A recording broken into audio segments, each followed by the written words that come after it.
Ladies and gentlemen, I am your host for today's magnificent first round of the inaugural SIMSA Endurance Championship here for 2023. Ladies and gentlemen, my name is Hamish Munro. I'll be joined in the booth today by Jack Anderson, who is not quite in the booth just yet, but will be joining me very, very shortly. We're getting underway here for qualifying now, ladies and gentlemen. These drivers have got 4 laps to set their best time around Daytona.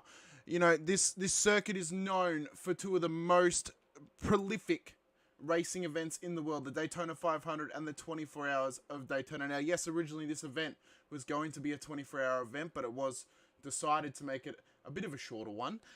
But, you know, no, not to worry. 8 hours is plenty of time to put pressure and tiredness on these drivers. We got 3 classes on the field, ladies and gentlemen.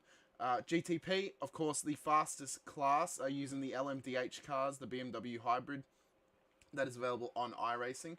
The GT3 AM and the GT3 Pros. You can see the colors that are correlating to those at the top of your stream at the moment, ladies and gentlemen. So, when you're looking at the timing tower today, the black cars are your GTPs, the green cars are the AMs, the GT3 Pros are the reds. So if you're looking for a certain driver and you know they're in a certain class, be sure to check them out today, ladies and gentlemen, and keep an eye on the timing tower throughout the day as well. As I just see my broadcast partner is actually in the chat at the moment. I will just quickly say to you, just see if you can join the green room, Jackos, or any of the other chats, and I'll try and bring you in here, if possible. We'll see if I can turn myself up a bit here, just to get it a little bit better. So yes, so we're catching qualifying at the moment, ladies and gentlemen. 15 minutes for these drivers to do their best time around the Daytona circuit to see who can be the number 1 driver around this circuit. I am just going to say as well, big thank you to Ben Anthony for organising this series. I'm just going to quickly send him a message.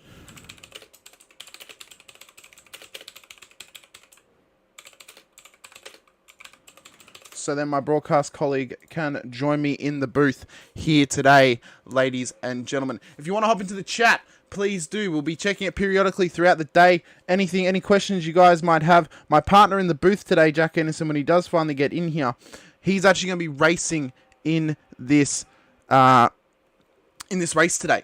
So we're actually going to get some somewhat expert knowledge from someone who is actually, has been around the track, feeling what it's like to be in one of the hybrid cars, getting through the GT3 traffic. So if you have any questions for him, maybe of how the actual race is going or how the car feels, more than happy to ask him those questions if you put them into the chat here today.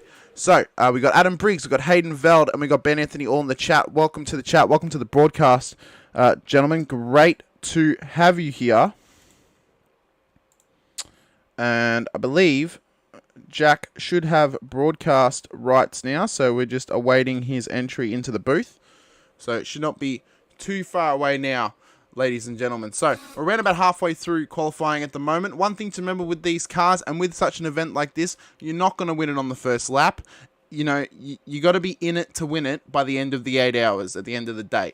So you need to be at pace. Well, not necessarily at pace, but keeping your car clean throughout the day to take advantage of other people's mistakes that they might make, or even possibly, just different scenarios that can come into play. If you're able to keep your car as tidy as possible throughout the day today, then it will be very, very beneficial for you throughout the race. So if you have just joined us, welcome to Taipan Events. Welcome to the broadcast for the Daytona 8-hour first round of the SIMSA 2023 in Sports Car Endurance Championship. Great to have you all here. Mortified 666, welcome into the chat. Great to have you. Seb from Velix Sim Racing. Great to have you here in the chat with us today. So we will try and see how some of the drivers are going at the moment. Course P1. For the GT3 Pro class, Matthew Dench at the moment, setting a time of 1:43.555. So he is the current fastest man on track for the GT3s out of both classes. Fastest man on track for the GTPs at the moment, as we see Simon Nicholson in the chat as well. Great to have you here. Is currently Lockhart Brownlee with a 1 minute 31.165. So it'll be very, very interesting to see how these things can go. As my broadcast colleague is now in the booth, Jack Anderson, how are you going today, sir? I'm good, mate. How are you? I'm very, very good, mate. Are you excited for not only your very first race broadcast, but also to actually be involved in the race today as well as a driver? I think I'm more nervous than anything. I mean, for both. Oh well, you know, you got 8 hours to get it right, mate. For both sides, so Trial by fire. so plenty of opportunity. You know, live by the sword, die by the sword, as they say sometimes. Just so sort of running through qualifying at the moment. You know, we've just spoken about sort of how keeping your car clean can be beneficial throughout the race. You just want to maybe explain that for the viewers, as someone who's actually driving in the race today, how beneficial that can actually be, for getting to the end and being up the front.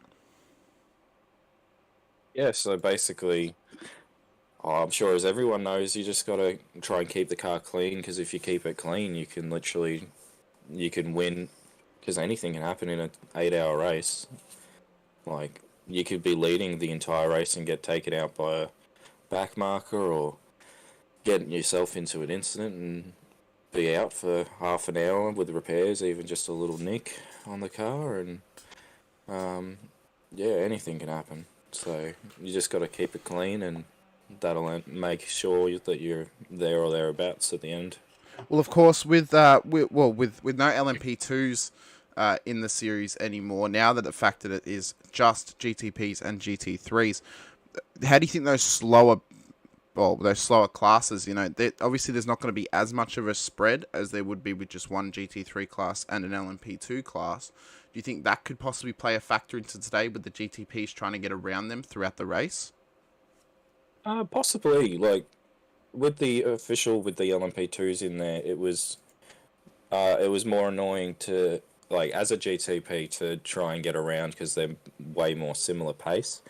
But with the LMPs not being here, that might actually play into the GTP's favour, and as long as hopefully the GTs stick to their racing lines to make it easy on the GTPs, and hopefully the GTPs don't stick it up there when they're not expected to.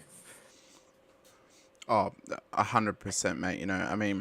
I think, as speaking from a GT3 driver's perspective, I think, you just hope that a GTP car or even an LMP2 car, when they are involved in a race, you hope that they realise you are just kind of sticking to your line, and they will actually be patient, because obviously they have the speed over you and they can get around you fairly easily out of a corner or even coming into another corner. So, I think that's one thing for all drivers to think about, not only for those who are going to be getting passed by the faster cars, but those also doing the overtaking as well. Let's just run through some of the danger zones quickly of this race circuit. So obviously the bus stop is one of them, one of the big ones. In our personal experiences of racing, there have been some absolutely massive crashes involved at many Daytona events, whether it's the 24-hour or even just an IMSA event, an IMSA official. So, how do you think the drivers should sort of approach the bus stop today? Do you think GTPs maybe just take their time, wait till after the bus stop to get their overtakes done on the slower cars? Or, how do you think that's sort of going to play into their minds throughout the race?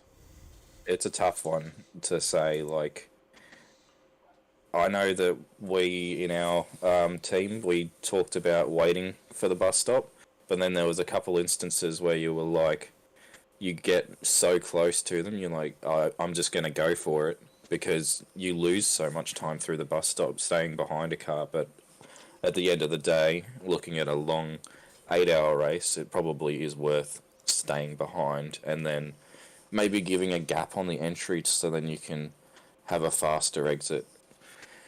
But definitely another danger zone for me was turn 1, because of how blind it is when someone's spun around on 100%. The exit. You don't see them, so, and most of the time you'll have someone flick it around. Even someone that sort of just sits, like someone who tries to dive down the inside at turn 1 as well, can also be one of those major, major danger zones.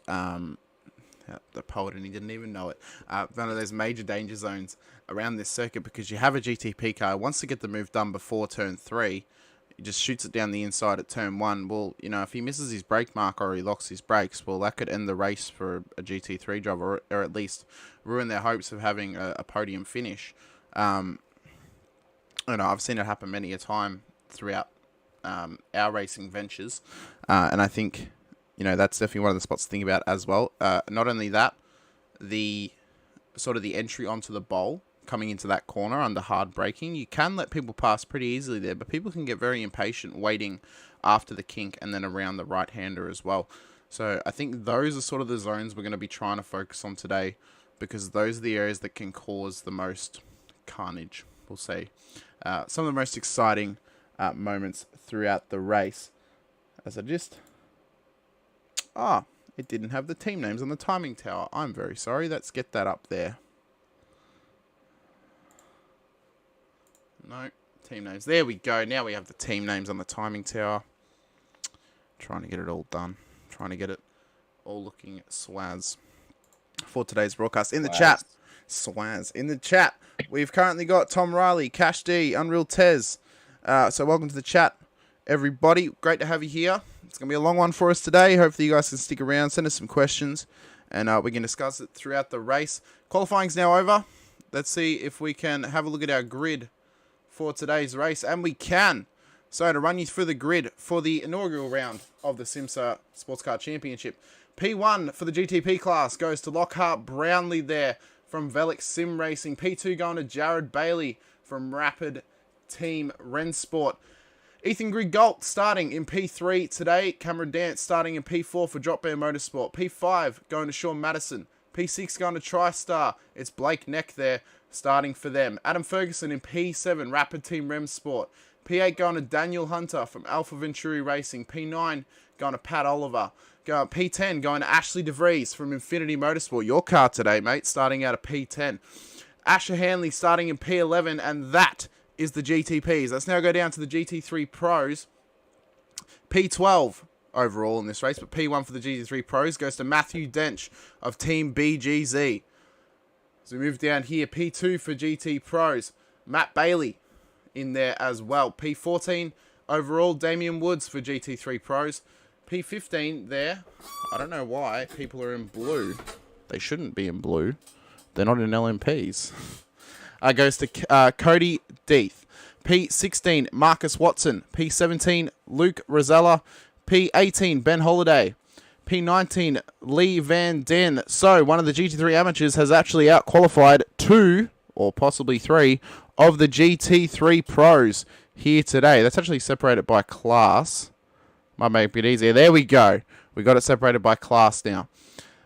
So P6, Ben Holiday for GT3 Pros. P7, Stefan McCartan. P8, Tom Freer. P9, Keith Benilla. P10, Andrew Saunders.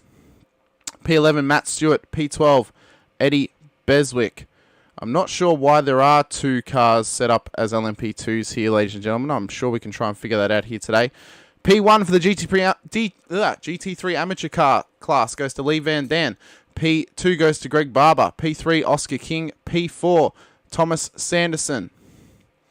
P5 goes to Greg Favell. P6, Jake Edwards. P7, Nicholas Loveridge from Backmarker Racing. P8, Baxter Hopkinson from Alpha Venturi Racing. P9 going to Braden Sagasar. P10, Bo Kane. P11 going to Justin Quinn from Mark 1 Esports. P12 going to Shane Newens. And P13 rounding out the field from Risk It Motorsport, it is Andy Waite here today, ladies and gentlemen. So, let's get the timing tower back up. We will focus on our lead up for the start of this race. I said PGZ, did I not, Cash? Apologies if I mispronounced it there. So, waiting for the start here, Jackos, what's sort of going through the minds of the people, of the drivers lining up on the grid at the moment for the start of this race? The nerves are definitely start getting flowing. Apologies if my voice is starting to feel a bit croaky. I've got something in my throat.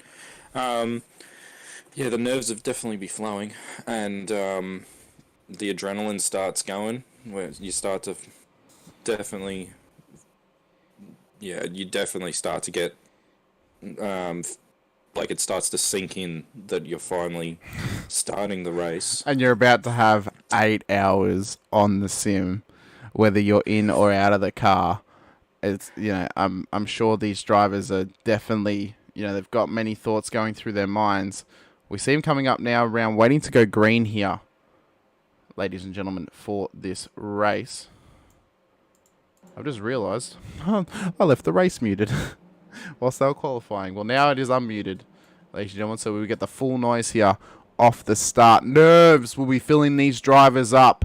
Emotions will be filling them up. Who has the wherewithal to keep it clean at the start of this race? We see the GTPs. They've gone further ahead now than what the GT3s are, so we'll catch the start of the GTPs and we'll hopefully get back for the GT3s as well. We're getting ready to go racing here at Daytona for the 8 hours. We are green. Let's go racing. Velix Sim Racing there. Great start off the race.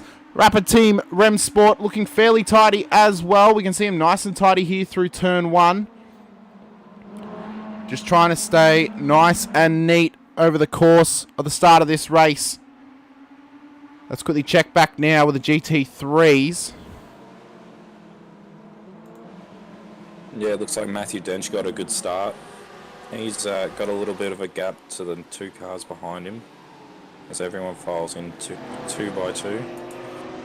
Doing very, very nicely here over the course of lap 1. I've got to say, a better start than what I usually have in bottom split of endurance races. So, nice and tidy here from these drivers. Velix Sim Racing had a bit of a drop there on my thing for a moment there. Sorry to interrupt. I thought there might have been an incident, but SDK doing its thing and screwing me over. But you were saying... There was a little bit of a touch between Eclipse Sim Sports and PCD Racing going through the first horseshoe there, but they kept it clean for the most part. They're still both going. So for some reason here... they must be blipping in and out on the stream. Apologies if they're mucking up the timing at the moment, ladies and gentlemen. I think people are actually dropping in and out, blipping a little bit in the race, which can make it a bit hard. So let's just... We'll keep an eye here on the GTPs just for a moment. It'd be nice if these GTPs could get a quality internet connection, don't you reckon, Jacklers? No, I think it's more your... or as we see the BMW go off in the bus stop, and he's filed in nicely. No contact made. Cody Death, I apologise if I butchered your name. Let's check back here with the GT3s, because this seems to be where all the action is. As he's up high, letting everyone go by as he serves his slowdown. So currently got Eclipse Sim Sport, currently P1. Damien Woods driving that beautiful Dayglow yellow and white BMW at the moment. He's sort of just beginning to let that... It was the 699 Eclipse Sim Sports that went off, not the 69. Let's keep an eye on these guys throughout the race. Currently the biggest movers in this race so far, well, there's a couple of them actually, who've moved up 3 spots. Stefan McCartan, we see him just here in the 51 Chris Cross Racing entry. We'll just get rid of the photo there. Currently up 3 positions in this race. I know I would normally, give a big positions gain thing, but we're going to save that one for the massive gains in this race because my voice cannot handle it. Braden Sagasar up 3 spots as well. Currently in the GT3 AM class, so we're going to see how all these guys can stick together throughout this race. It'll also be very interesting, actually, Jack, to see how the GT3s can actually go in regards to sort of, since they're both the same type of cars, they're only separated by their I rating, and the relative lap times could actually be very similar just based on the fact of they're sticking together. People are in the draft, so it could actually be hard for these GT3 pro drivers to break away from the amateurs.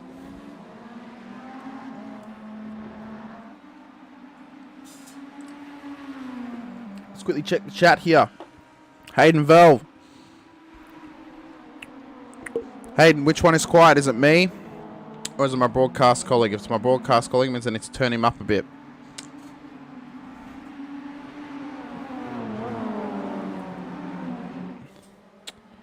You could turn me up a bit, I guess. I suppose I could. We'll turn you up. We're up to 160 on Discord. We'll see how that goes now. So, ladies and gentlemen, 3 laps in. 4 minutes, in fact, out of 8 hours. A long, long way to go here today for us.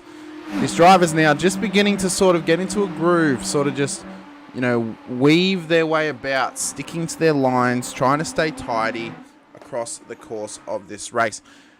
It will be something to try and keep an eye on as we see there's a lot of movement down the field, but I have to wonder if that might be people just getting overtakes done or if people are actually blinking in and out. I think it might be your iRacing. Like, you know how iRacing limits the amount of cars that can be on track to save your CPU or GPU. Ah, yes. I think it might be doing that because there are a lot of cars in here. Well, hopefully that does not affect me throughout the race too much. Ladies and gentlemen, I definitely hope not, because it would be good to have the timing tower continuously doing that over the course of this race. But also, great starts here by all the guys in the GTP class. They are all kind of just, you know, they're finding their footing a little bit now. You know, they're not quite at the GT3 cars just yet. The gap, in fact, is out to about 1 minute 23 to the bottom GT3 car, meaning that these GTP cars are doing 1 minute 33s. They're about 10 seconds behind the last car in the field, that being Andrew Waite. We see him coming around now towards the bus stop. So that is the gap. Waite coming into the bus stop at the moment. We'll see if we can catch the GTPs after he comes through here to see where they are at the moment. So he comes out. GTPs are just coming through the bus stop. So that's how much time they can gain over the course of the straight.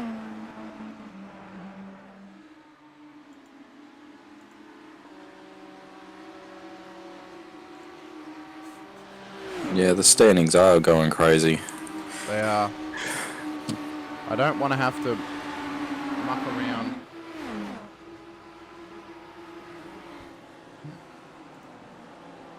As Ashos comes into the pits for Infinity Motorsport, I didn't want to mention it before, but he did accidentally leave the qualifying setup on the car. Well then, could this be a master strategy play and, you know, just getting that early stop in at the start of this race?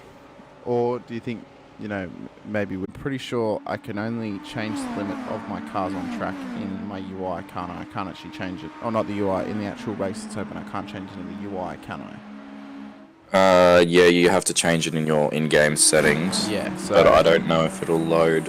I don't really want to have to interrupt the stream with that. Yeah. Ladies and gentlemen, Is there a way that you can change it from maybe updating the positions live to maybe at the end of each lap? I don't know actually if I can change it to the end of each lap with SDK, I'm going to be honest. Okay. But Either way. Oh, well. Ethan Tavitas in the chat as well. Great to have you here. Saying, let's go YS Sim Sport. Oh, it's spicing up in GT3, sorry. Let's have a gander here. The Alpha Venturi 818 is right on the tail of the BMW ahead of it. Let's see if we can find it here. The timing tower. Oh, they haven't got the correct car number. That's Thomas so it's Thomas Sanderson. Yes. There we go.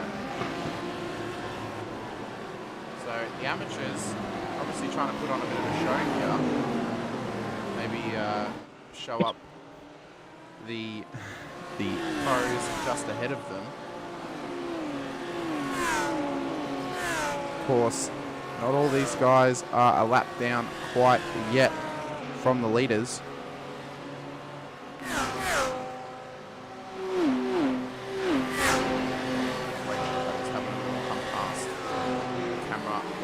Great to hear all the car sounds. Great to see all the creative liveries on the track as well.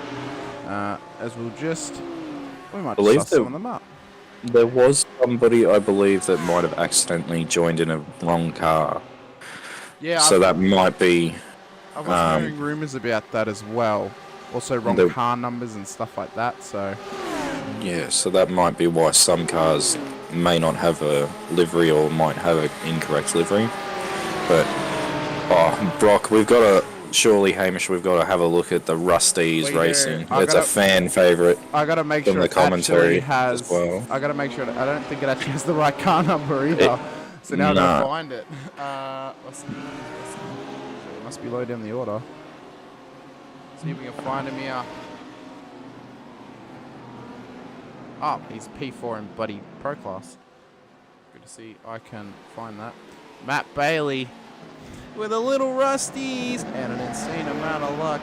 You too can look like me. Ka-chow. Sorry, I had to get that one out. Get it out of the way early. Yeah, it was impulsive, I know, but gotta love the creativity getting... As we see some of the GTPs making all their way through the GT3 field, a little bit behind where you are, Hamish. They're back with the cars we were just with. Yep, we've called the Evolution Racing team, currently P1. They're 3 wide on the bowl.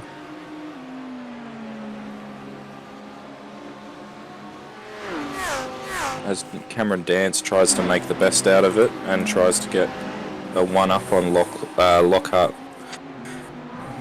Trying to get through these GT. I wasn't going to pronounce it because I was probably going to say it wrong. I'll tell you what though, Ethan did a great job there to actually get past some of the GT3 cars before the bus stop, because it meant that Velix, the major rivals at this point in the race, P2, actually stuck behind the cars. You can see him there.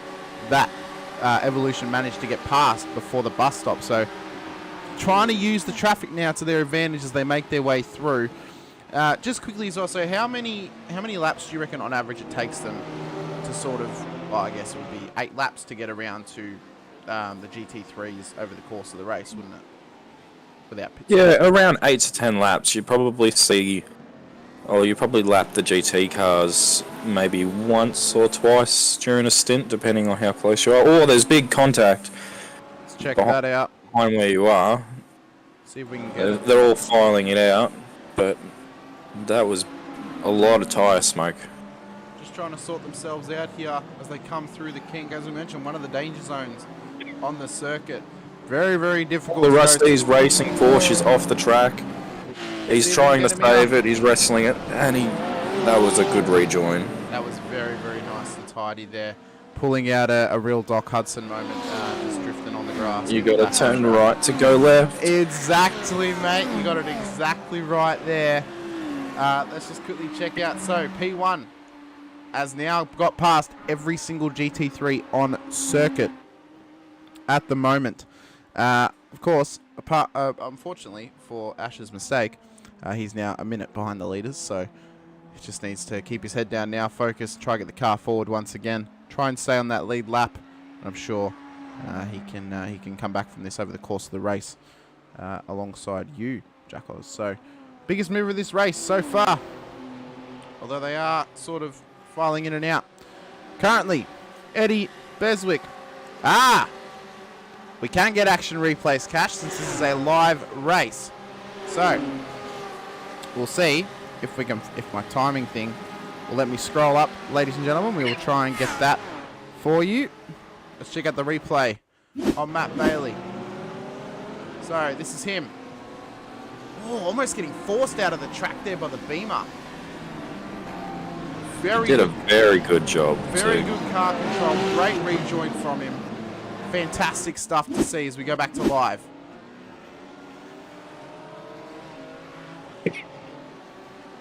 So yes, thank you for reminding me of that one there, Cash. Usually I broadcast off a replay file, so I don't actually get to do live replays throughout the race. So it'd be very, very good to have that on hand here today.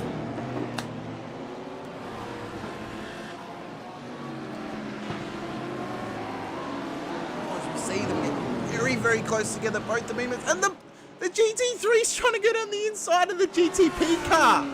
At the moment, Eclipse SimSport, as obviously he's not going to get the move done on the bowl. Unbelievable, though. Unbelievable. I don't know why. My SDK is saying that they are 13 spots up from where they started, but they're currently only, although it might be because of the class, they're only 3 spots up from where they started in class. So,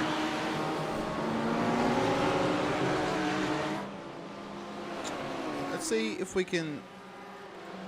I might struggle to find that though, Cash. If it's in my timing thing saying that they knock somebody off the track at some point, I'm able to get a replay of it. So, if you could see right now the amount of things that I've got on my timing thing, you'd understand why it can be so difficult. So, we're just going to keep an eye on proceedings here. So, Orbit Motorsport, Cameron Dance, currently in P3, doing a pretty solid job at the moment. Currently 9.3 second. Oh, sorry, not 9.3. I'm looking at the laps. Jesus. Currently 3.3 seconds off the lead of the race. Well, Jackals, we're 10 laps in. Sort of 14 minutes. It's around about, what, 45-minute stint length for GTPs? I think it's in between 40 to 50 minutes. It's roughly around 24 to 25 laps or so. Yeah. So we're almost getting to the halfway point now of the first stint for the GTP. Oh, as I see a GT is off at the second horseshoe. Let's have a look at the instant replay happening. Andy, wait. Let's get the view on this one. Oh, he's gone very slow there to let the cars past him and just gone into the grass there, being a real lawnmower man about it. That's a pretty poor rejoin, actually. I don't know why you would...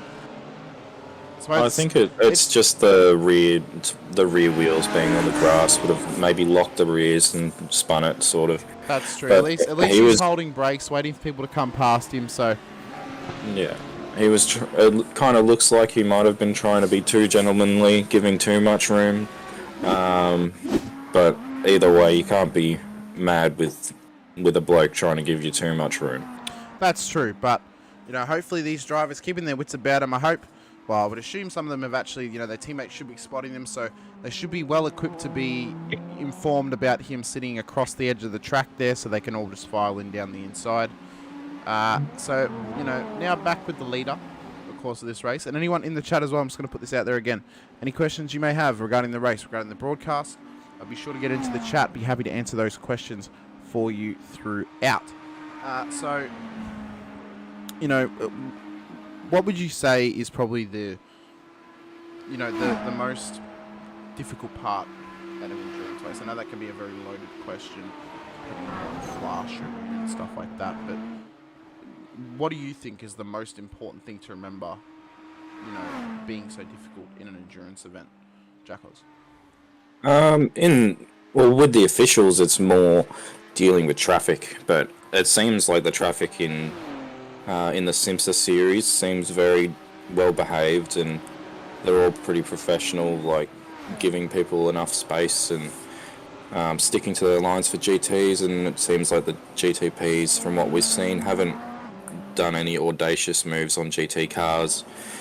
So probably keeping focused for the entire stint. Like sometimes if you're not careful, you might drift off to, like, you might start having random thoughts or whatever, and yeah, it obviously is not what you want. You will need to be focused on the race at hand as much as you can.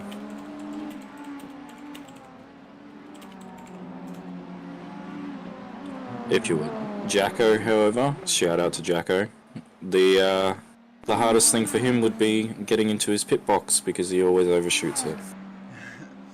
Ladies and gentlemen, just quickly, I'm just going to let you know now, so I have been given the okay from the organiser to actually fix my car limit on iRacing. So just quickly, I'm just going to fix that. Jackals, can you quickly just run me through it so I know what to do?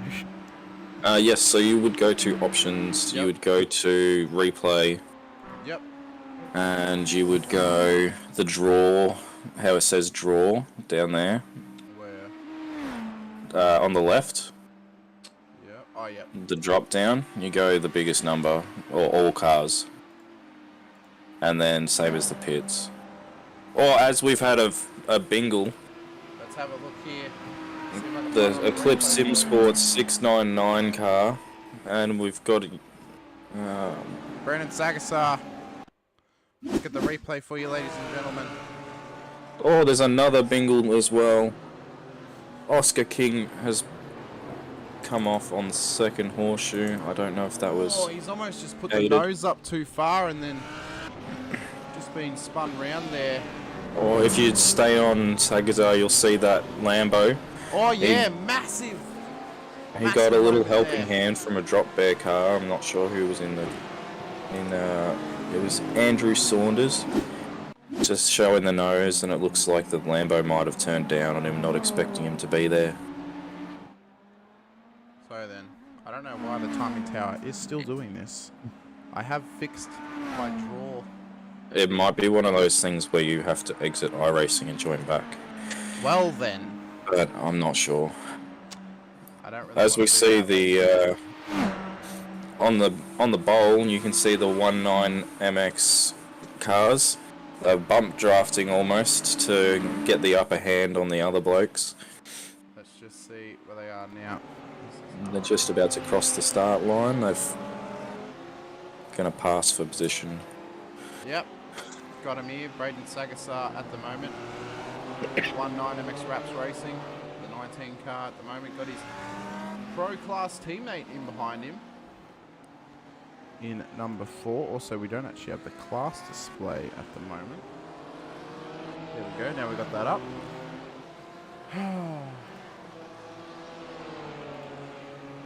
As Ashos has reached the GTs. Apparently, I have to do it on the graphics, so we're just gonna quickly. Oh, it's on graphics as well. Yeah. This will be why. Let's see if this can fix our issues, ladies and gentlemen. Hopefully. This seems to have actually, but we will see. Thank you to. Okay, my volume apparently fluctuates a lot, so let's see if we can fix this at the moment. Let's see if I can turn my mic around. Let's see if that works a bit better now. Trying to figure out which side of my microphone is the dead side and which side is the good side. I hope that's it there. I'm sure people in the chat can let me know. No, I think it might be the other side. Let's have a look. How's that one for you? Yeah, that I think is a bit better. Okay. Hopefully that's better.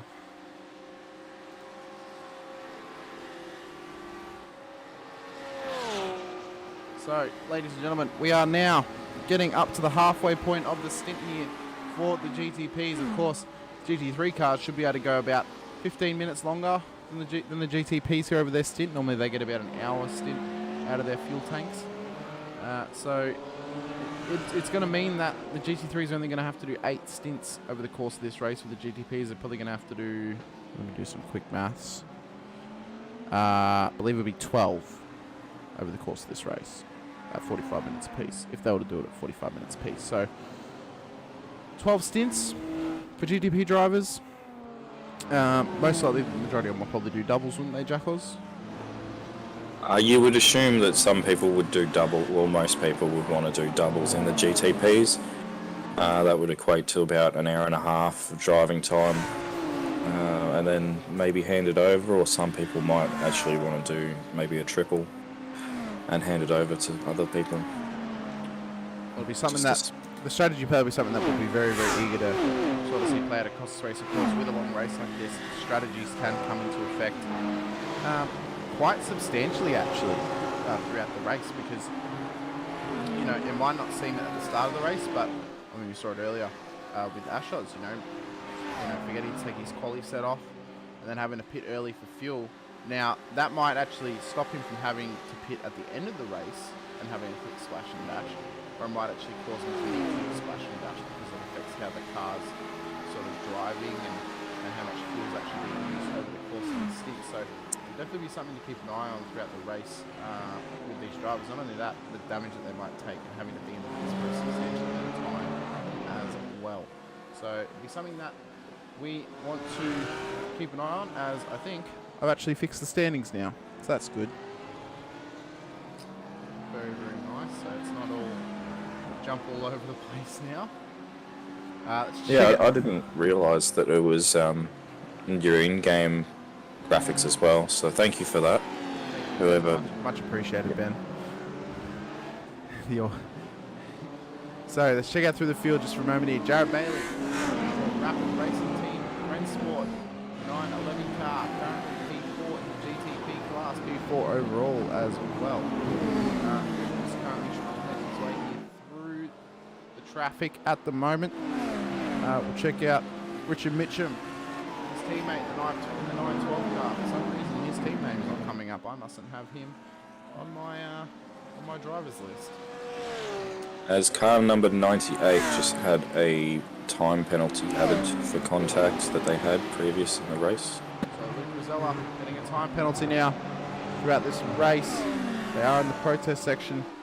5-second stop and hold at the pit stop for car number 98 for car contact with Rusty's Racing on lap 7. So that will take effect in their pit stop coming up in about 35 minutes time. So that's something to remember as well. Penalties, live race control in this race, ladies and gentlemen. That is going to be a factor throughout. These drivers are going to have to try and stay as clean as possible to avoid those penalties. Of course, you don't really get penalties in officials, apart from obviously black flag penalties from going over your incident limit. But these drivers, they need to be careful because they're going to get, live race control throughout. They risk making those mistakes, hitting someone off track, being protested against. They risk having these extra things that can affect their whole race. So this is, it's got to be one of the things that they have to think about, not only through this race, but throughout the whole series as well. Especially if at some point we actually get a live safety car as well, Jackals, and how they can take advantage of that through not only some of the longer races, but also some of the shorter races as well. Yeah, exactly. You get a safety car and it just bunches up the field, which can breed more safety cars, of course. 100%. 100%. I remember having a conversation a couple of weeks ago on the Vets broadcast about, yes, these guys are currently actually are at a very high statistical chance of having incidents today because they are all bunched up. As we see, Scuderia car of Asher Hanley is dropping at the moment. I think they might be, oh no, they're still out there. Why is this still... Although that might be a them issue, not a me issue at this point, because I now load all cars. So, we're now back up with P1, Evolution Racing Team. Currently just trying to, figure out their stance here, trying to get the stint done, keeping their head down. They are around about... they're 6 minutes ahead of the last car in the field, Andy Waite. So, what would that equate to? So, the 133 lap times. Just see where he is on track. Oh, as we catch him here, having a massive moment coming around the kink. Trying to go. See, that was, again, we mentioned it, one of the danger zones on this track, ladies and gentlemen. One of the danger zones. You cannot go too wide through the kink. Well, you can if you've got enough downforce, but it is very, very hard to do so, ladies and gentlemen. Let's just see a replay of that moment. See, we got Andy Waite here, being lapped by one of the GTPs, Blake Neck. He slides it out after going out wide. Massive contact there for him, spinning him out. As we go back to live, as I see Andrew Saunders apparently has had an incident. Let's check this out as well on the replay. Drop Bear Motorsport car. This is SDK. Triggering me on, no, he's just spun it there. Spin. At the right hander, holding his brakes very nicely, letting those cars past him. Very lucky not to get collected by any of the blokes there. Very lucky there. Good job there to bring his car off track to get out of the way of everyone. Great job by him. As we go back to the live proceedings now. So there's Andy Waite back at the moment, just getting passed here by the 19MX Wraps cars. As he gets out of the way for them and lets them all past. Very good driver awareness there from him to just hop up onto the top of the bowl, let the guys go down the inside, not impede them too much. So very, very good to see him do that. So we'll just head up now to the GTPs. We'll check the chat at the moment, see how we're going here. Risa Gorman, welcome to the chat. Abraxas Creations, welcome to the chat as well. Great to have you guys here on the broadcast. As we see, another 5-second penalty, has been applied to car 98 for contact with car 699 on lap 11. So that is now 10 seconds at the pit stop for car number 98 that they have been given. Let's try and get them up on screen so we know what car we're looking for when that happens. Synergy Sim Racing, using my race number. Yeah. It's a bit worrying when I see car 98 with a 5-second penalty. I'm like, what have I done? I'm not even racing. But 10-second time penalty, ladies and gentlemen, at the pit stop. Stop and go for Luke Roselia and the Synergy Sim Racing BMW.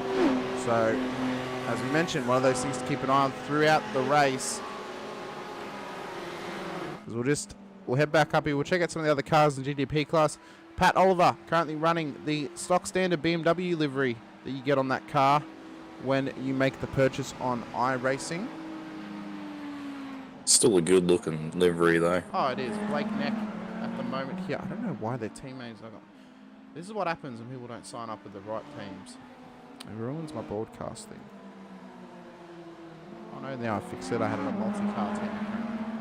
Blake Neck, TriStar Racing number 999.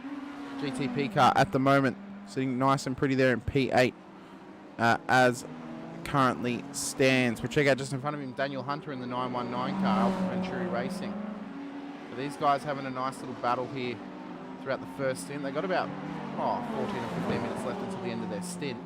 So it's gonna be very interesting to see where these guys can come out in regards to lap traffic over the course of the pit stops. Let's check out here P1 currently in the GT3 Pro class. It is Eclipse Sim Sport here. Damien Woods in the number 69 car. Nice. Doing very well at the moment. He has PCD Racing just in behind as well. So obviously we mentioned, the comparison of the stints, Jackos, of 45 minutes for GTPs, around about an hour for the GT3 cars. It's going to be it could put these GTP cars in a position where they don't really actually want to be coming out of the pits if they haven't actually built enough of a gap over these GT3 cars. It can make it very difficult for them on that opening lap on cold tyres as well, can't it? Oh, for sure.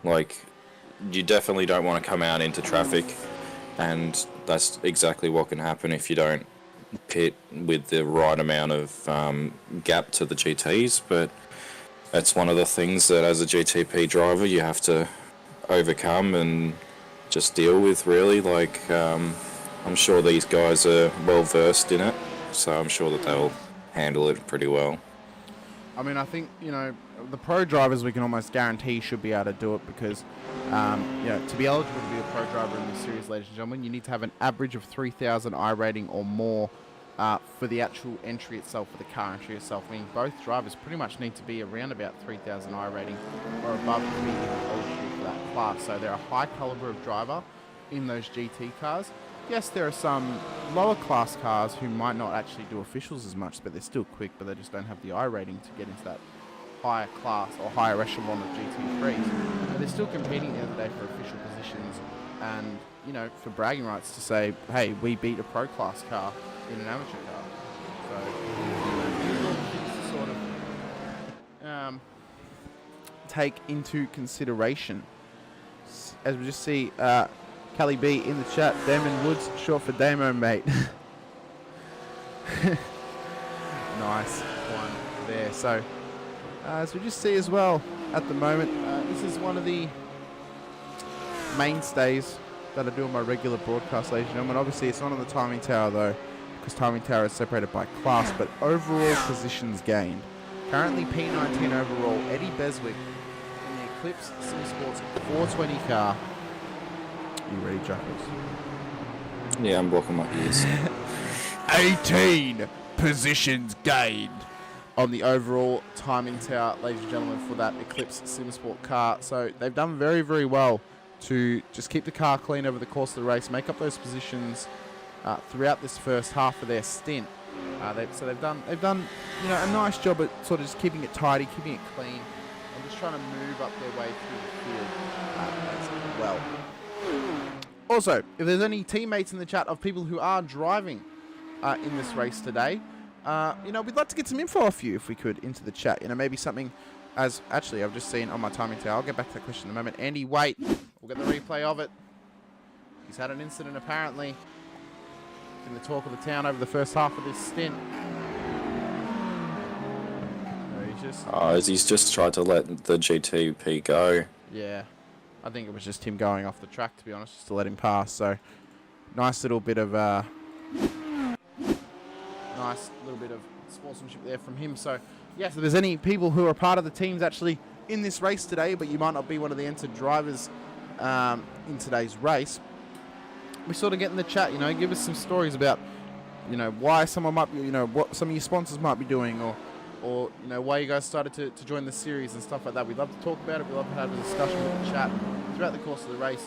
It'd be great to have you give us as much info as we can get about these drivers and about the teams involved in the race as well. Obviously, we can give you as much info as we want about Infinity because, well, we're a part of the team.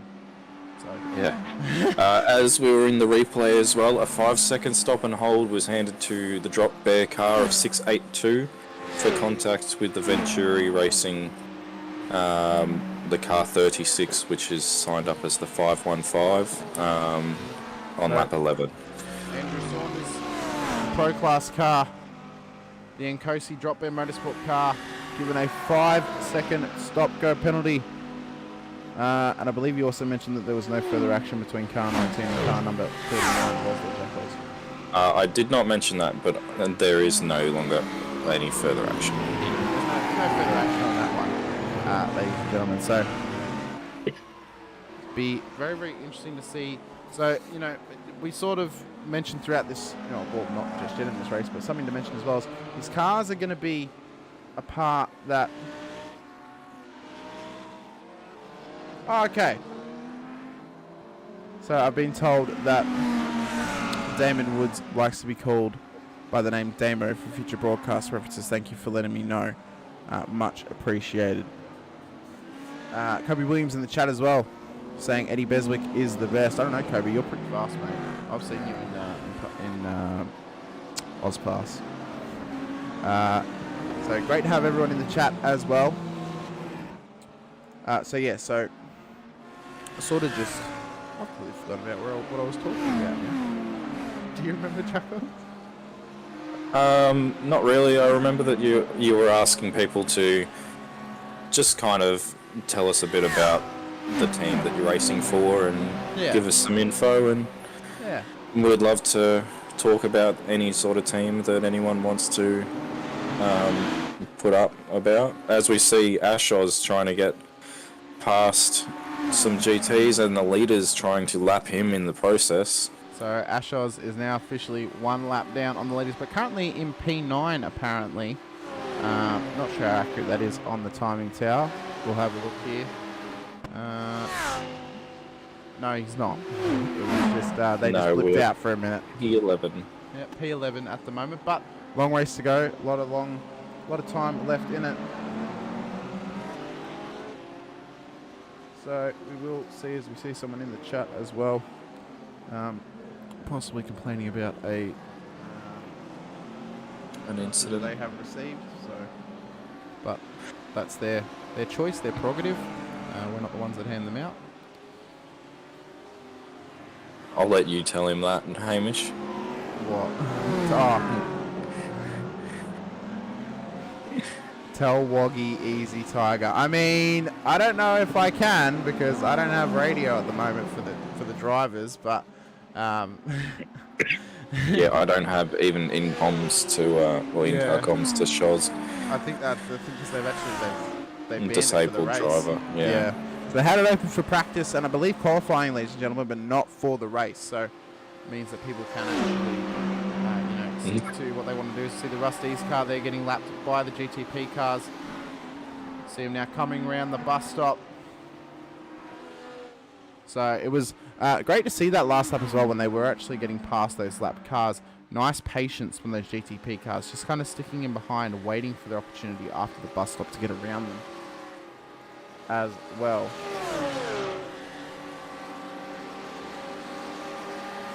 as the leaders are coming into the pits They are. So for their first pit stop. an early stop here, actually, coming in It is. at 38 minutes. So I don't know about that. I just saw car 98 looked like they were going to go to the apron to try and overtake the car over the start line, but they backed out of it. Because I think they remembered that you now actually get a slowdown for getting onto the apron of this circuit. I'm not sure if it's over the starting line, but definitely over the bowl. They seem to be trying to get past that drop their car. Drop gear, hey? Drop gear. Yeah, big ass. Kyle and I didn't call it drop gear.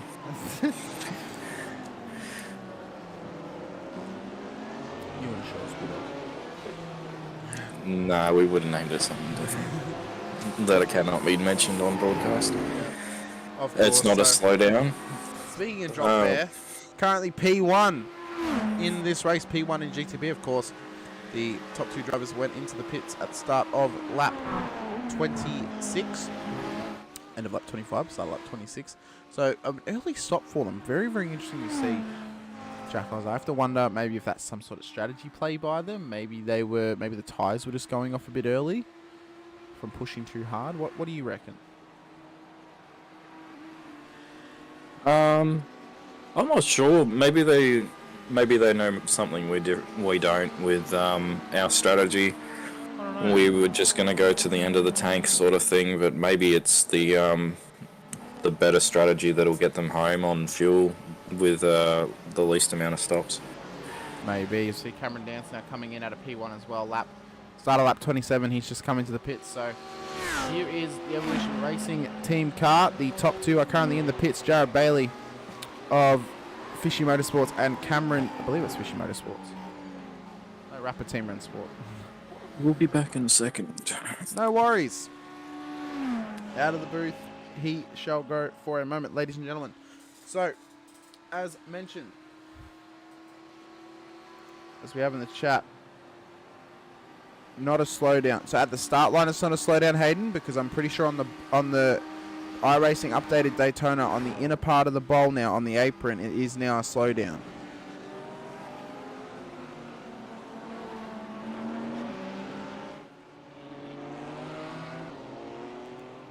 I think that is now the case. I wouldn't recommend trying it. As actually, Cameron Dance has actually managed to come out in P1 out of the pits. So he's actually gotten the overcut done there on the Evolution Racing Team car. Coming out of the pits. So a very, very good pit stop there for Drop Bear Motorsport SBM. Done very, very well to come out of the pits. See, Seb MW is in the green room. Might just quickly get Seb in here for a quick chat. Seb, welcome to the broadcast, mate. We'll have you in here for a couple of minutes just to have a quick chat about your team's race so far. Hello. How are we, gents? Very good, thanks, mate. Unfortunately, my colleague is not here at the moment. That's all right. But so how's the Velix Sim Racing car going today, mate? Well, for our first outing as a team, really quite happy to score a pole position. We were not expecting that at all, so we're really quite happy with that. The competition out there is fantastic. A lot of strong drivers in the LMDHs, so yeah, it's some competition.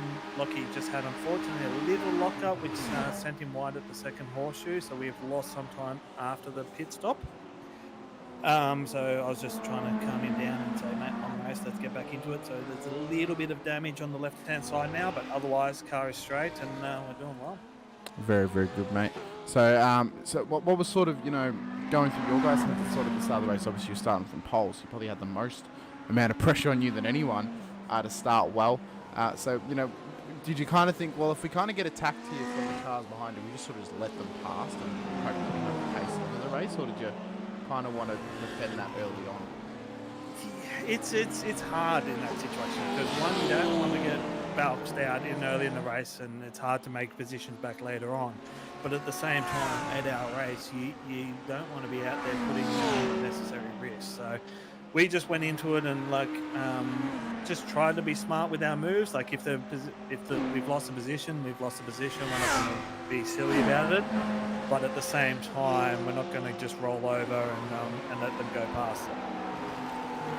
I completely agree with you on that one, mate. I know from our experience in sim racing, we never really just want to let people go past us if it's position, but we know that it's a long race as well. We know that we might have an opportunity to come back at them at some point in the race. We can keep the pace up, sort of thing, just sort of stick in the draft, especially around Daytona.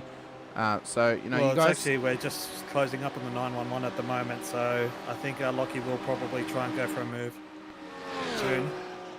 Well, we'll keep an eye on him just to see. So, guys currently running a P4, doing a very, very good job at the moment. So you mentioned, you guys, this is your first outing. So how recent is your team? Literally about 2 weeks. 2 weeks? Yeah. So myself and Lockie have been racing together for quite a while. We've been in another team together, which I took a bit of a hiatus from iRacing for about 6 months. Was just feeling burnt out with it all, and when I saw the Taipan Events series pop up, I mentioned it to Lockie, and Lockie was very keen, and he was in another team that he was just feeling that, and we've sort of thought about it and talked about it previously, that we didn't want to be in an environment where we're being dictated what we can and can't do. We want to do our own thing. So we decided that rather than answering to someone else, we would just go do our own thing. So Lockie threw together delivery over the last week. We spent about 2-3 days just throwing random names at each other, just seeing what felt good, and Velox is Latin for quick. Okay. And it just felt nice, and it flowed off the tongue and that, and then so at the moment we've got no sponsors. We're just a couple of guys. We do have one other driver, James Foster, who's quite quick as well. So yeah, we're just out here to have some fun and enjoy our racing for what it is. And if we can get some results out of it, bonus. 100%, mate. I tell you what, when we were going through the process, wanting to make our team, we had a very, very similar mindset to you guys. We wanted to have a team that was still competitive, but actually we didn't want to hold anyone down and actually say, this is what you need to race. It's people's decisions what they want to race and what series they want to be able to run in. So I think it's very, very admirable for you guys to go out on your own, start your own team, do it for yourselves, and do it how you want to be able to do it as well. So it's fantastic to see, which I'm not sure if my broadcast colleague is back yet. I will double check. Jack, are you back? I am. I just didn't want to interrupt. No, that's okay. Very, very good. Well, I guess from two, two team, I would say team owners here, as Andy Wade has just crashed again quickly. Maybe you guys could both give us some insight into sort of. Oh, slow car, slow. Oh my God! That was very goodness. close. Oh, I don't know who that was, but that was terrifying. Oh, and there's another one. Okay, I can breathe again. Sorry, Hayden, you might have missed it. I did. I was trying to see what Andy was doing, but he was just getting out of the way of the other drivers. So it was Andy that was the reason for the animation. I think he was trying to get out of the way of people staying up high because he's got quite a lot of damage to that left-hand rear. And not what we needed at all there. No.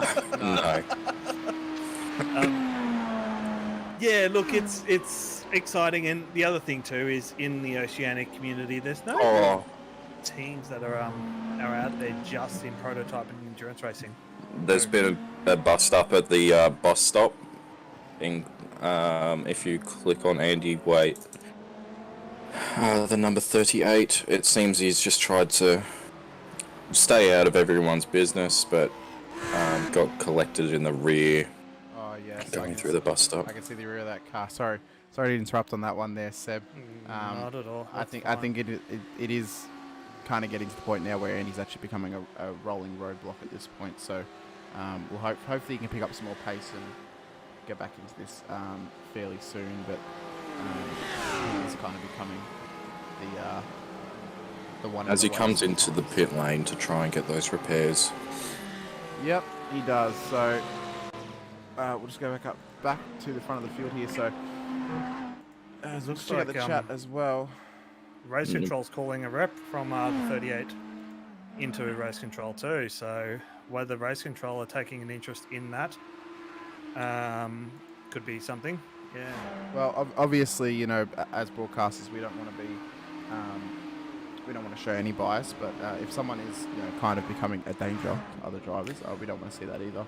And look, from a racer's perspective, I'm 100% of being fair to everyone and giving everyone representation and stuff like that. But in a series like this, where you've got cars that are really, really quite quick in the LMDH, passing cars that are obviously significantly slower and still on the absolute limit, when we come up again behind those cars, we are anticipating them to be doing a certain speed, following the racing line, braking at certain points, We make decisions very quickly based on those cars making those correct decisions in front of us, which means then we can put our car in a position where we know we can accelerate out of the corner, get them in braking on entry, if we have to follow them through a corner, all sorts of things happen very quickly. When you do have a car that is significantly off pace or making rash decisions that are unexpected, that's when real danger starts getting into it, and that's when big accidents can happen, because you're not expecting a car to do that and you can't react in time. 100%. Yeah, I totally agree. I mean, one thing that we always, especially if we're racing in maybe the slowest split or even the not the slowest split, slowest class or even the mid class, is that just stick to your racing line, because those GTP cars can get around you very easily. Like, they have the hybrid system, and they're also a lot faster than you, especially when you're in a GT3 class, to get out of corners and stuff like that. I think, you know, when you're deliberately getting out of the way off the track, it can actually be a hindrance to more people than just yourself, because people then start to question, what's he doing, why is he off track, is he going to rejoin while I'm there, and it makes people a lot more hesitant and can actually cause more incidents. So definitely something for people in future to think about if they do end up laps down, and maybe they're just constantly getting lapped by other cars as well. Oh, there we go. Car 38 disqualified. Yep, so officially car 38 has been disqualified from the race. You don't want to see it, but I mean, just looking at his license there, he's a D-class driver, surrounded by a majority of A-class drivers and only a couple of B-classes, so you never want to see that happen, but hopefully he can get some more experience, and whether he can use in the series or not, maybe he can make a return later in the season and get a bit more pace about him. So, and you do feel sorry for them, because obviously we've all started there, we've all been inexperienced and stuff like that, and the only way to get experience is get out there and get on track. But at the same time, you got to have a certain level of experience too to be in an environment like this where the closing speeds are so quick. For sure. And I think as well, even maybe if he tries to do the shorter races that are on offer through SIMSA, you know, maybe some of the 2-hour 40 events, even, well, I was about to say the 100 minutes of Long Beach, but Long Beach might not actually be such a good idea. I love Long Beach, but that is not a track to do maybe one of the first. I'm terrified of it, and that's going up against guys that are skilled in the GT3 and trying to lap them. I think that's going to be an interesting race overall. I think it's going to be great broadcasting. But Seb, we will let you go just for now, mate. If you are available later in the race, love to have you back, discuss how your race is going. So great to have you in here, mate. Yeah, and just a big thank you to you guys for putting on the broadcast. I do have it in the background and I'm enjoying the show, and also a big thank you to Ben Anthony and Taipan Events for putting on a series. Ben does definitely have a skill at putting on some of these things. I helped him do race control for East Coast when he was in charge of that, so Ben does a lot of work behind the scenes for these things, so we are very appreciative of his efforts. Thanks, mate. Thanks a lot. We'll hopefully talk to you later in the race. Will do, and I'll get Lockie to jump in at some point and say hello to once he's out of the car. So no worries, mate. Fantastic. Thank you very much. Cheers, guys. Have a good call. You too, mate. Thanks, mate. Well, great to have one of the drivers in here. If there's any other drivers who want to have a chat throughout the race, love to have you in here. It's going to make the day go by so much faster than it normally would. And it's good to get some other perspectives as well from other drivers, you know. Obviously, we have one driver in the booth for the majority of the day, but it's good to have some of those different perspectives from different teams, because we can only assume how their day's going. We don't exactly know how their day's going, do we, Jackals? No, exactly. It's always good to get other people's perspectives. Like, obviously you'll have mine, but I'm not the best at explaining things, as you guys may have picked up. Well, Which comes down to nerves. Yeah, it takes practice. I mean, as I said, you got 8 hours there to do it. I was nervous on my first broadcast 7 weeks ago. Look at me now. Yeah. So it just takes practice, getting used to sort of feeling it out. Understanding how your broadcast colleague sort of works and how you can then work alongside them. As I've just noticed as well, Eddie Beswick. So the GTs are coming up on their pit stop period at the moment. Eddie Beswick right now, overall positions gained. I'll let you block your ears again, Jackos, because it's gone up. 21 positions gained for Eddie Beswick there of Eclipse Sim Sport number 420. So it's having a great race so far. Obviously, some people could have been into the pits. Let's see him coming into the lane now. Let's make sure we are actually on live. We are on live, which is good. So Beswick into the pits now. So this is now the period of time where GTP cars are going to be hoping to take advantage of these GT3s being in the pits. Let's check out the pit lane travel time. About a minute and 10 seconds on average for certain cars. Obviously, some people might be taking longer because they actually have damage and have to fix that damage. So we'll keep an eye on that throughout the race, see how that sort of fluctuates throughout. There's 5 sectors around this track. Yeah, it's a bit strange. That's very strange. I think the first sector is from the start line to the end of the pit exit. Oh, yep. And then the second one is basically to in between 5 and 6 from memory. Third would be until just before the bus stop. And then I don't know. I might have messed it up then. Maybe someone in the chat knows, they can let us know. By the way, talking in the chat, let's check it out. Bryce Meddings, welcome into the chat. Yes, 1-9, synchronized pitting. So good to see them saying to their strategy. Also, Simon Nichols is saying Team PGZ, fuel saving like a boss. Doing very, very well there over the course of that stint. So we're almost at an hour. Has that hour flown by for you, Jackos? It has. Hopefully the next 7 do as well. Well, for me, I will be jumping in the car at the end of this stint. So I'll be probably jumping out, I would assume, of the broadcast room for that 45 minutes-ish. And then I'll be back in. Yeah, you'll be concentrating on your driving. Don't really want to have me yammering in your ear while you're trying to drive around the track. It's more you don't want me just accidentally dropping a swear or something. Yeah. For sure. I'll tell you what, it is great to see as well. Some of these cars are actually fielding cars over multiple classes in the race, especially over the 2 GT3 classes, excuse me, working together throughout the course of the race. Obviously, we've spoken about the 1.9 MX Wraps racing cars, a GT3 amateur car and a GT3 pro car, both working together to make their way through the field and try and get up as far as they can within the GT3 classes. Great to see. As we will just quickly check out, mentioned him before, Ashos, how's he going at the moment? Currently P10, 1 lap down the leaders, but on the same lap as the car ahead of him, Asher Hanley, who is just coming onto the bolt. So the gap is around about 18 seconds, just about, between those 2 cars. So it'll be good to see that Ashos is now actually going to have somewhat of a battle for position.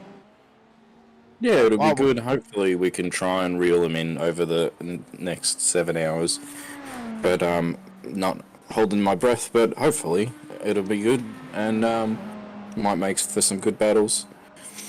I hope it does. I hope it makes for some great battles. I mean, on and obviously off track as well, for in and out of the booth. So it'd be great to see you guys have a solid battle. Blake Necker as well is about a minute 25 down from the leaders, so he should actually also be coming onto the same lap as you guys as well. We can see the leader just in behind him there, I believe it was.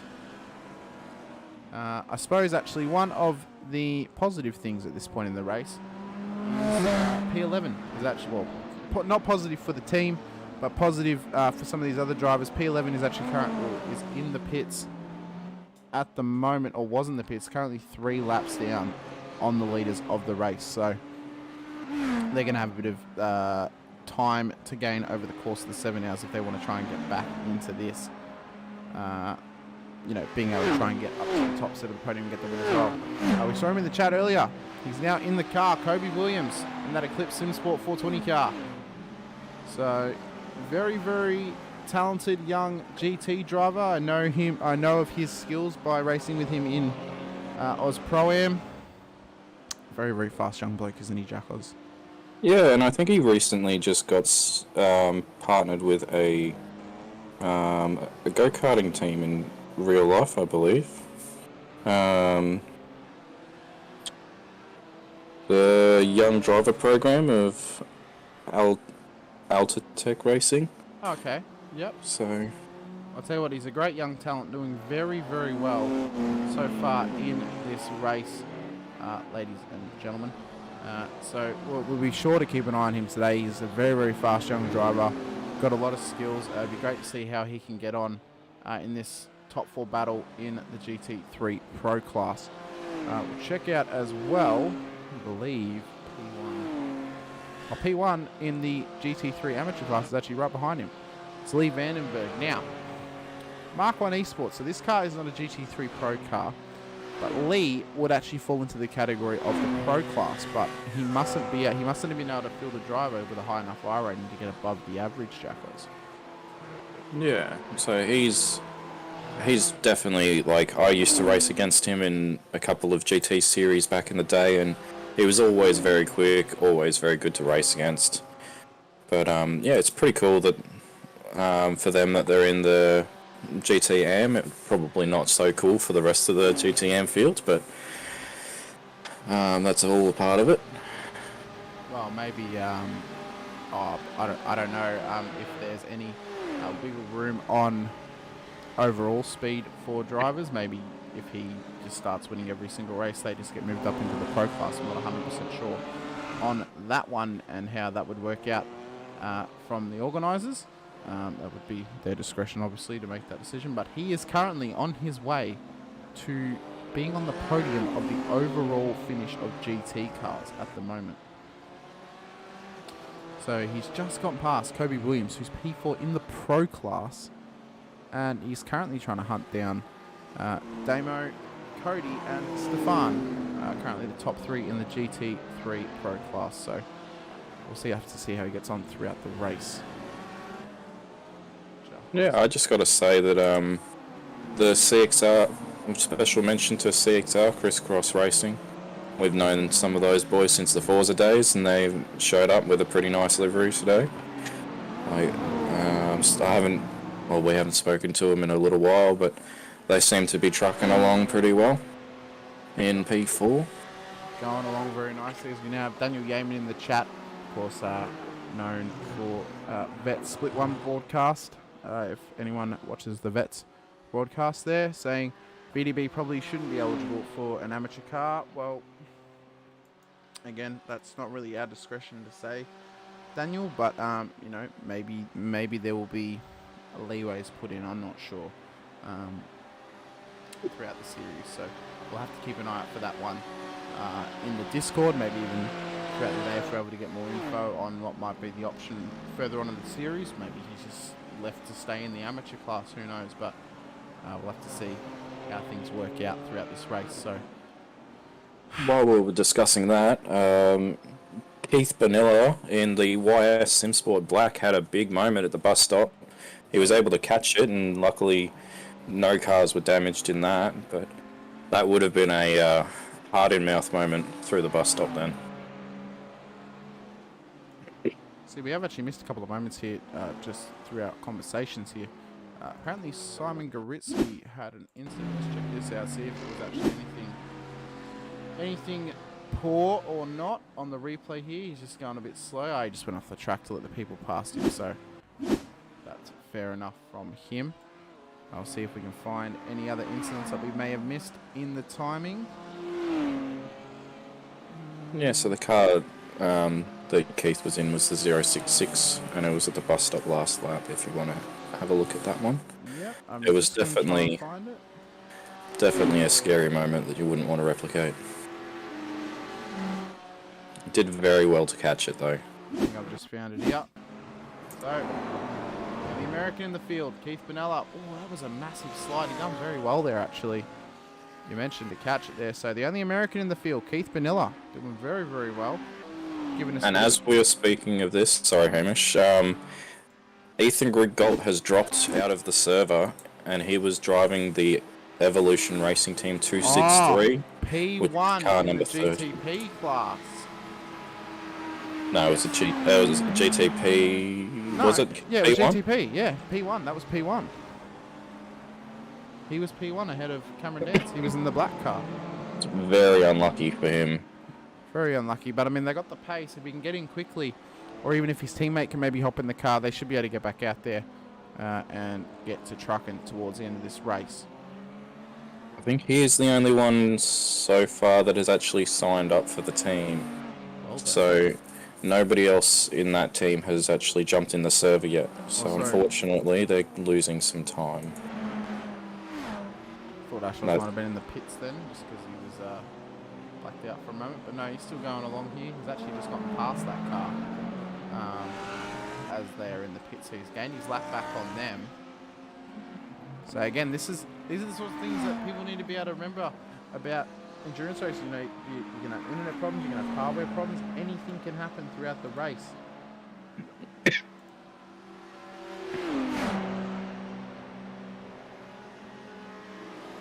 So I've just been messaged by Ben, the organizer. So to give a bit of an update on that Mark 1 car. So the average I rating of that car is 29.52. They are just below the limit for amateur Jeez. class. So Lee is 3,072. Henry is 28.32. So they are just at the brink of amateur class. Maybe they sandbagged their I ratings a little bit. Who knows? I mean, it's always something to think about. We got Mick Waite in the green room as well. That we might just bring him in here and have a quick chat. The teammate of Andy Waite, Yep. the number 38. G'day, Mick. Welcome to the broadcast. Mick. Oh, he's gone. Never Okay, mind. Maybe he was in there for race control. Who knows? Possibly. So yes, that's just that's one of those things to remember, ladies and gentlemen. You can have your hardware issues, you can have your internet issues, and you can also, have sort of just anything can happen in an endurance race. You have an internet dropout, you've then lost your lead that you had, you've lost out the cars who were already a lap down. So it'll be something to keep an eye on here throughout this race of how well these guys' internet connections or even hardware can actually hold up throughout this race.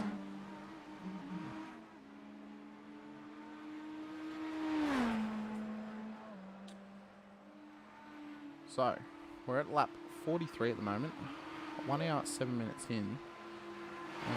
So that's 40 laps per hour. Would you say that's then... Would that be... You say 40 laps an hour. Would it be 40 laps an hour? What are you trying to calculate I'm trying again? to figure how many laps are actually going to get out of the race. I think it'd be According 320. to my race labs, it says roughly about 310. As we have Henry in the green room, if you want to drag him in, Hamish. Oh, yep. See if we can get him in here. Henry James Kircher, welcome to the broadcast. How are we, guys? Very good, thanks, mate. If you just want to... I don't have a list of all the entries, mate. Which car are you representing in the broadcast at the moment, mate? We're in F1 Sports 222. Ah, yes. Oh, nice. Yes. You are the talk of the town at the moment, good sir. Yeah, we just heard you talking about us on the stream and thought we'd pop across for a bit of a chat. No worries at all. So, yeah, you guys are just outside the brink for the pro class, eh? Yeah, sort of right on the cusp of it. So it's sort of sitting in the AM there, but Lee's doing a pretty good job and getting towed along by the guys in front and just keeping it clean, which is kind of quite flattering, I think. We're probably running a bit better than we would expect. I mean, you guys have got some absolutely mega pace out there today. Of course, the Beamer, I mean, probably one of the better GT3 cars to actually select. It's the choice of the field pretty much for all the GT3 drivers. Other options that they've actually gone with. So, how's your guys' race going so far? Sort of just trying to maneuver your way through that.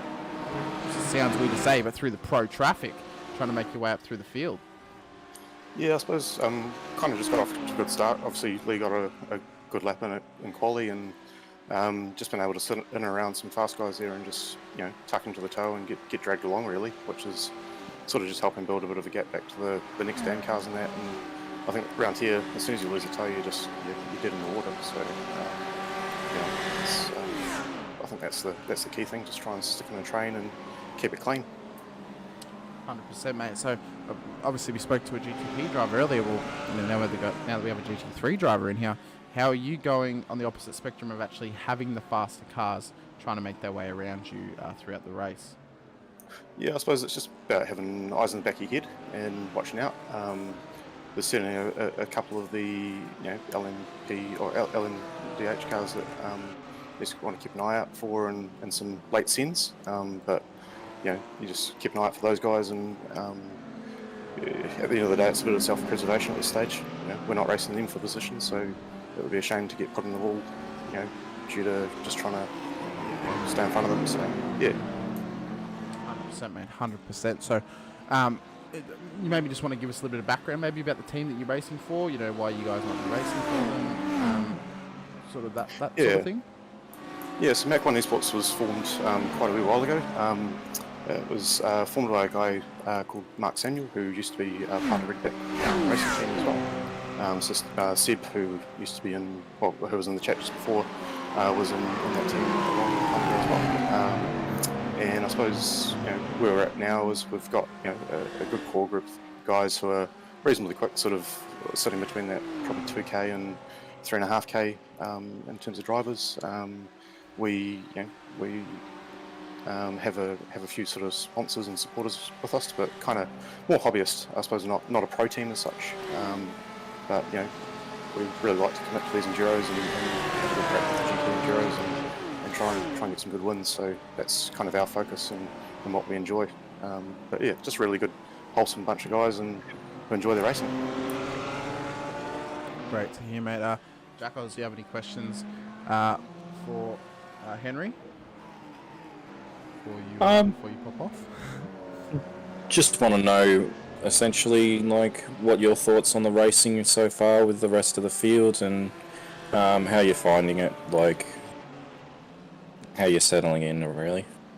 Yeah, I think obviously there was the car 38, which was causing a few dramas out on track. But obviously it's probably their first time doing something like this, which hopefully they can get some more experience and get up to speed and rejoin us for some more rounds. Otherwise, I think it's been reasonably clean. There's been a few sort of odd bits of contact here and there, and that. But I think, like all enduros, it's sort of survival of the fittest and get through to that last hour or so. I mean, that's when the real race will unfold. Very, very good, mate.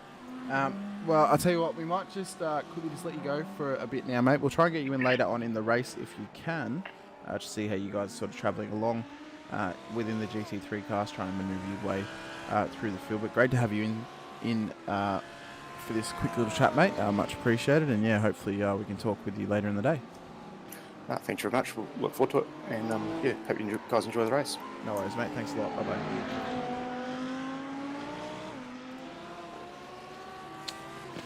Great to talk to one of the GT3 drivers there of the Mark 1 Esports car. Of course, we had him on screen for a little while there.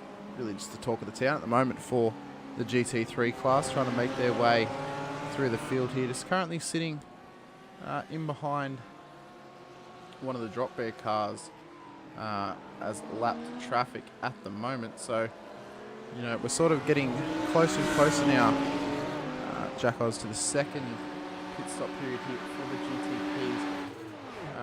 Drop Bear Motorsport SBM car currently with an 8.7 second gap to Velix behind them. They're looking pretty good at the moment, aren't they? Yeah, they're in a pretty good spot. They seem to have a pretty good driver pairing that work well together, and they're just chipping along in first. And yeah, they've definitely got the pace over the field by the looks of it, and they seem to be slowly eking out a little gap, which is very nice for them.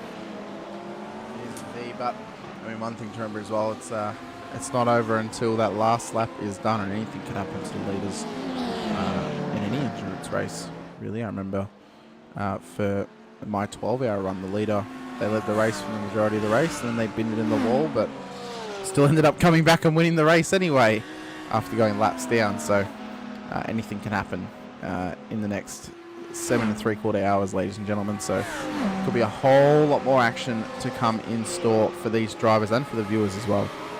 Could be a great show for us. So, you know, I've mentioned before in previous broadcasts, I mean, it's kind of similar at this point now. They're getting to the point in this race now where they're kind of just churning out their laps, trying to let that time go down, trying to make it to the end. When do you think the point is in the race, Jackals, that you start to think to yourself in your head, right, there's only so much to go, we just got to keep going, nearly there? Do you reckon it's after the halfway point, or maybe it's at the halfway point? When do you think that might be? It varies between the race to race, really. Like, for the Daytona 24-hour, I think it got halfway, and I'm like, really? We got another one of these to go?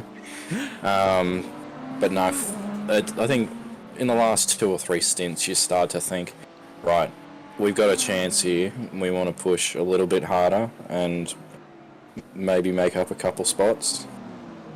But yeah, you're kind of in not cruise mode, but risk mitigation mode for most of the race, I would say.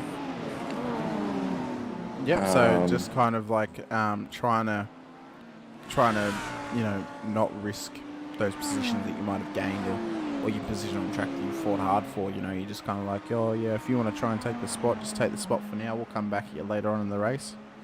Yeah, exactly. Tell you what, I think these guys are probably going to get to about 4 hours into this race, and they're probably going to think, oh good, it's only 4 hours to go. I think that's kind of the beauty of it being substantially shorter than a 24-hour event. Obviously, you know, even doing a 12-hour event, even for the Bathurst 12-hour, I got to about halfway, and I'm like, oh, we've still got another 6 hours to go. Yeah, But I was very glad I was not racing for that one. It was still good. It was still a good race, but I think it was just you know, it was one of those tough days of the office, but it's important just to keep going, especially in this race as well. You know, only 8 hours. It's not too long. Your whole day's not ruined if you sort of have a moment. You can always come back.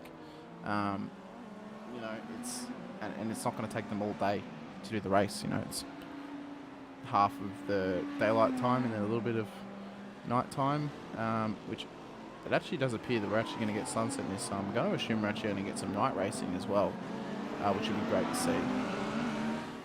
I'm not sure if we caught it, but I believe that looking at the entry list, there have been a couple of cars that have no longer got drivers in them.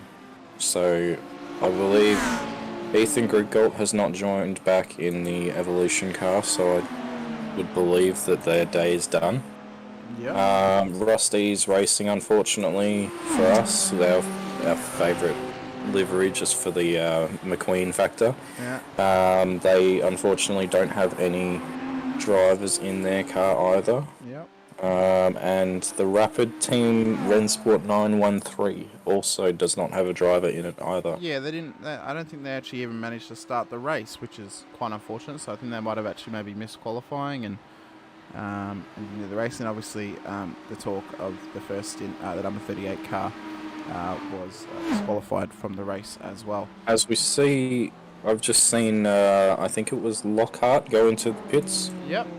So he's now coming in. I have to wonder if Seb is about to hop into the car, so we'll keep an eye on that. So they did a, 38-minute first stint. So they've actually gone 40 minutes this time for this stint. So very, very interesting to see. So we'll keep an eye on that one. But we'll go back up to the leader at the moment. Cameron Dance, Drop Bear Motorsport SBM at the moment. Currently 10 seconds ahead of the car in second place, Rapid Team Rensport. The car just in behind him is not that car. That is the Alpha Venturi racing car, I believe. Actually, no, that might be TriStar. No, that's not TriStar. That's, try and get this one right. Oh, no, it is Alpha Venturi Racing, but it's the 616 car, not the 717. So they are now also coming into the pits as well. So everyone except for the front two at the moment, Drop Bear Motorsport. That wasn't even them. They were at a different point of the track. Bloody hell. I think it might have been. It's Ryan Houlihan. It was a Alpha Venturi team car, but it was the 717. So apologies, ladies and gentlemen, for getting that one wrong. So Drop Bear car currently with a 12-second gap back to second place at the moment. We'll have to see. If you want to jump on board with Kobe Williams, you'll see that they have a 3-car battle going on right now for the last couple of laps with Lee Vanderberg, Lachlan Capel, and Kobe Williams all battling away. And they've been very close over the last couple of laps. So currently, at the moment, that Drop Bear car in behind, I believe. As you see him bump drafting as well to get a little bit further away. I believe that Drop Bear car might actually be the one that is further down the order, not the one that is in 5th place. It is in 6th place. Oh, sorry. Wait, what? 6th place overall, but 5th place in class. So, is that? Oh! For some reason, they've signed up in the wrong class. That's why we can't see them. I don't know why that hasn't worked properly. I'll see if I can fix that, ladies and gentlemen. So I'll just quickly select this car, and I'll see if I can fix this. I don't know why this hasn't worked. I did see Daniel Yeaman did mention it earlier for saying that it wasn't showing up in the standings or the overlays. Yep, so we'll try and fix that right now.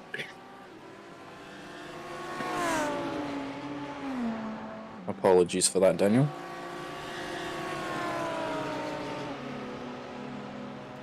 Well, they're set to the correct class. So unless it's from them signing up in the wrong... I don't know what's happened there. I've put them in the correct class, so they should actually be in the pro class. Same with the 699 car as well. It might just be an SDK thing. They might just bugged out. But they got a bit separated then by the GTP through the bus stop. And hopefully they can regain some time as Lee Vanderberg is catching up to the back of the Audi. What's happened here to my overlay? My overlay's now gone. Oh, what have you done? I don't know. I was trying to fix... There we go. Have I actually just fixed that? No, I haven't.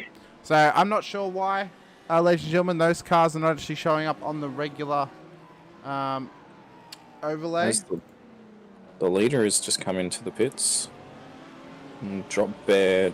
Oh no, it's coming out of the pits, my bad. I just got a notification saying the leader was in the pits. Yep, so Drop Bear has now swapped driver. Sam Sutton now under control of that Drop Bear car. And we did mention it before, Seb Murray Westberg. Let me get that out properly. Seb Murray Westberg now under the control of the Velix Sim Racing car as well, currently in P2. So also Daniel Yeaman was in the chat saying that. Daniel Yeaman saying everyone is saving monumentally. Well, we've had an incident in the second horseshoe. Oh, yep, Brett Tucker. And with that, I'm going to have to jump into my car, so I will be back in a little bit. No worries at all. Oh, that was a big incident there for the TriStar Racing car. We'll catch you a bit later, Jack Oz, as he now goes to drive the car. So, ladies and gentlemen, so just to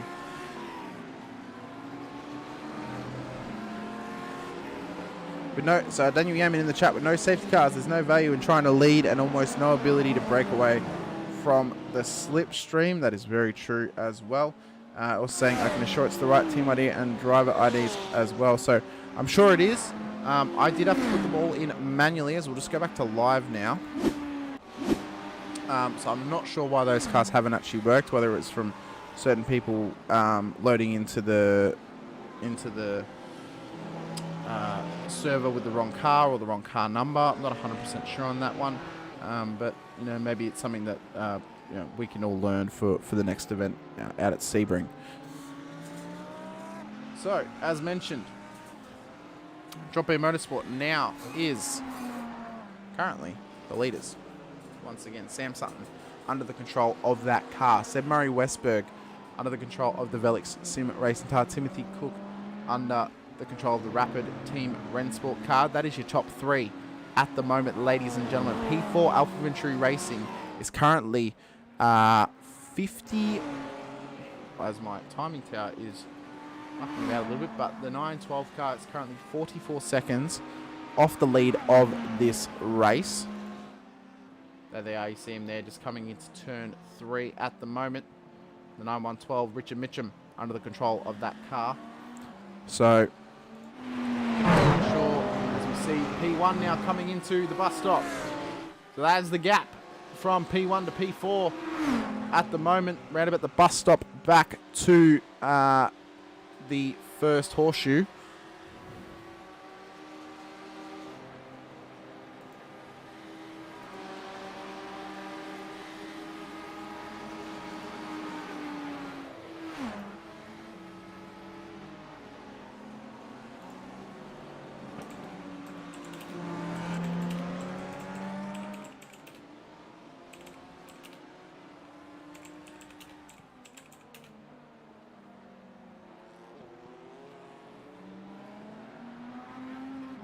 I've just gotten a message from Dan Yeaman about SDK, so we'll just follow the leader here for a little bit.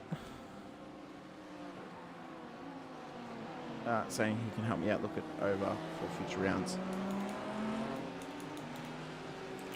So we'll talk that over before round 2.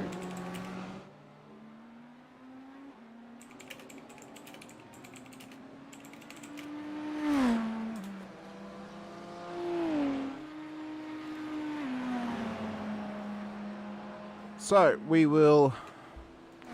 would be expecting the Infinity Motorsport car to come into the pits fairly soon. Around about 4 minutes left. I would say onto their stint, as mentioned, they try and go for the full 45 minutes on their stints. So we'll see how they can go.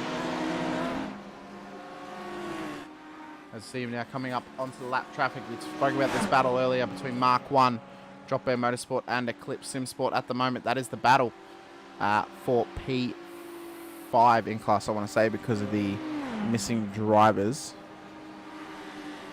See, the Infinity Motorsport car does stay out on track, so yes. So it then goes, whenever I select those cars, it then goes to overall positions in the race. So this will be for overall P5 at the moment for the GT3 Pro and AM class combined.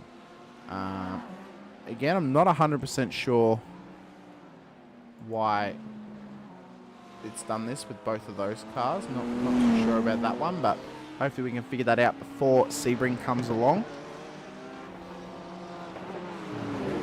So we see here Clip Sim Sports number 699. They got 2 of their cars on the GT3 podium at the moment, with number 69 leading the way for the GT3 cards. Damo, of course, driving that car at the moment. Doing a very good job to see them getting overtaken by the Drop Bear Motorsport car of Sam Sutton. Comes into the bus stop. Once again, ladies and gentlemen, anyone in the chat, got any questions, anything you want us to talk about, be sure to chuck your questions, chuck your... Oh, apparently Daniel has an answer for me. We might need to bring him into the broadcast. If you're able to make your way into the green room, Daniel, might get you to help me fix this live on the broadcast. We'll get it sorted.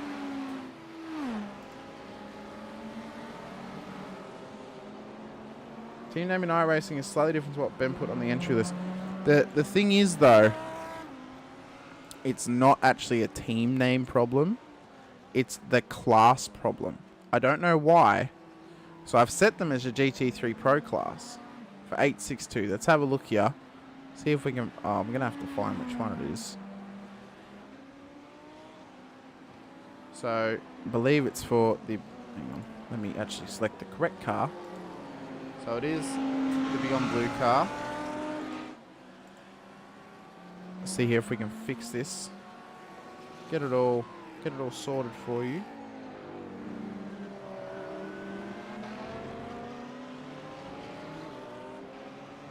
Ah. Let's have a look if we can fix this here.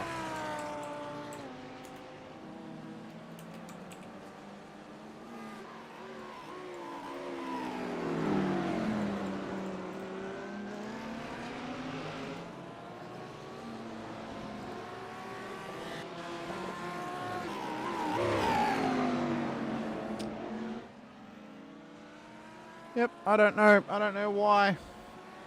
I'm not sure. That's a class thing. That's not actually an entry name problem. So just to give everyone a little bit of inside baseball about how I had to do the entry list for this. So I actually had to get every single car, every single driver entry for every car, put it in manually, so then I could set the custom car classes, since there's 2 GT3 classes involved in the race. Obviously we can't run GTE and GT3 because it would mean too many car types. So I'm not 100% sure why that problem's eventuated. We will try and sort it out either throughout the race or maybe even hopefully before Sebring happens, if not today. So we will try and get that sorted out.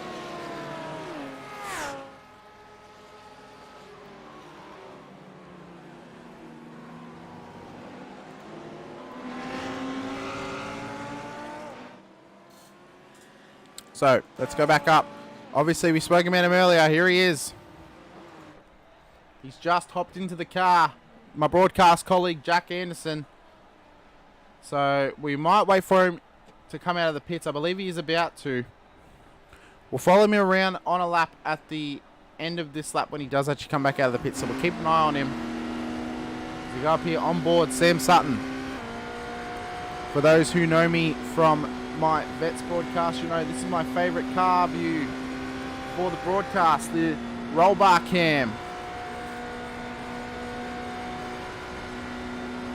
Get to see a bit of the wheel work, a bit harder to see the footwork in these cars. You can see the gears they use, the wheel work as well. Just can't see some of the settings that they have on their wheel though, that's the only thing. Keep it all private for them, so. It's a great camera angle. I love to use it. Let's go back here on the broadcast view now. So, we're now sort of just kind of settling in now, ladies and gentlemen. Hour and a half in. Got around about 6.5 hours to go in this race. You know, these drivers are starting to battle hard here for glory. You know, to be known, you know, these drivers are gladiators. They're drivers that are committing to 8 hours out of their day to race, to be the one to say that they won the Daytona 8 hour in the SIMSA Sports Car Championship. See Sam Sutton now making his way through the bus stop there. We'll see where my broadcast colleague is at the moment. I believe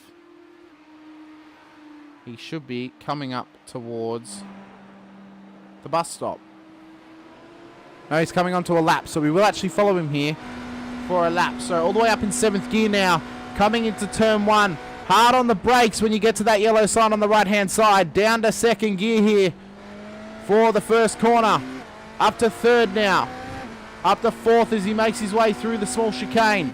Hard on the brakes. Down to 2nd for turn 3. Full throttle now up to 3rd. Up to 4th he goes. Up to 5th. Hard on the brakes after the kink. Down to 2nd once again. Through the right-hander now. Need to be nice and smooth on exit. Don't want to lose the rear end. Up to 3rd gear. Up to 4th now. Hard on the brakes. Down to 2nd once again. A lot of 2nd gear corners around this circuit. You come around the left-hander. You want to try and be careful here coming onto the bowl that you don't lose that rear end. He goes up to 4th gear now. Up to 5th. We'll get the standings for you after we watch this lap. Up to 6th gear now. Going to get all the way up to 7th. He'll have that hybrid open nicely. Up to 7th.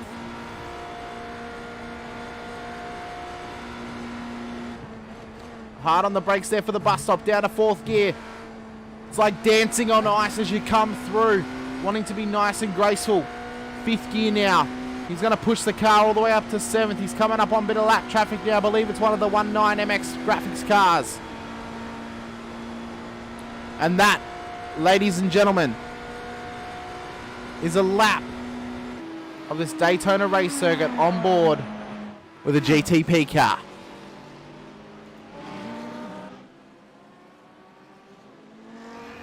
So we got back now with the leader, Sam Sutton, Drop Bear Motorsport, SBM. Just getting past a couple more cars here on their way, they would hope, to victory, as they are on now lap 61 of this 8-hour race. Remember, this race is not lap certain, it is time certain. So once we get to those 8 hours, that's it. The race will be over. So these guys are going to try and stay as clean and consistent over the course of the race as they can.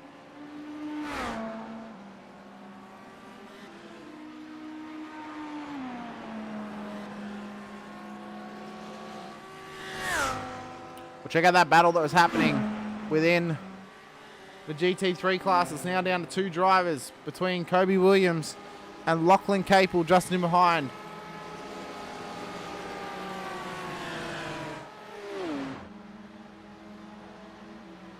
I've got the standings up, don't you worry, Jack Oz. VS SimSport's supposed to be YS SimSport as well. I'll see then if we can fix that for you. I'll have to find out. Oh, yep. Many apologies. It was a late night when I was doing the entry list, so we'll see if we can fix that for you. Very, very sorry.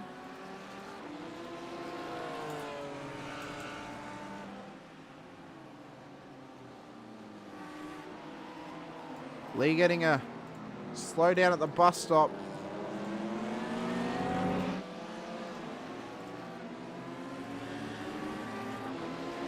There we go. We now fixed that one. No worries, Adam. Thank you so much for letting me know so I can fix it. As was mentioned earlier in the broadcast, ladies and gentlemen, if there's any drivers watching the broadcast at the moment, if you've just hopped out of the car and you're involved in this race, you want to get on the broadcast, I'll have a quick interview, you can hop over into the green room. We'll pull you in for a quick chat, see how the car's going, see how you guys are going, have a bit of a discussion about your thoughts on the race. Because, you know, we want to be able to give voices to the drivers so we know what they're experiencing out there through such a long race. Obviously, 8 hours is a long time. And if you've never done an endurance race, you don't understand the kind of sort of intensity that it can actually bring. Even though it's not like you're in an intense battle, you're feeling the intensity of trying to keep your car clean, trying to make your way through the field, trying to let, if you're in a slower class, the faster cars past you in the GTP class or even in the LMP2s when they are involved in said races. So, you know, these are all the sorts of things that people are going through throughout this race. These are all the sorts of thoughts that are kind of sitting in their mind as they're driving around, you know, as they're trying to, you know, make their way through. We'll just check out some of the other drivers as well. Greg Favell, any vets followers out there will know this man as part of Type N Esports. I believe he's in Split 1 of VR Veterans. I, of course, call Split 2, so I've not had the chance to call any of his action yet. Look forward to calling some of his action here today in the Type N Esports car. Number 286 doing, or 268 apparently, on the entry list, but it was 286 on the previous entry list before the actual race starts. So hopefully we can get that all fixed up before Sebring. Doing very well though.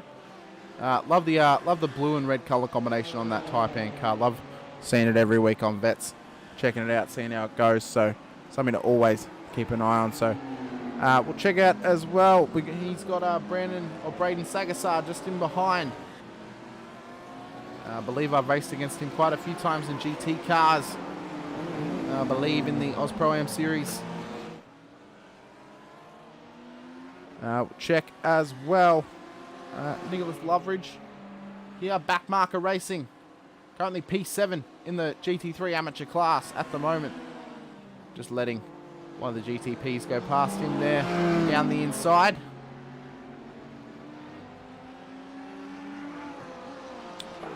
And we'll see Andrew Saunders, Drop In Motorsport and Kosi. Currently doing a pretty good job there. P11 at the moment in the pro class, so they're just trying to mitigate things a little bit, trying to make their way up through the field.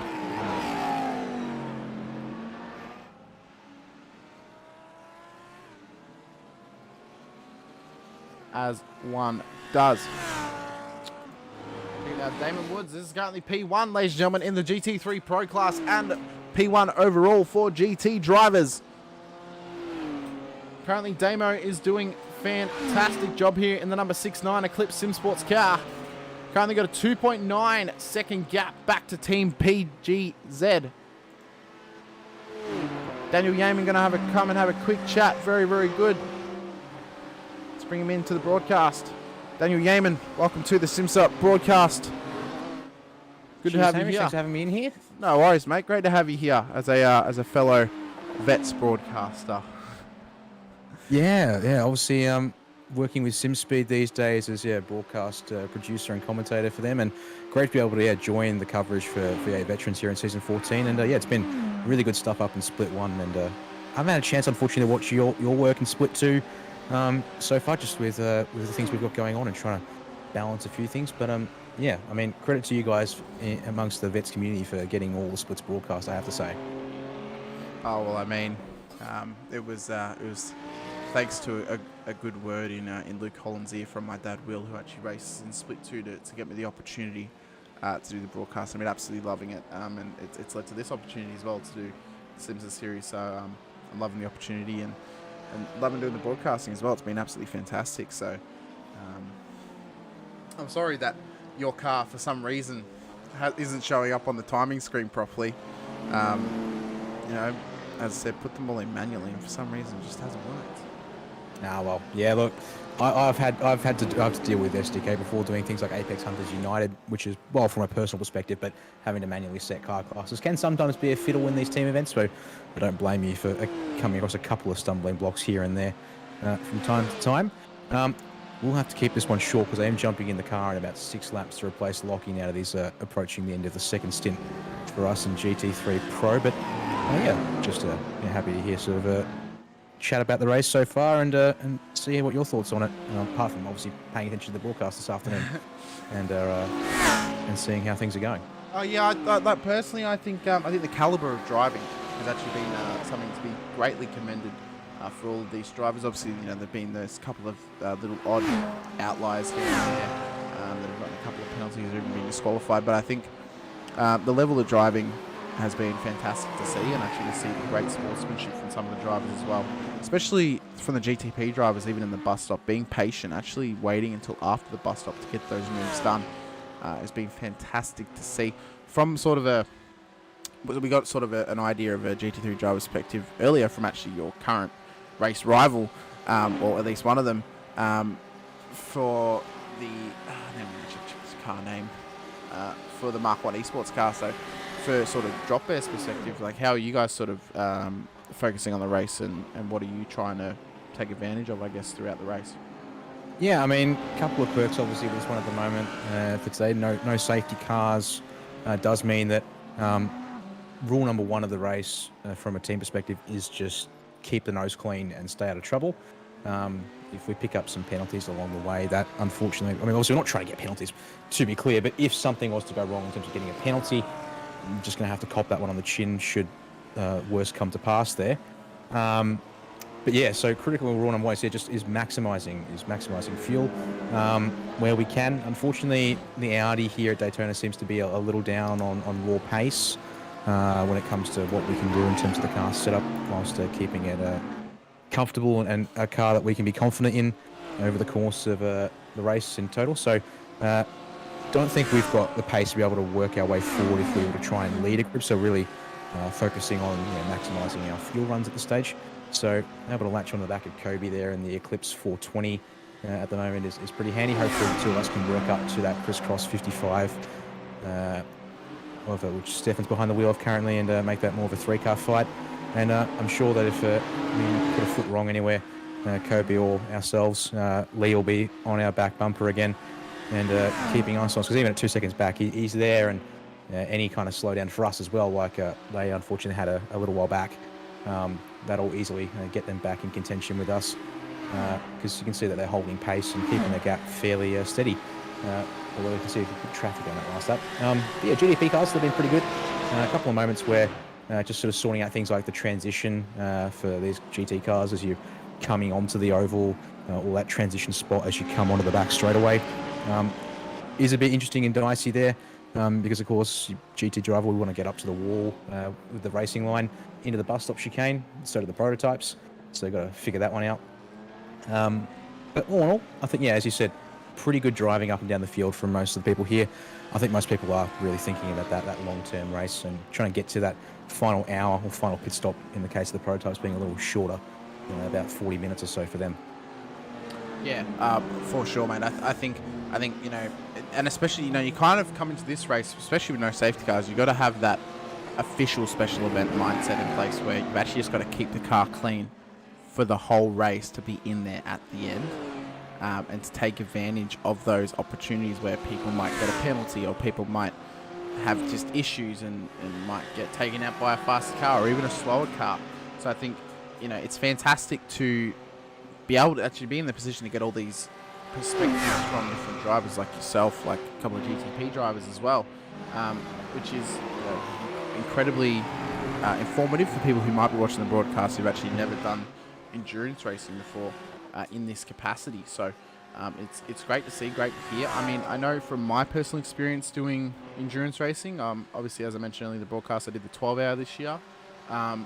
We had our own problems, but even the people up the front had problems as well, and they actually ended up either just dropping down the order past us because we just stayed in it and we kept our heads down and tried to keep our noses clean. So, name of the game always is just stick to your line and stay clean, because at the end of the day, to finish first, you first have to finish. Exactly, yeah. The motto applies more than ever in races like these. As you said, yeah, it's a lot like an iRacing official special event, in that we don't have safety cars here today to break up. I'm just getting myself a little bit more ready to race, but yeah, the racing rhythm is very much, because it will be green all the way. So yeah, you sort of come in with a preset strategy in mind and then have to adjust based on what happens to your car more than anything else. And yeah, you still have to rely on everyone else around you doing their bit to keep their nose clean and focus on their car's survivability throughout the race. And yeah, just make sure that everyone's thinking about the long game and getting to the end of the race before we start getting into the really aggressive moves and trying to maximise their finish results.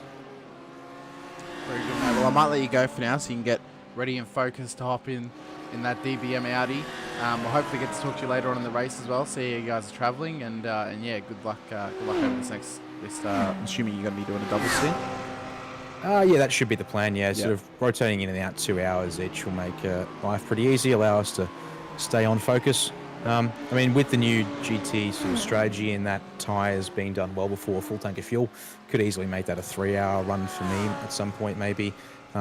Just see how we're going in the car in terms of pace between each other, myself and Lachlan, and decide who's the best to finish the race off later on tonight. Very, very good, mate. All right, well, great chatting to you. Good luck over the next couple of hours, and look forward to chatting to you later in the race. Appreciate it, Hamish. Thanks for having us in. Thanks, mate. Great to talk to Daniel Yeaman there of the Drop Bear Motorsport Beyond Blue car. We're focusing on them over the last couple of laps. We will go up to their teammates, though. Drop Bear Motorsport SBM car number 296, Sam Sutton currently at the wheel. Ladies and gentlemen, I'm just going to take a quick 5-minute commentary break just to go have a drink, use the facilities, whatever. I will leave it on the leader of the race at the moment, the Drop Bear Motorsport car.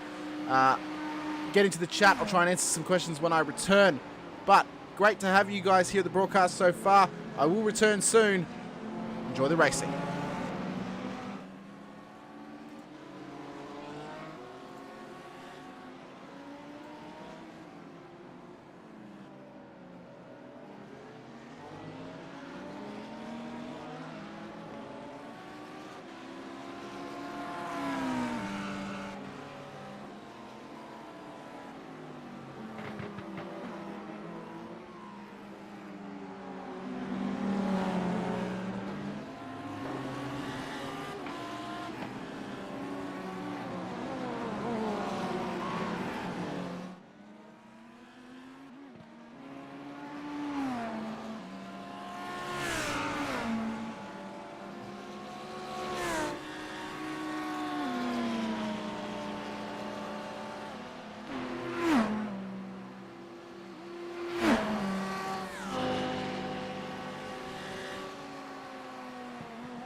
Ladies and gentlemen, I am back here for the broadcast. If you've just joined us, we are broadcasting the SIMSA Sports Car Championship 8-hour of Daytona endurance race. I'm your commentator, Hamish Munro. Great to be back here on the broadcast. We've had a couple of chats with a couple of drivers. If there's any other drivers out there who want to come in and have a chat, more than welcome to hop into the green room, and we'll try and get you in for a bit of a chat, see how you guys are going, see how your car's going, how you feel about the field at the moment. Currently, there are no outstanding driver penalties or anything like that. Just to give a bit of a wrap up of what happened within the first 2 hours of this race. Car number 98, the SSR Wave Runner car, got a 2 5-second stop and hold, so a 10-second stop and hold there at their first pit stop in the race. There was no further action taken for the car number 19, 19 MX Raps racing car with their incident with car number 39. There was a 5-second stop and hold at the pit stop for car number 682, the Drop Bear and Kosi car, who is currently in P9 at the moment. Oh, sorry, I believe P11 for the GT3 amateur class. And of course, car number 38, Risk It Motorsport, was disqualified for driving standards, the 107% rule. Up as we just have another one come up here in the protesting section, a pit lane penalty for car number 78 for exceeding 30 incident points. So they will now get a drive-through penalty for their car. Let's see if we can get them up on screen. Shane Nguyen's currently at the wheel of the Mauler Esports car, so they now have a pit lane penalty. Believe they should be getting a drive-through on their next lap, I would assume, unless they have just served it, ladies and gentlemen. Of course, as well as we'll be mentioning throughout the race, if you want to hop into the chat, have a bit of a discussion with us, have any questions, have any queries, have any comments, be sure to put them in there. We'll be sure to chat about them throughout the race, throughout the proceedings. We've got about 6 hours to go in the Daytona 8-hour here for the first round of the SIMSA 2023 Sports Car Championship. Of course, round 2, March. Let me double check the date so I get it correct. I believe it is March 16.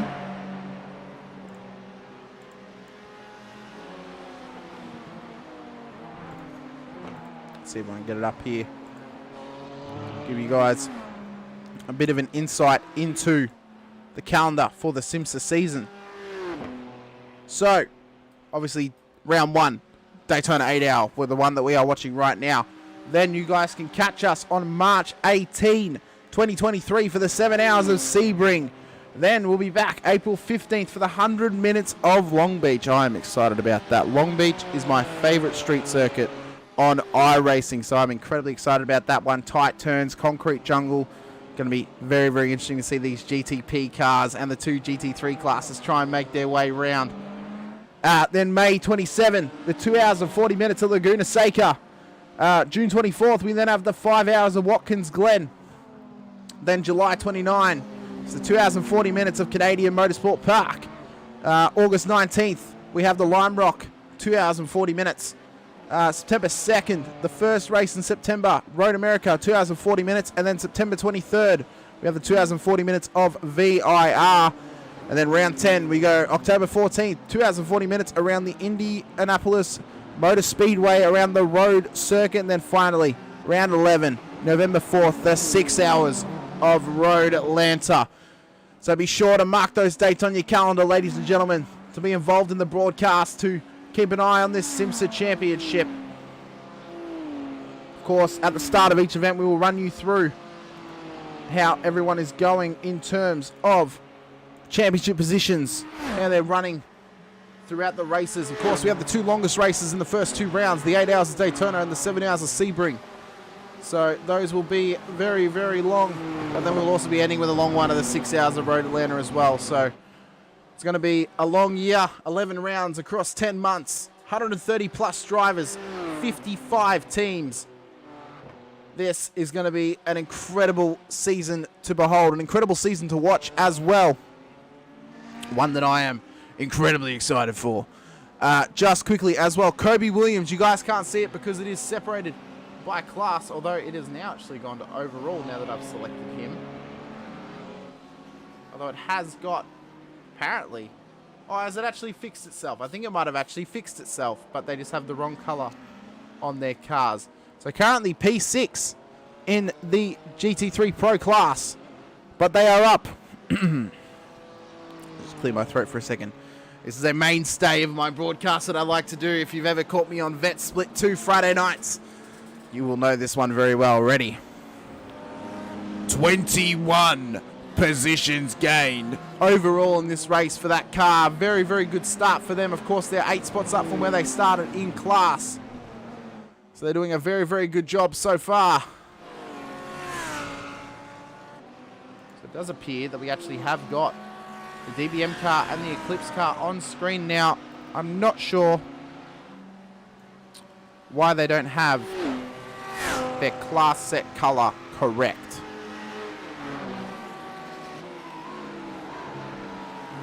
Not 100% sure on that one.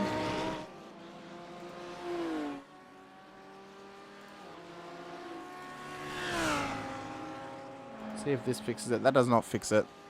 We'll try and reload the overlay. That doesn't do anything. Well, we now know the position they're in, but those two blue cars are a part of the GT3 Pro class.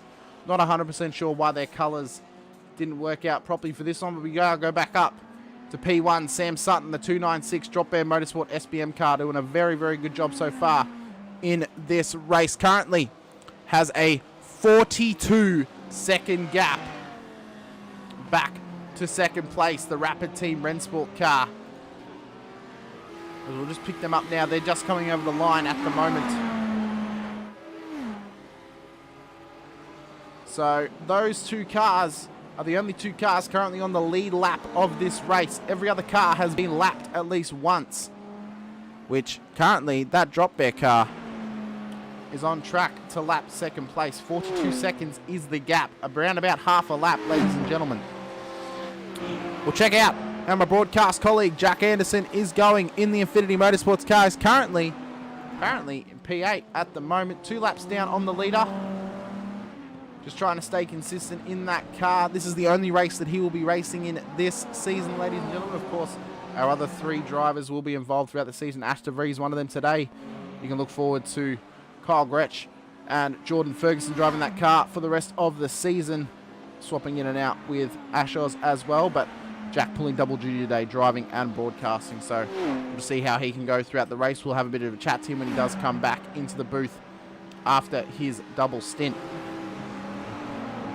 We'll check out as well the front of Alpha Venturi Racing. This is the back of the GTP class at the moment. That's currently running around on the track, 3 laps down on the leader. They're just trucking away so far, ladies and gentlemen. See here, this is P1 in the GT3 Pro class. Dylan Burse for Eclipse Sim Sports. As I will just reload the stream on my browser. We'll see how many we got watching. 26 viewers right now. Great to have you all here. If you want to get into the chat, we'd love to have a chat. Love to answer any questions about the race so far. We'll check it as well. Adam Hughes, Crisscross Racing. What a great livery on that one. Currently P5. Or P4, sorry, in the GT3 Pro class at the moment. He's got that DBM car. Daniel Yeaman, we spoke to him earlier, just in behind. This is the battle for 4th place right now, ladies and gentlemen. We see the Infinity Motorsports car just behind them. AVR Sandeezy, welcome to the chat. Great to have you here. Great to have you involved in the chat today.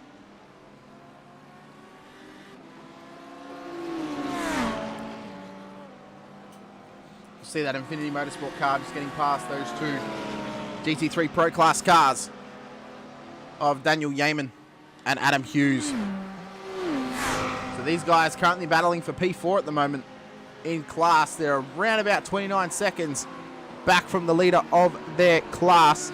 21 seconds roughly to 3rd place in class. Actually, you can see the split there for P1 and P2 in class. A 144, only 200ths in it on those lap times. I believe that was. Actually, no, they had the exact same lap time, ladies and gentlemen. See Timothy Cook has had an incident here. Let's check it out. In the GTP car, what's happened here to the Rapid Team Rennsport car? Is STK bothering me, or has he made a mistake there? Oh, it was very, very close there. The GT car just locked up and just spun it round at the first horseshoe, or the second horseshoe, sorry. So he's just gone on there onto the little infield part of the track there, the alternate part of the circuit. Kept his car nice and clean, done very well to not do any more damage. Jeremy Greentree as well has had an incident at the same corner at the kink. Let's see what's happened here. GTP around the outside. Let's see what happened here to the Mark 1 Esports car. Oh, the LMDH car's just turned in on him there, spun him round.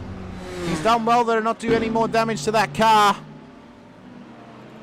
As I now go back to our live footage, this is the battle for P4 at the moment in the GT3 Pro class, ladies and gentlemen. Crisscross Racing and Drop Bear Motorsport fighting hard here, the number 51 and the 862. As you see, the Drop Bear Motorsport car that was in P1 has just come through the pits. They're now making their exit. So we're now at around about the third pit stop for this race. Halfway through a double stint for these GTP drivers. They've got another 40 odd minutes to go.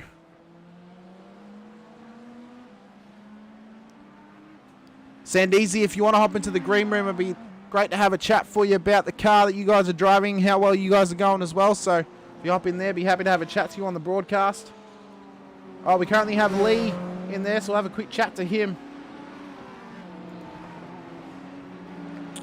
Lee Vandenberg, welcome to the broadcast, my friend. Hi, how are we? Good, thanks, mate. How are you guys going today? We spoke to your teammate earlier. Yeah, tracking along okay. So we've spoken about how you guys have just missed out on the pro class with that I rating average of a 2952. You guys are currently the talk of the town in the amateur class at the moment, doing very, very well so far. How's it going running around all those pro drivers? I was trying to stay out of the way. There's been a bit of a few boys getting into a bit of mischief ahead of us, so it's probably flattering us a little bit, keeping us in the toe of them, but we'll just stay out of the way and hang on to the back of them, hopefully. Very, very good, mate. So how were you tracking along in those first two stints with all the GTP cars coming around you and trying to stay within that GT3 traffic as well? Yeah, overall it's been very respectful, I think, so far. I've had a few little dive bombs here and there, but that's to be expected. So just a matter of trying to give them as much space as possible when you think one's coming, and yeah, just hoping that when it costs you a few seconds, it costs the guys in front a few seconds somewhere along the line and get us back in that tow. Just quickly as well, Jack has just sent a message into the chat. He said he wants to apologise to you for into the bus stop, so I'm going to assume he might have done a bit of a naughty pass on you at some point. Maybe he dived you in there in the Infinity Motorsports GTP car. Do you have any comments on what happened there? All good, happens. I think I'll give him a few flashes to let the feelings known on exit, but it's all good, happens. We survived it. Very good, mate, very good. So yeah, so obviously we spoke to Henry earlier about your guys sort of your strategies for this race and actually just trying to, stick to your line and let the GTP cars go around you. So actually, as I see on the broadcast there, that was a bit of an interesting move there from the GTP car, nearly running up the rear side of that Eclipse car just ahead of you. So, you guys are tracking along pretty well at the moment. You got some good pace. Where do you sort of see you guys sort of ending the race, do you reckon, if you can keep it clean out there? Yeah, I think it's, like I said, it's probably all how much we can hang in the tow of the quicker guys, I think. I think we can match the guys behind us, I think, out of the tow, but sticking in there has given us that 2 or 3 tenths a lap. Very, very good, mate. Well, obviously we spoke about earlier with Henry about the team Mark 1. Just personally, mate, how long have you actually been with Mark 1 Esports? 3 or 4 years. It's pretty crazy. We don't take it too seriously, so yeah, it's a good environment to be in. Just had a look here. I've just had a message as well into the chat. Apparently P3 and GTP is running no wing, but they're looking fine at the moment. Yeah, so you guys running fairly well at the moment. You got some great pace, mate.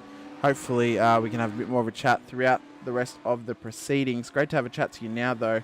I have got Lockhart Brownlee waiting in the wings, so I might have a quick chat to him, mate, but hopefully we can chat to you soon. No worries. Thanks for the chat. Thanks, mate.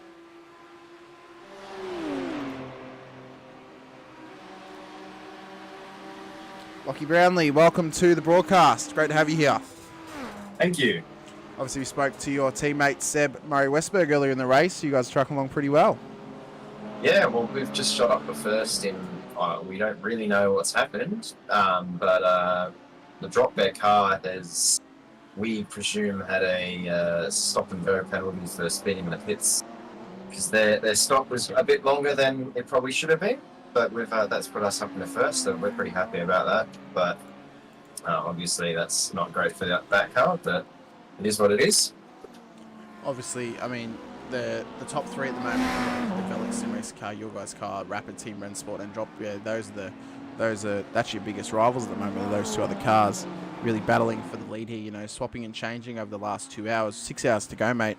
You know, how do you guys reckon you just be able to truck along, just keeping it clean, keeping it mean sort of deal, or what? Yeah, that's the dream. We had a bit of issues. Oh, Seb had a couple issues at the start of this stint with locking up, and that lost us a chunk of time. But we've hopefully gotten to a groove now, and it seems he's done that towards the end of last stint and currently in this stint.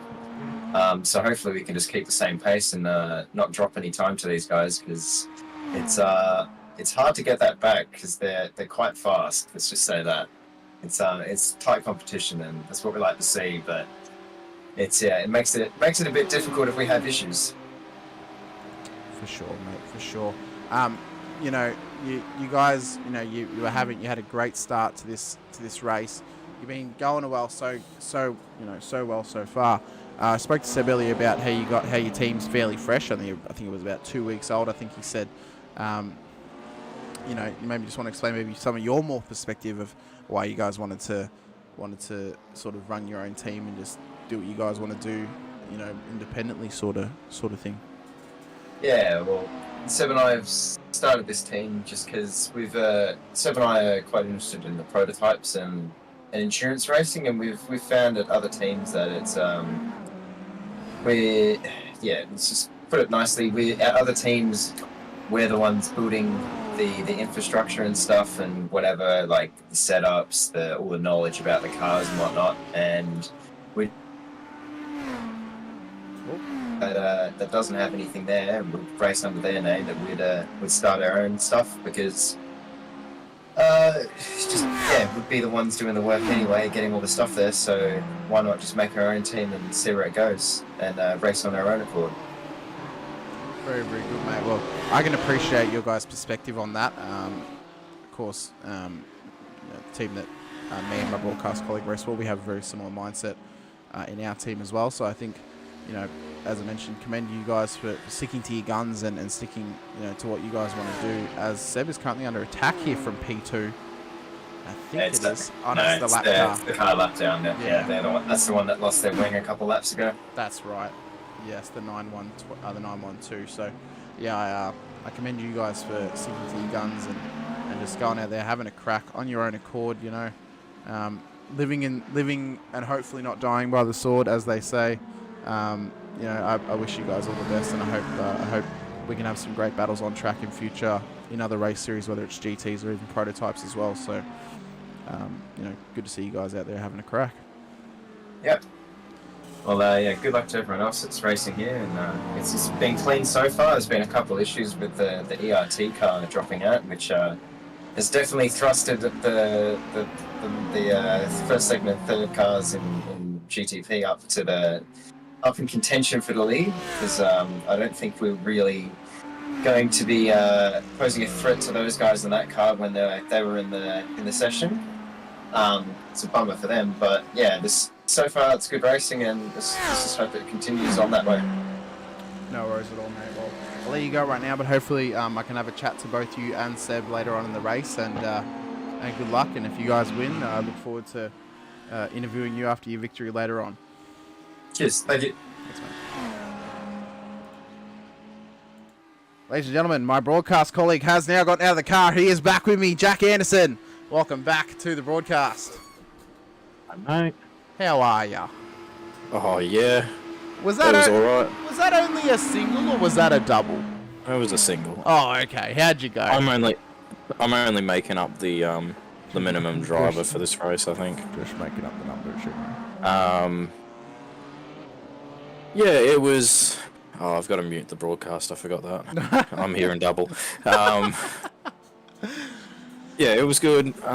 We still got the quali set on, so it's got high friction pads, which are not what we were running before. So I'm not confident under the brakes at all. So I'm just making up numbers, trying to keep it clean, rather than going for normal pace like I normally would. I mean, you're doing very well so far, though, man. I mean, you know, sitting pretty currently in 9th place. A couple of other dropouts. You could very easily make up some spots. You're currently on your own lap. You're not in danger of the car behind, and you know, you guys just need to find a little bit more pace, have a little bit more luck, and you'll be back with the 3 cars ahead of you. So it's going very, very well so far for our car that has been fielded in this event. Obviously, you were concentrating on driving. But sort of, you know, how was everyone sort of driving around you? And I saw you go around, I think it was the battle for P4 for GT3 Pro at one point as well. So what was... Yeah, I decided with that one, with the, I think it was the drop bear car behind the CXR car or something.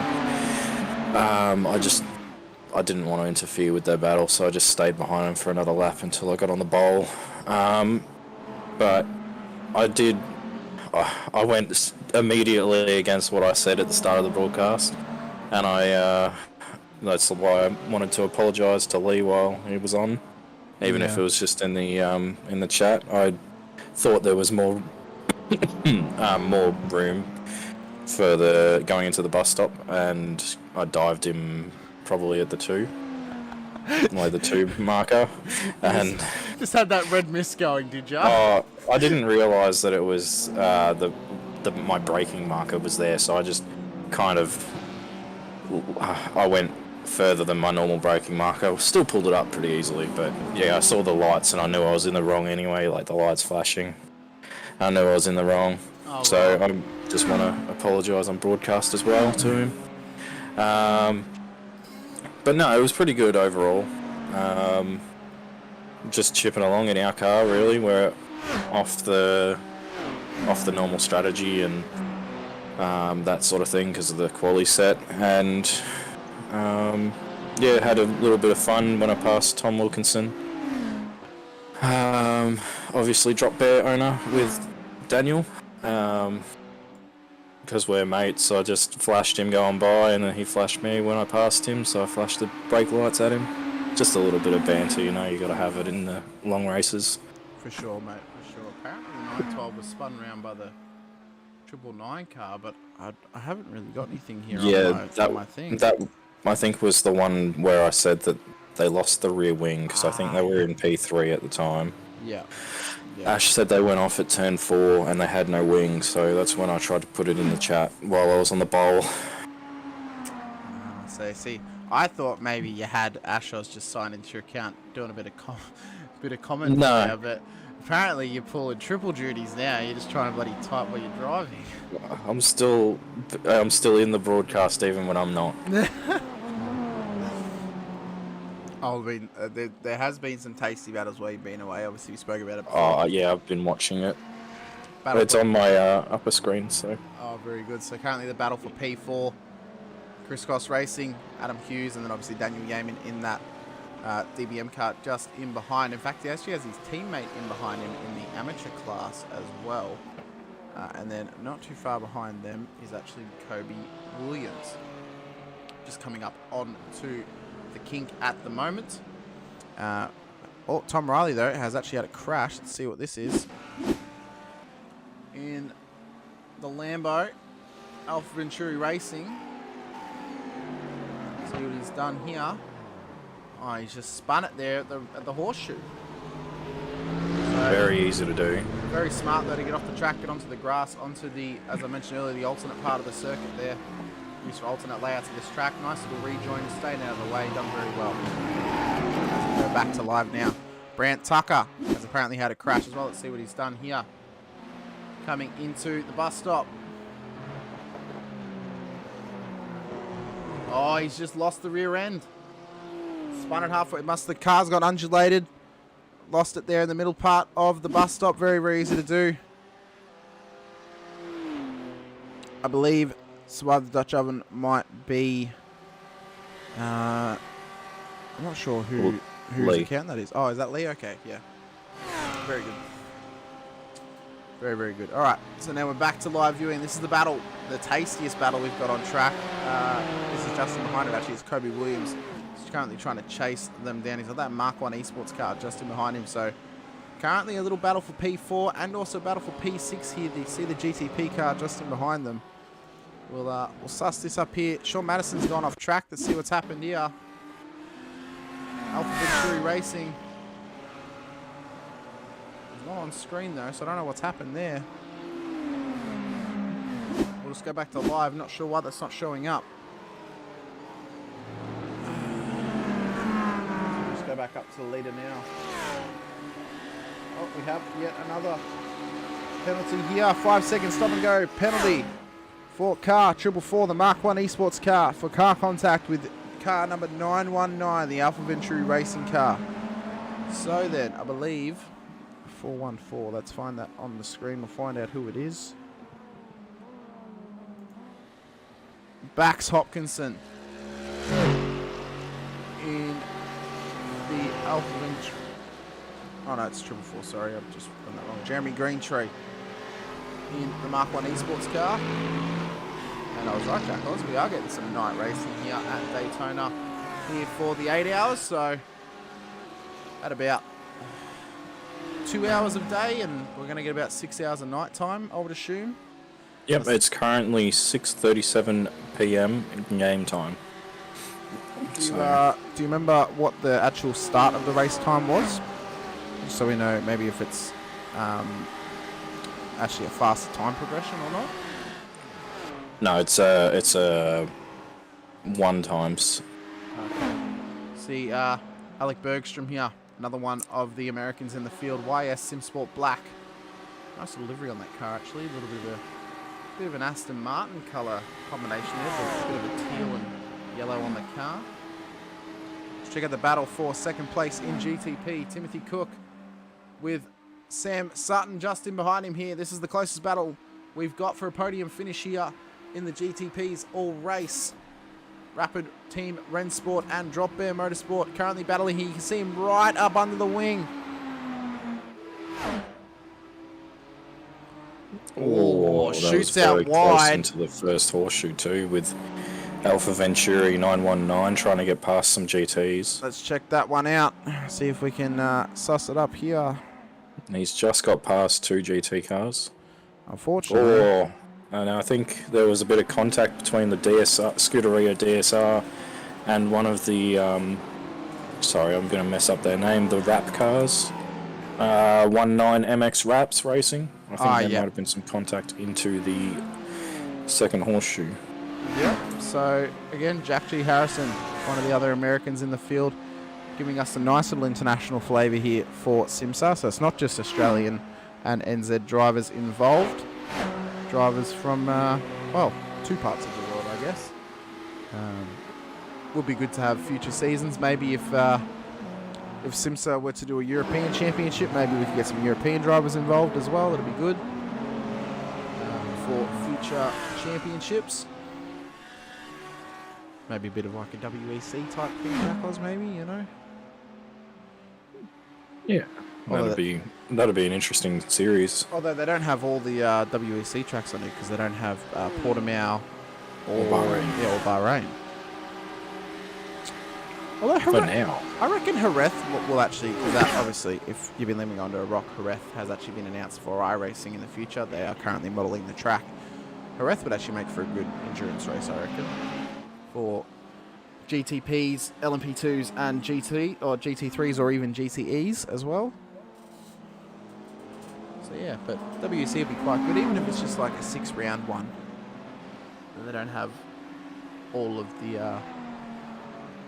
they don't have all of the races, and maybe they could even, if it's run by both SIMSA, or if it's both SIMSA championships, like a European one and an actual SIMSA one, maybe they could have even just combined events, like Daytona 8 Hour would be a combined event for the WEC counterpart and their IMSA counterpart as well. So something for the future to maybe think about for Ben. If the series can get big enough and get enough entries. So just had a comment here from Lockhart. Jerez wouldn't be bad either. Yep. So we've had Lockie agree with us in the chat there. I know we've spoken about this before on our many years ago, back in our younger days on the Rambling Rambles chat, I think it was, about F1 tracks. Oh, yeah. I guess what would be one track on iRacing you think would be good for SIMSA in future series, keeping in mind it would probably have to be an American or Canadian track? Oh, I'm not sure. They have a lot of really good tracks in the calendar this year. Yeah. Maybe if Circuit it de was- Gilles Villeneuve, do you reckon? No, that would be a bit of a... It's a bit too tight, I think, to have the multi-class racing. You say that, Okay. but they're going to Long Beach. Yes, I know, but I feel Villeneuve feels a bit tighter half of the time when you're... well, from the supercar anyway. We all know the 24 hours of Belle Isle is what everyone wants. No. We'll chuck Jacko in the car for that one. No, that's a tough one. I don't know American tracks that I would add. Like, obviously a SIMSA series would be American. Yeah. If it was a WEC style, like a world championship, Yeah. I wouldn't mind seeing something like a Hockenheim or a... Oh, yeah. Hockenheim. Um, Even like Red Bull Ring would be quite good as well. Just a nice short circuit where, even if it's just like a, I don't know, 3-hour race, limited fuel, you know, that might be alright. obviously, well, the obvious answer is Le Mans. Oh yeah, but, Le Mans is the obvious answer. You know, maybe 8 hours of Le Mans or something. Yeah, Road Atlanta, I think, is already... Road Atlanta is on the calendar. Is the finals. Maybe Lockhart might have meant Road America. Maybe Road America is also on there though as well. But, I don't know. Virginia's on the calendar, which I haven't seen many series race at that for a while. Yeah. That is definitely the race that I'm looking most forward to. I love that track. But obviously I'm not driving. It's also good that Lime Rock, just as disclaimer, ladies and gentlemen, I've always given Jack, I don't want to say crap, but I've given him crap for running Lime Rock races on Sundays, because it's actually illegal to run races at Lime Rock on a Sunday, so it's good that their race is actually going to be on a Saturday this year. But yeah, so just to run through the calendar again so everyone knows what tracks are actually there. So obviously Daytona, Sebring, Long Beach, Laguna Seca, Watkins Glen, Motorsport Park, Lime Rock, Road America, VIR, Indianapolis, and Road Atlanta are the 11 rounds of the SIMSA Championship this year. I think Mid-Ohio might be a good addition because they do that in real life from memory. I tell you what, from the AI races that I've watched of GTP, LMP2 and GT3 cars around Mid-Ohio, it is chaos. Yeah. Those AIs hate turn 2 in the GTP cars. Oh, yeah. I don't know what it is about it, but it's just something special about it, ladies and gentlemen. I might just quickly... I'm going to pull a bit of a sneak here. I'm actually just going to check the iRacing website for American tracks that might be able to be used for SIMSA, you know, just as maybe some alternates for future. Of course, there might just not be any. That maybe they've just got the best 11 of the bunch. You got Barber Motorsport Park. Yeah, Barber. which I don't know if that would work for a multi-class. Yeah. I mean, there's Oh, Sonoma. Oh. I dislike that with a track with a passion. There's Coda. True. Coda would work pretty well, I reckon. Yeah.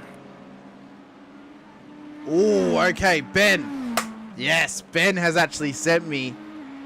He sent me some information. So, if they were to run our World SIMSA Championship like WEC, this is the calendar he would want: Imola, Interlagos, Monza, Barcelona, Silverstone, Spa, Fuji, Hockenheim, Nürburgring GP, Silverstone, Suzuka, and Red Bull Ring.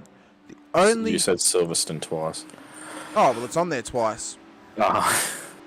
So, don't blame the messenger. I was just reading it as it was.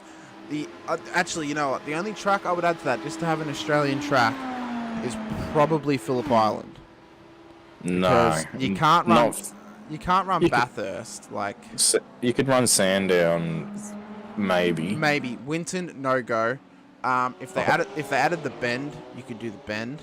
Oran Park for the madness. Oh, that'd be good. Actually, you know what else would be good as well? Magny Core would be a good one. But yeah, I think Coda could be an SIMSA. Also, I'm surprised Catalunya wasn't on there, but although I suppose Catalunya is a bit boring.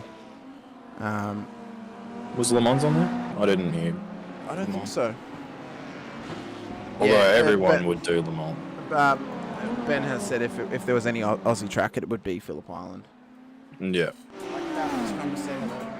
Oh, he's through there. He's looking in through my door. Le Mans will be a one-off special event, he said. So. Yeah. So yeah, but I mean, I suppose we probably should get back to the action, but Yeah, it's very early days to be talking about future series or future seasons. It's only how long through? Like we're a couple. We're only 2.5 It's hours 2.5 in. hours into the season. Oh, actually, no. You know what? That should be just saying this. You know what? That should be a really, really good race. Homestead Oh, in yeah. Miami. Miami would be a great one for SIMSA. That's got such a good road course. I was going to say, I do really enjoy that road course. It's so good. But yeah, even Made that South Hampshire Speedway one that I do for the AIs. No, but I think Charlotte might be okay as well. But I think either Homestead or Coda would be my pick for SIMSA yeah. for sure. But yeah, just speaking of getting back to the action here, Anthony Visma. People will know him from V8 Veterans, currently racing Type N Esports, just off the track there. Here, having a bit of a moment into the grass, but he's got back going again now. So There you are, getting an inside exclusive to our Random Rambles podcast from like 4 years ago or whatever. exclusive. Okay, well then I guess the next question that should be posed whilst we check out the action, we're gonna bring it back. Just through SIMSA apparently. No. What would be the one track that you want added to iRacing? And I want this answered in the chat as well. Anyone in the chat, answer this question as well. See, the track that I want, Car 268 has just gotten taken out. Yep, let's see if I can find it on here. I believe it's Ben Do you Kite. need the team name? I think it's Ben Kite. Let's have a It's look here. Type N Esports 268 Anthony Visma. Oh, Anthony Visma. Of course. That might have been the tail end of what you saw, I think so. because he has a meatball, so he's coming in to serve that. Yep. Hopefully he has a fast repair for himself. I know that we've personally saved our fast repair for now. So here's Anthony Visma at the moment. He's just on the grass and I'm trying to stay out of the way of everyone. So real damage there on that Type N Esports car. Of course, if anyone watches the Vets broadcast, you will know both Greg Favell and Anthony Visma, part of the split one of Vets. Very, very fast drivers. They're having a great season so far. I But was contacted turn 1 yep. that So gave him damage. I can't really. I'll scroll back through my thing. I'll see if I can find the moment where it actually says that he crashed on my timing thing. I'm not sure if it is actually here though. Oh, Yeah, I'm okay. just going back. So Lockie's pick for a track to be added to iRacing is Adelaide. Or it was the start of lap 86. Okay. There was a the Risket Motorsports number 4 was spun around. It's like just like I was talking about at the start of the race, how Yep. it's a blind corner. He lost the rear, and he held the brakes, which is good. Avoided one car, and then unfortunately Anthony came through and just collected the front of his car, or scraped the front, So which is very unfortunate. we'll see if we can find it at the start of lap 86 here. I'm just looking through my timing things to try and get it. Who did you say it was involved with? Anthony Wiesma. Yep. Let me go back and have a look. Let's see if this is the start of the incident here. Ryan Green and Ben Keat. Oh, I think that was it there. I just Yeah, caught it then. was. Let's have a look here. We'll get the replay going. Oh, it was one of those green Audis spun around and bang, straight on the front wheel. Greg Cavell is now back in that car as well. So good to get that through it as well. Lockie as well in the chat said that he'd want Sonoma on the SIMSA No, that calendar. was, yeah, for the SIMSA calendar, not for iRacing. No, obviously. not fire racing. But Yeah. mine's kind of a tough one. Like, I really want Calder Park because it would have an oval. It would Yep. have a track, like a road circuit, and you could then do a mix where it goes onto the bowl Yep. and then back onto the circuit. Yep. But at the same time, I'm not 100% sure about it because no one would race there except V8s and maybe TCRs. Oh, Ben Anthony. Ben, I'm going to have to say I disagree with this pick right now. Ben wants Yas Marina. No, it's a good track. Like, It's okay. it gets boring. F1 like, it's a boring F1 race. F1 has ruined it for me at this point. I've got like 2 or 3. There's so many tracks that aren't on iRacing. I'd love Kailami. I'd love Bahrain. Azerbaijan would actually be pretty good. Like fairly good Macau, straight circuit. obviously. Oh, And then you could just get the full track is blocked moments. Monaco. Nah, Monaco's overplayed for me, It is. to be honest. It's. But, Even in the Formula Ones, it's a bit of a boring race, but you love to is. see the qualifying. Oh yeah, for sure. I think. Yeah, Will. Dad said in the chat. Will Munro said Calder Park as well. So, Calder would be great. Maybe one day when the Pakenham race circuit gets finished, we get that circuit because it is actually a Grade 1 circuit. It's an F1 level circuit that they're actually building. So, I think. Yeah, I think Kailami or Bahrain will be at the top of my list. Bahrain, I think, will be over Kailami. Just because I love Bahrain. It's a great track. Oh.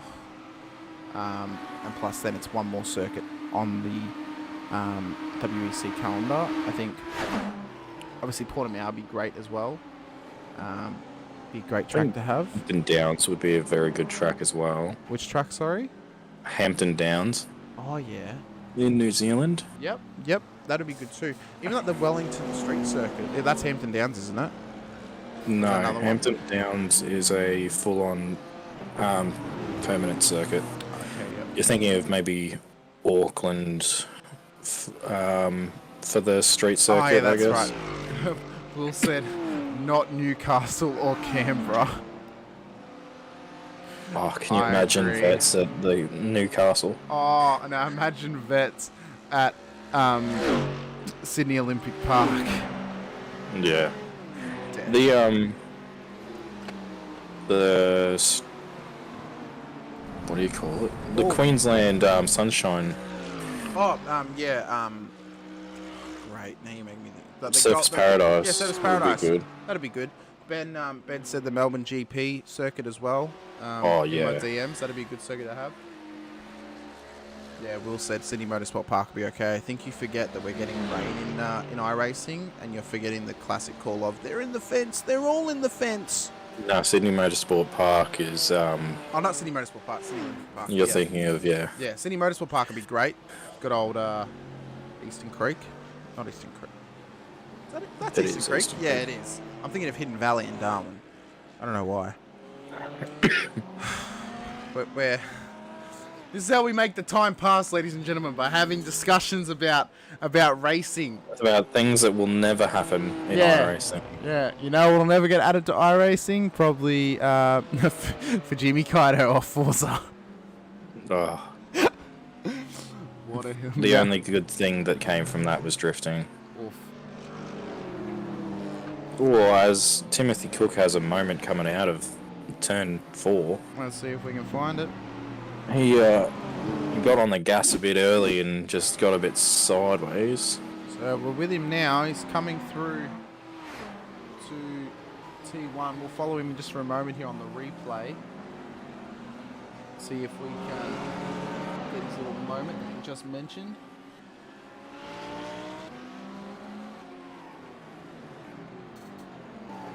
Oh, that was close. That GT car there. And then just on the exit, just Oh yeah, steps out on a bit it. of a wiggle. Great car control there, great throttle control as well to keep it moving. I don't know why I've had that as a replay file. It's a live session. I believe Pikes Peak's in iRacing, isn't it? No, No, Pikes it's not. Peak isn't. It's the Washington Hill Climb. You know what I want? Isle of Man circuit. No. I don't care if it just means we just have a one-lap race. I want Isle of Man. As we see Kobe Williams pull into his box after a great stint. Done very, very well there It from the looks young like bloke. he's swapping out, and Eddie is jumping in the car. Yep, Eddie Beswick back in the car now, the 420 car, the Eclipse SimSport car. We'll have to see if Eclipse actually also entered the Oz Pro-Am season in the next season of iRacing as well.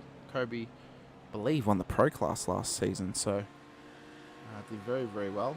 Great GT driver. And the young bloke, how old is he? I think he's, like 14 or something like that? No, I think he's older than that. Oh, is he? Regardless, he's very young. Younger than Compared us. to us. Yeah, younger than us. Well, I say that compared to us, but we're only, what, 26 or 25. Oh, yeah, I'm 25 this year. You just turned 26, so... to give any of the vets viewers that are out there watching Like your dad. this race today, like my dad, yep, so... But Sam Sutton now, he's built out an 8.7 second gap back to P2 Rapid Team Rensport. Sorry, we'll get back to broadcasting mode here for a moment. We'll come back to our conversation a bit later. But yeah, Drop Bear doing very, very well at the moment. Actually, the gap's Oh, now gone out. Ashos is getting very... He's doing a me. And there's a car off in the bus stop. Let's see if we can find it. Hayden One of the Field. BMWs. I think he might have been put off by Ashos going in late then.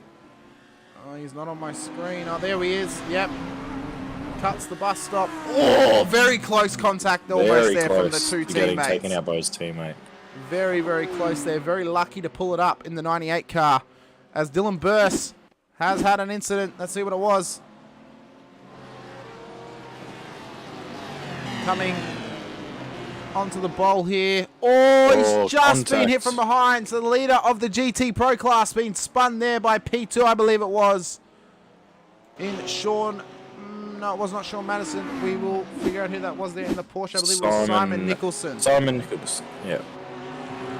So I believe he's actually redressed that now. No, he has not. No, he That has is the not. sister car. It is just ahead. And that is a lapped traffic just ahead as well. So, So Well, he's not giving up easy either, we'll be obviously, keeping- because he's just taken out the sister car. We'll be keeping an eye on the protest screen to see if there is any further action taken for that incident. I would expect probably a drive-through or something to make up for the positions lost with the other car. Would you say, Jackals? Oh, there for sure would be a protest in there. So we'll definitely keep an eye on that one throughout the race. Give you a bit of an update on where Well, things very- stand. Very close racing here. Great battling to see. Great footage for the intro as well. Yes. Yeah. We're only 2 hours. As they go side by side. Oh, that very was so squirrely there close. for the BMW. So close. This is some absolutely magnificent racing action here from these two guys at the moment. Nicholson has finally gotten past him now as they begin to make their way further and further up through the field, which I believe the Eclipse Simsport car number 69 might actually be in the pits now.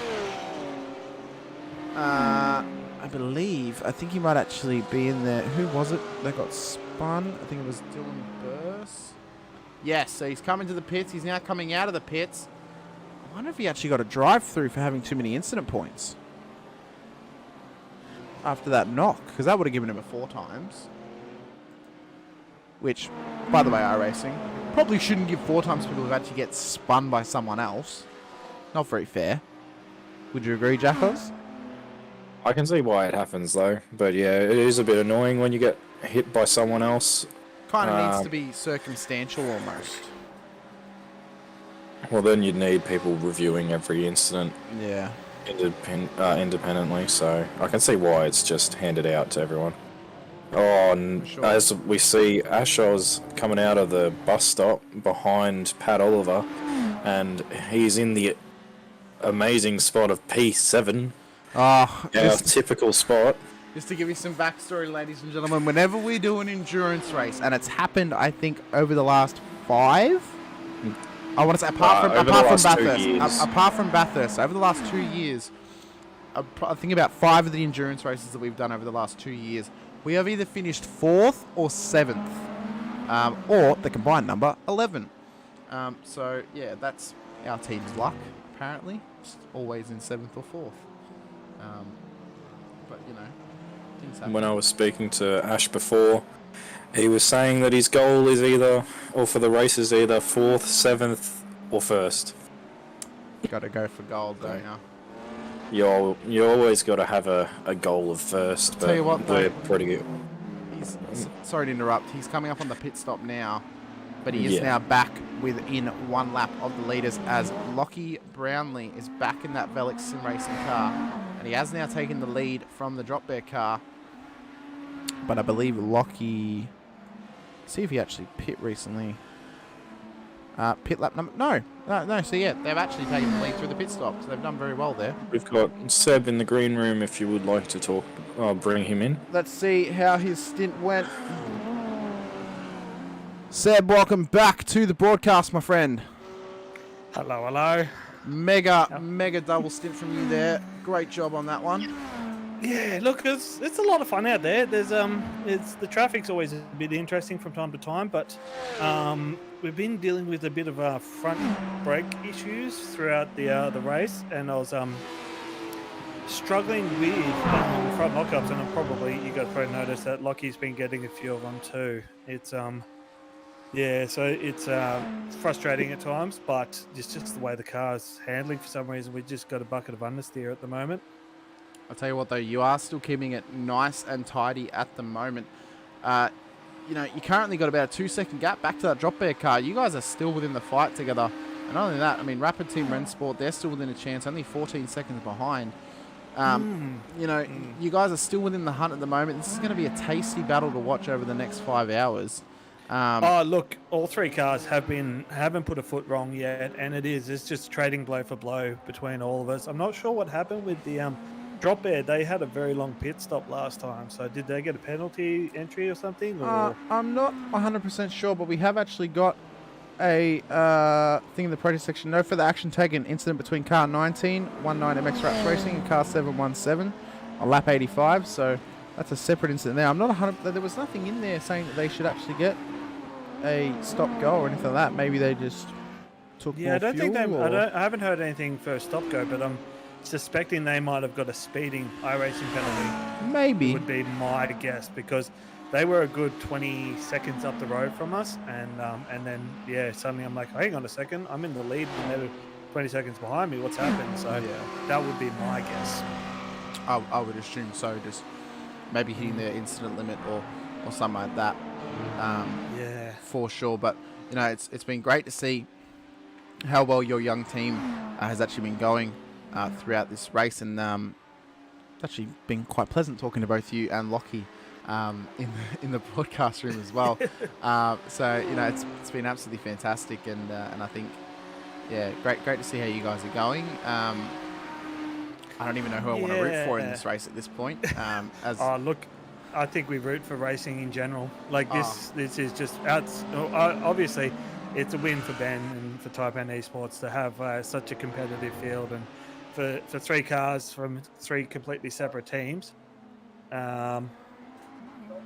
to be all in there fighting as hard as they are and pushing each other. It's a win for sim racing. So that's what we were here for, and that's what we're enjoying. Oh, they're doing absolutely incredible. All 3 cars, unbelievable efforts so far from all of you. It is fantastic to see, even only 3 hours in now, there's still a battle for the top 3. The Porsche incident that we saw with the Eclipse Motorsport has been given a 5-second stop hold, so the car number 118 from PGZ, for the contact with the leader for the Eclipse Sim Sports going onto the pole. So they should, I don't know if they'll make that position back on the next pit stop, but we'll find out. It's Seb, it's fantastic to see you guys doing so well. Fantastic to see all 3 cars battling for that win. As you said, you know, great to actually have some really entertaining racing over such a long race. You know, endurance races can sometimes be a bit boring, and there's no actually on-track battles happening. So it's good to have battles at every level of class in this championship for this race in particular. How's the GTDs been going? There's obviously the 2 different classes in there, the Pro and the Am. How have they been racing? Very, very good actually. So there's been quite a few battles up towards the top of the Pro class. So I believe it was one of the Eclipse cars and a drop bear car actually having a nice tight battle for. Oh no, it was Drop Bear and Crisscross actually for 4th place, and I believe Eclipse and someone else were battling. I can't remember who it was now. It was Mark 1 Esports for 6th place, but obviously Mark 1 is actually 1st place in the amateur class at the moment. But they're currently running it with the big boys in the pro class. So you know, they're all doing a great job so far. A lot of spread in talent across both the pro and the amateur split. But it's been great viewing so far to see all the different battles that are happening across the circuit. Speaking of battles, Cameron Dance is all over the back of Lockie at the moment. Yes, he is. See him just there creeping up behind, under brakes now near the bus stop. Cameron is a very, very talented steerer. I remember many years ago, before I upgraded my gear and got direct drive and stuff like that, I would look at Cameron and go, yeah, I'm never battling with him, and now to be up there and battling against him, it's a nice feeling. So they're in a good fight at the moment. I'm really enjoying it.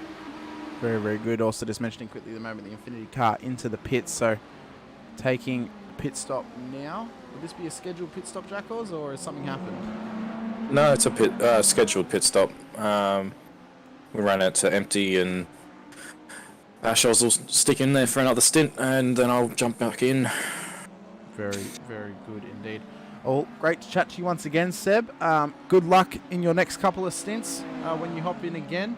As I said, enjoying the racing, mate. Enjoying watching you guys do what you do best, and hoping to, possibly have a chat to you blokes after the race. Oh, absolutely, mate. We'll keep it up, and I'll keep an eye on the broadcast. So keep it up. Great job. Thanks, No guys. worries, mate. Thank you.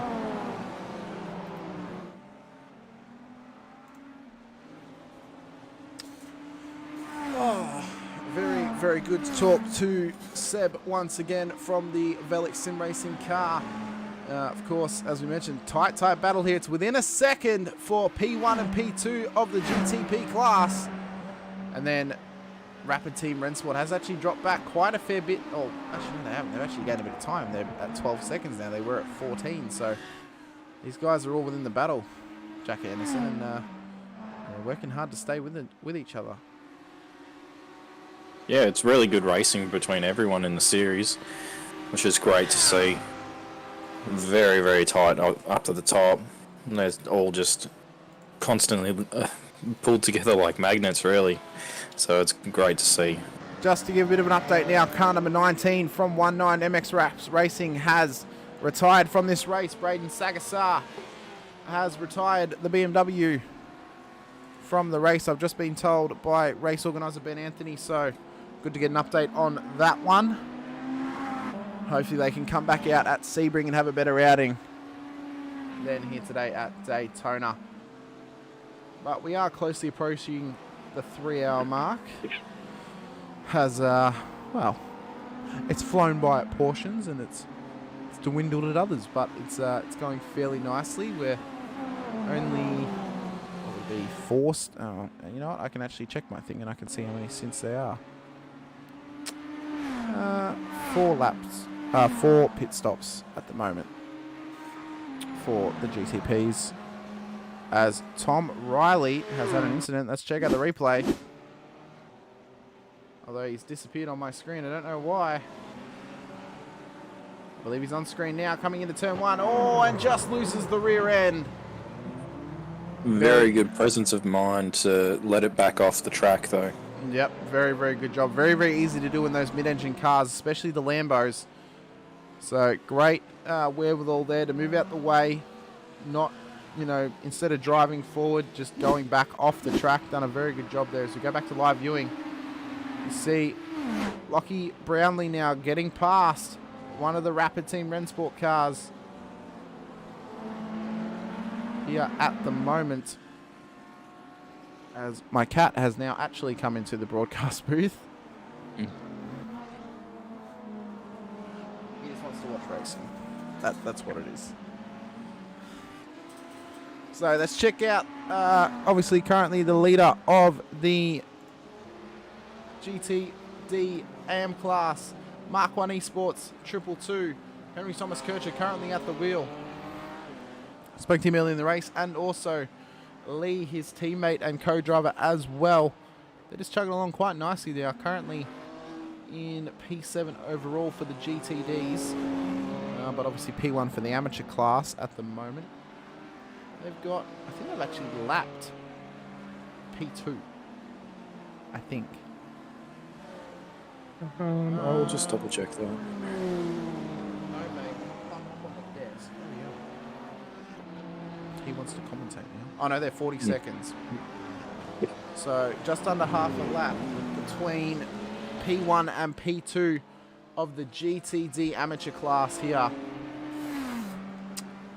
at the Daytona 8-hour. So you'd have to expect that they will take that position, or will lap that position fairly soon. This is the car we're speaking of, Jared Farrell, coming up here towards the kink in the Whitey's Pies, powered by Ryko car, number 65 Porsche. Having a nice tidy race so far. I believe, let's check the gap that he's got back to P3. I believe it is 10 seconds back to P3 in class. Oh no, that car is a GT Pro car. Is that? There it is. That's P3. 37-second gap from P2 back to P3 in the GT amateur class. I just realized as I said that I sounded so much like, I'm trying to think, I think it's the English guy who does the Bathurst 12-hour. Yeah. Rich Creel. Yeah. Krillsy. No, Krillsy's the Aussie guy. Oh yeah, I can't remember his name. Yeah. I know who you're on about though. Yeah. The GT And- Pro class. Yeah. Yeah. Boa's got to meet him. at Bathurst. No, didn't it he? was Krulsey. No, it wasn't. Yeah, he got a photo with Krulsey. He might have got a photo with the other bloke too, but I thought he did, because like, it's the voice of sports car racing. Regardless, neither of them are the voice of SIMSA, are they, Jackos? no. That sounds so just like so up myself to say. I don't mean to say it like that.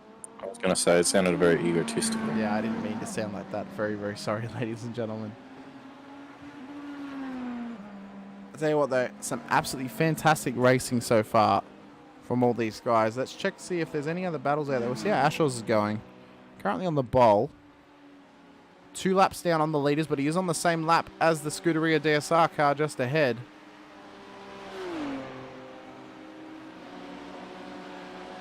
That a comment? John Hindor. That's the name of the Yes, commentator. that one. John Hindor. That's the bloke. Thank you for update. Thank you for helping us out there with the information. You see him now coming down the inside of that Eclipse Motorsport car. There's Jack G. Harrison. Alpha Venturi Racing 919. Same lap as the 2 cars ahead.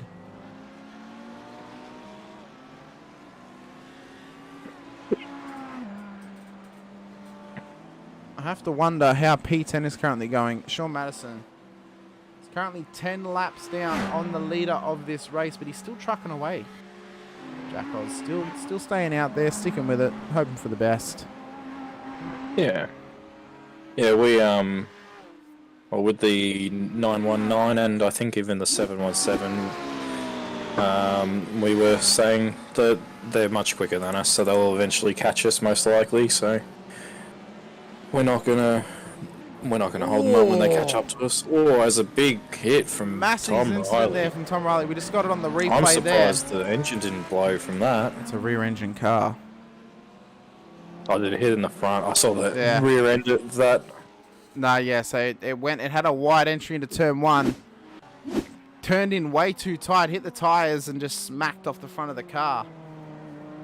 So he's actually quite lucky that it is a mid/rear engine car there instead of a front engine, because you're right, could have easily blown the engine at some point. At least make it Very surprised. It doesn't even have a well, they don't even have a meatball flag from that. That was a very big hit. Very, very lucky to survive that one. Back on board here. We're now with P5, the other Rapid Team Rennsport car, the 912. Currently, well, on the same lap, technically, as the Alpha Venturi 616 car. But that car is yet to be passed by the leaders. He's around about 11 to 14 seconds away from being passed by the Velix Sim Racing car. There's Dylan Burse, was leading the GT Pro. I nearly did it again. The GT Pro class. The GT Pros. As we have Tyson Broad has now gone off track. Let's check the replay. I did not mean to fast forward that. Oh, he's been forced out wide there by one of the GTPs. Very good car control on the grass there to keep it in line. Done very, very well. So it is now an Eclipse SimSport double podium at the moment. I don't believe Team PGZ has come in for their pit stop just yet, and they have got a stop and go, if you recall. So it will be very... Well, it was lap 97 that they pit. Let's see. When It says that they have served it. they have served it. Oh yeah, it was lap 93 served. Yeah. So they have served that one. So they've retained the lead even with penalty. So, you know, if you're part of that Eclipse SimSport car, you really wouldn't want to be hearing that, thinking, you know, well, we've been taken out of first place, but they've still retained the lead. Tyson Broad is on the apron getting out of the way. He has a meatball flag. So that was the car that we saw before hit the wall, I believe it was, the Lamborghini, seen just in behind Simon Nicholson. No, there. that is the drop bear HRS Audi of Oh, is it? 692. That's the one that we yes, it saw is too. escorted onto the grass. That's right. So we'll wait for them to blink back into... They're currently in the lane. Oh, well, that's why. Because they're in the lane. Let's check out some of the other drivers throughout the field as well. Ryan Green, at the moment, Alpha Venturi Racing. Number 818, currently running the number 39 car. Doing a nice job here. At the moment, currently P4 in the amateur class. Let's see as well, Greg Barber for Chris Cross Racing, CXR. Currently P6. Doing a nice job as well on that number 22 machine. Might check out... pick a GT manufacturer, Jackos. There's Merc, Audi, Lambo, Beamer, and Porsche. Let's go with the Merc. Simon Garowski, the only Merc out there at the moment. We'll hop on the roll bar cam. Of course, well, you would have missed it actually. Ran them through a lap earlier whilst you were driving the car. Yes, so that penalty was actually served on the same lap, Ben said, so... Okay. That's why, so... We ran them through a lap before of you driving. Let's run them through a lap on the GT car. Currently down to second gear for turn 1 here. Up to third. Up to fourth now. One of 2 front engine cars in the field. Down to second for turn 3. Nice and smooth here through the right-hander. Can go down to first just to get the car turned in with a nice short drift out. Up to third now, coming up towards the kink. Up to fourth. Got a whole fourth gear here as he comes through the kink. Goes up the fifth actually on the turn in. Hard on the brakes there by the cones. Down to second gear. Through the right-hander. Nice and smooth out of the corner. Up to third gear once again. Holds third gear coming into the left-hander. Down to second as he comes onto the bowl section now. Up to third. Cuts the bowl just slightly. Up to fourth. He's going to ride these gears all the way to sixth. Up to the bus stop. One of the, say, 2 moments you can take a breath across the lap. Have a little drink. Get yourself composed. Because once you hit down here, hard on the brakes just after the 2 sign down to fourth gear for the bus stop. Nice and smooth. Once again, as we said before, it's like roller skating on ice. Or ice skating, I guess you could say. Just dancing the car through. Up to fifth now on the inside of the bowl. Just sticking to his line. We'll go all the way up to sixth gear. As we will now go back to TV broadcast view. And that was a lap in a GT car around Daytona International Speedway. Here at the 8 hour. Let's check out how Jack G. Harrison is going in that Alpha Venturi racing car. One of the Americans in the field.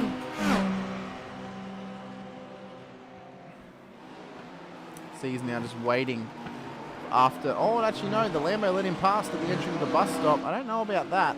I don't know if I would... I think he's still carrying damage, so I think he's just trying to get through until the pit stop, and then they can repair that car.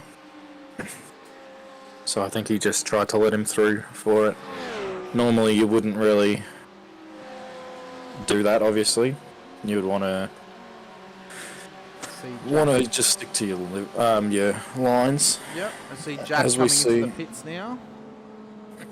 So as he comes in the pits, this is the gap. So we see Ashos currently at the first horseshoe.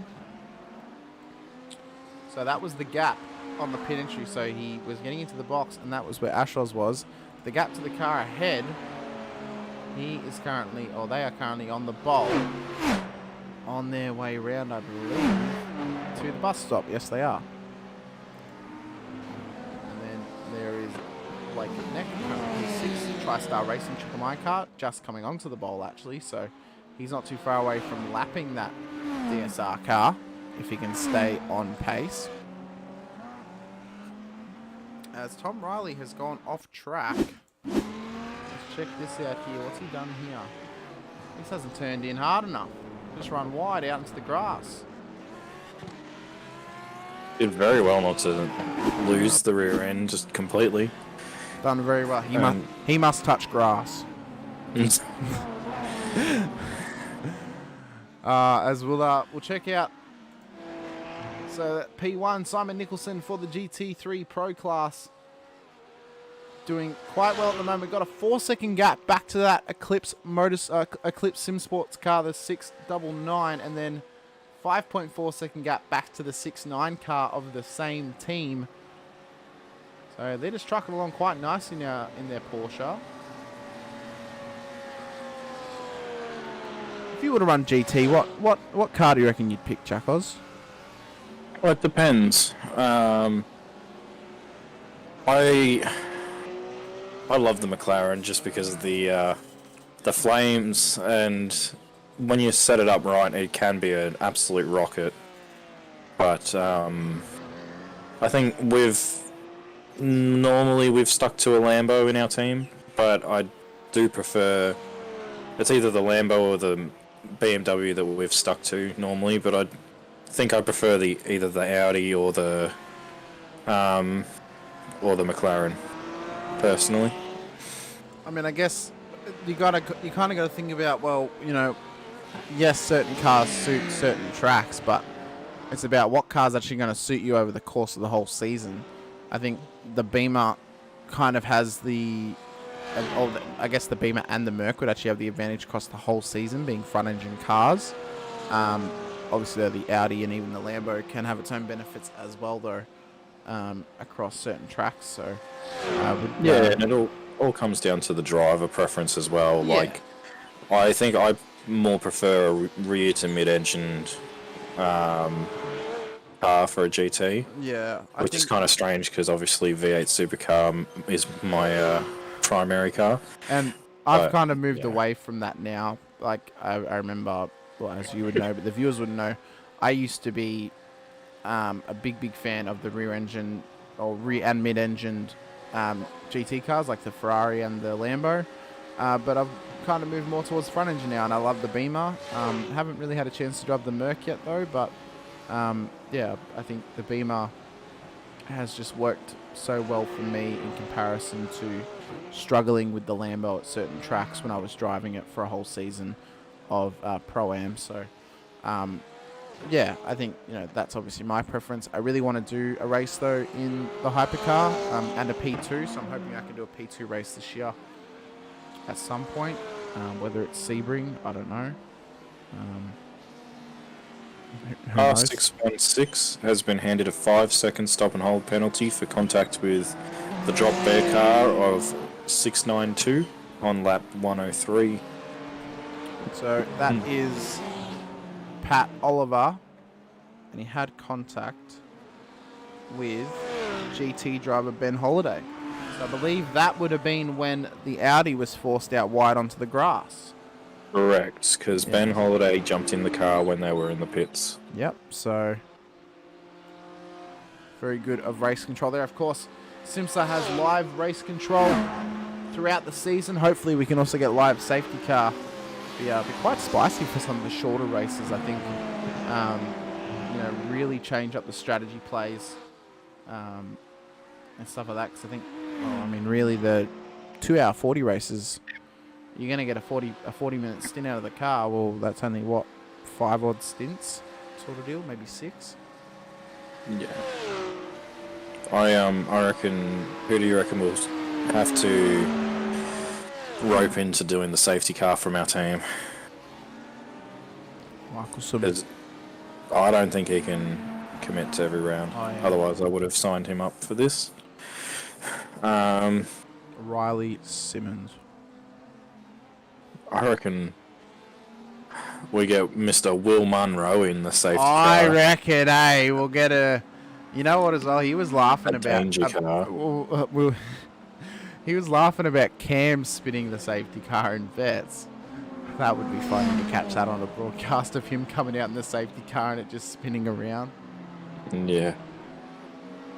No, I reckon it should be a Taipan driver that does it. It's a Type N event. I reckon maybe, I don't know, maybe Scott Weston, maybe Mark Houghton drives the safety car, the Type N Esports safety car. It's up to Ben to find out though. See who we can rope in to do it. Yeah, although I kind of hope they get safety cars after Long Beach, because Long Beach will be nothing but safety cars. Yeah. It's definitely going to be a tough race for everyone involved, and especially Ben in race control. Oh, I yeah. think will be very, very preoccupied And for that race. only being an hour and 40 minutes long as well. Like, you know, you're going to get 3 stints out of your car, and you just like, well, out of a GTP, 2 stints out of a GT3 car. You know, it's going to be incredibly interesting to see how those strategies play out, because, well, the GT3s are only going to have to pit once for that race. Well, the red mist is setting in for a couple drivers. Oh, I'm sure it is. Let's check I out. just saw a car non-stop flashing a GTP when it went past. I won't mention names though. So we're now on board Marcus Watson, PCD Racing, in that Audi. Of course, had some footage of him on the intro, which was quite nice. Didn't mind seeing that car there. You actually notice the logo of that car. The R is actually, I believe it's the same R that used to be on the Team Kiwi Racing cars back in the day. Oh, big moment in turn 1 for Blake Neck. Let's have a look here. We got it. We'll see if we can get the replay going. Let's have a look here. We're now with him. TriStar Racing.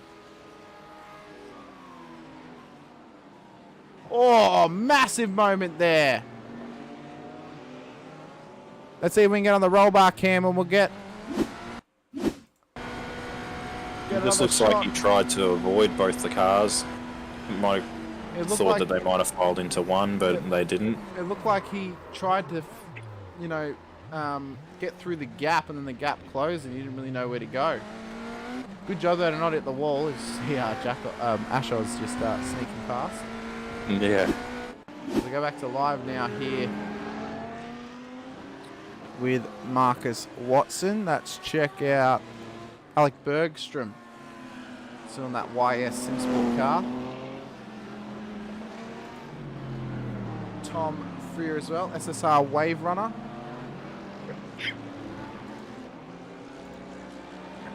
Remembering as well, guys, if you want to get into the chat on the broadcast live stream, it'd be great for us to have a chat to you, answer any questions, talk about any discussion topics that you want to talk about, because this broadcast is becoming more and more like a podcast broadcast now, as we talk about the action. I am just going to quickly look up something now.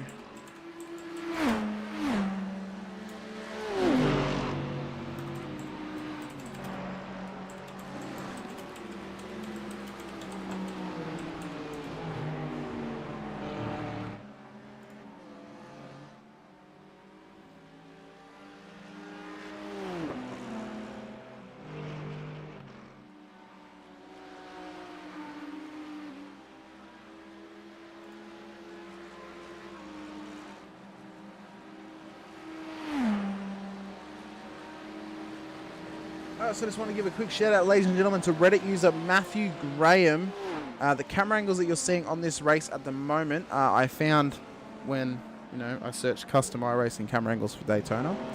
These were his camera angles that I found, so I got the file, loaded them in, helped me out. It helped me to make the intro a lot more stylized, and it was quite good. So massive appreciation to him, wherever he is, if he's ever watching. I don't know why he'd be watching this, but just because I'm not sure where he is from in the world. But thank you to him for uploading that to Reddit, so I could get these camera angles and make the race feel a little bit more special than just regular old Daytona camera angles.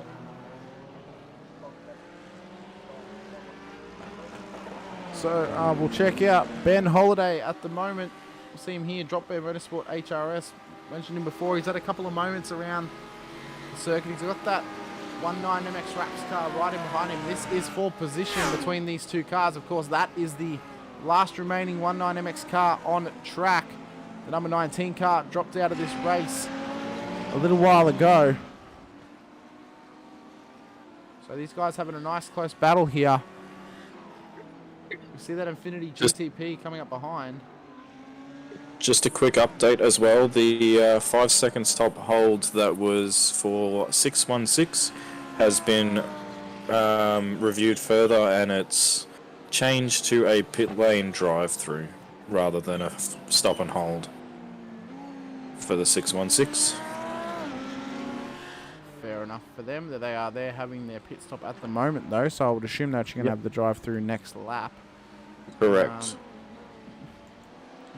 So pretty smart, actually, unless they haven't actually seen that and then they've decided they're just having a stop and go regardless. I don't know. No, race control said that if they were pitting this lap, that they will apply the black flag the next lap. Oh, yeah. So we see here the Velix Sim Racing team currently making their way through the traffic at the moment. Oh, we have Mick Waite in the green room. We'll have to wonder if he is actually going to be able to talk to us this time. Mick, welcome to the broadcast. How are you today, sir? No. Go on again. Very interesting. What? 2 for 2. Okay, I'm just going to say this. If you go in the green room, expect us to drag you into the broadcast. The green room is for the broadcast, ladies and gentlemen. I don't know why he would go in there twice and then we bring him in and then he leaves, but whatever. It happens. Ben Keat, the kite has gone off track. As Velix Sim Racing has come into the pit lane. Both cars have gone off track there, actually. Let's see. We'll go with Luke Roselia here. We managed. Oh, he's off on the grass. They're both there, actually. So both of them had a bit of a moment. A heap of moments have actually happened here. Let's check this out here. Tom Wilkinson. Oh, big moment coming into the second horseshoe. Done very great car control there to catch that and not let it slide across the grass too far. Come on, Wilco. That's not a reverse entry corner there, mate. Oh, and then Roselia backed it into the same corner. So we mentioned the danger zones on this track, ladies and gentlemen. That corner there, definitely not disappointing. So Drop Bear Motorsport has now taken back the lead of the race. But I believe they would be needing to pit again fairly soon. They've actually taken an extra stop. They've had 5 pit stops at this point in the race. Yeah, I'm not sure why you say Roselia. It's just Rosella. Oh, Rosella. I think of the Pokemon name Roselia, that's why. Yeah, Hayden Bell put it in the chat. But, yeah, it's the first time when you first said it, I was like, I'm not sure if that was a one-off thing or... But, yeah. I just got to catch them all.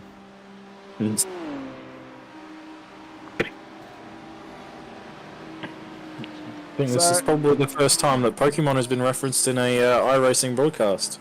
I doubt it. Oh, big moment here for Lockie Brownlee. Let's see what's happened here. Apparently he had a crash. We'll see what's happened. Oh, he's blinked out. See if he blinks back in. Oh, yes, he spun it coming onto the bowl. Very lucky there to keep the car in check. Not get collected on the way out. So... done a very nice job. And that'll give a little bit of an extra buffer to Cameron Dance. It will. That'll help him coming up onto the pit. So remember we mentioned it is I believe, a minute and roughly around a minute to 7 to a minute and 10 second pit lane travel time. So keep an eye on the distance between them. It's currently 58 seconds between the Velix car and the Drop Bear car. The Drop Bear car, though, yet to pit for their next stop. So we'll have to see how they go here. They're coming up on the back of the Lambo here. I'm trying to remember what. Of Tom Riley, I believe it is. As they just get past him there. So we'll see if they come into the pits on this lap. Currently travelling along quite nicely. Got about a 11 to 12 second gap back to Rapid Team Rensport. They stay out for another lap here, so Drop Bear are still going as we come on to lap 130 of the Daytona 8 hour. Roughly 3.5 hours into this thing. And when can we expect your next stint, Jack Anderson? I will be jumping in about 5 or 6 laps time. Okay, very, very good. We'll be sure to keep an eye on you on your first couple of laps, so I hope you don't. don't have a mistake. I caught you before. I had a dream last night, Oh, did and you? yeah, it was me in the wall, and you're just like, oh, Anderson's in the wall. Anderson's day is done. Oh no, I hope not. No, I hope not, Brashos. Same. Long day for him. Oh, well, he was the one that was saying that he wanted to do the majority of the race. We worked out the minimum driver time, so I think I'm just going to do over that. Tom Freer running on the, I believe. That's after the bus stop, and there's a Yeah. little bit of an off-road. So I have to wonder maybe if he's gone a bit wide there and then just kind of kept the car outside. As he gets a flash from a fellow competitor going past. Jack Mara as well in the Scuderia Dersaka. Oh, very lucky there not to back it into the wall. Oh, And nearly I backed thought into that could have the... ended worse. That could have ended so bad there. We saw it in practice on Thursday night. The Rusty's car spinning out of the bus stop. Luckily, though, not to hit the wall during practice either. Ryan Green apparently went off track. Let's see what's happened here on the replay. Alpha Venturi Audi. Oh, he's just gone a bit wide there at turn 1. Done very well to stay out the way of the GTP car. So we go back up here to P1 at the moment. Drop Bear Motorsport, SBM. Currently in control of this race. The gap has actually dropped, Jack, down to 56.6 seconds to the Velix Sim Racing team. So you would expect them to take the lead back over when this car does pit. Yeah, exactly. You definitely would. You would think that if they had a much bigger margin that they would hold on, but I thought the margin was definitely a little bit bigger than that. Well, I mean, they need to gain about 13 seconds on that other car to actually even stand within a chance of reclaiming the lead after they come out of the pits. Obviously, if they have to do a short stop at the end of the race and they're in the lead, well, you know, you take less fuel, you might actually be better off when you come out of the pits after that. But definitely something to keep an eye on here throughout this upcoming period as we are waiting for them to come into the pits. So I believe they are now. Yes, they are. So Drop Bear come into the pits. We'll keep an eye on Lockie Brownlee here. So currently at the coming onto the bowl. So we'll see if that 56-second gap was somehow long enough for the Drop Bear car. I do believe, though, they should actually come back out in P2 above the Rapid Team cars.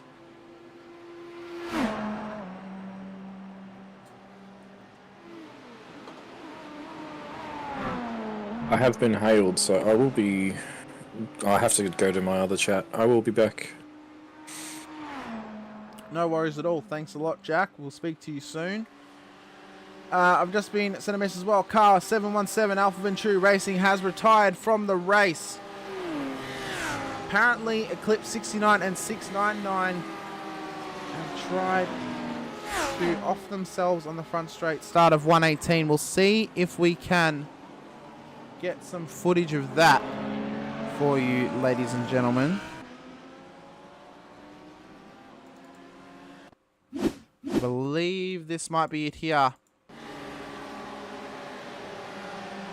Oh, very, very close there. Could have ended in disaster between their teammates. Not what you're wanting to see between two teammates. Obviously, you know, they're racing hard, they're racing for position, but, you know, maybe a little bit more smart driving from these guys over the coming laps here. As we'll go back to live now. So, Velix has not managed to pass Drop Bear out of the pit. So Drop Bear managed to keep a gap big enough to retain the lead of this race. Cameron Dance retains the lead after the pit stop. The gap is 4 seconds between Velix and Drop Bear. And then 17 seconds between first and third. Adam Brockway in the chat needs to change. Sorry, Adam Brockway doesn't need to. He says needs to change his underwear. I would think so too. Velix had a half spin on the exit of the infield. Was that was before? No, that was Lockie who did that before. Or does it happen? Or did it happen again? Seb.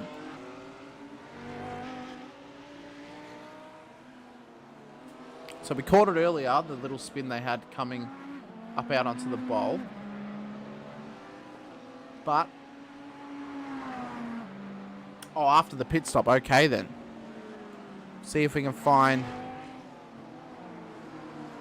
something about that.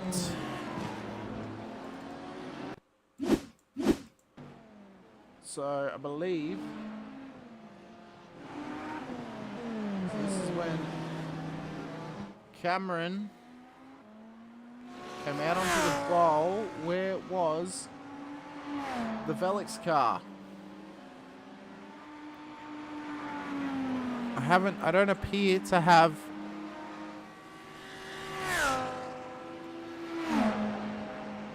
any footage of that car, unfortunately. So, Drop Bear, 2.6 second gap between Cameron Dance and Lockie Brownlee now.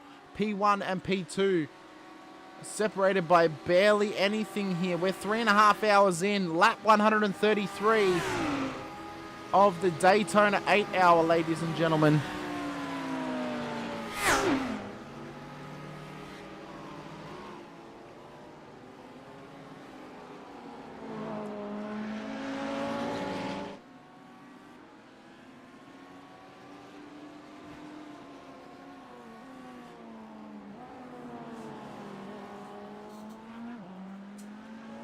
Lap one, what lap did you say it was? Lap 128. Let's have a look here. 132.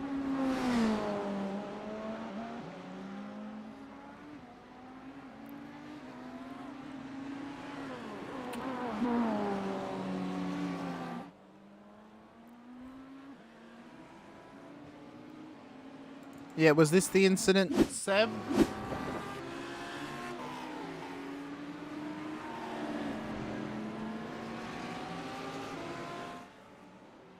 Yes, we caught this one earlier. Seb, this was the one. We caught it earlier on the broadcast, so.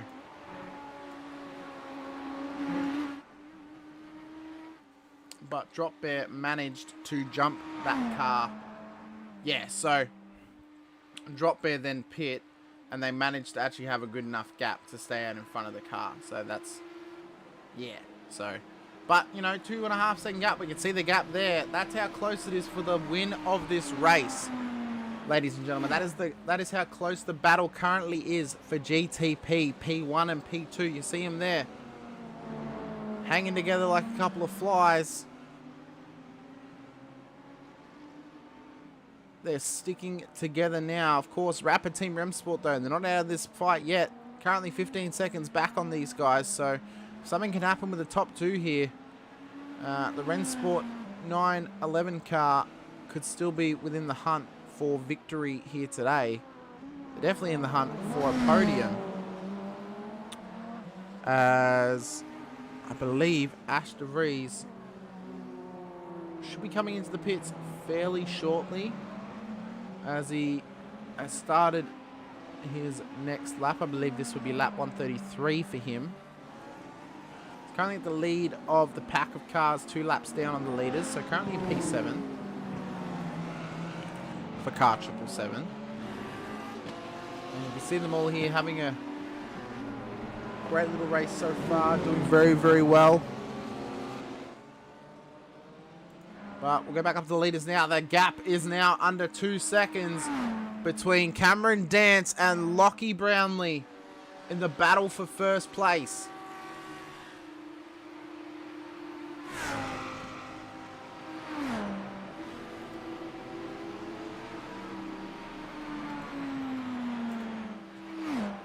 So this is a tight battle, ladies and gentlemen,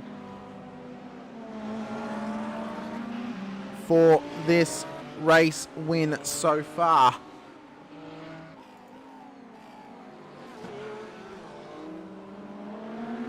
There you see, getting past, well, Cameron Dance getting past his teammate there in the Audi.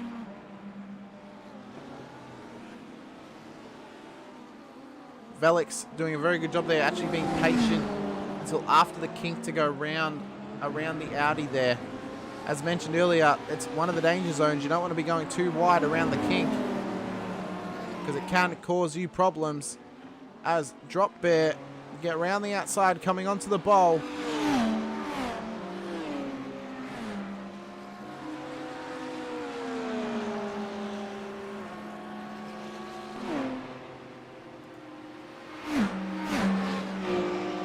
Apparently in the CXR car,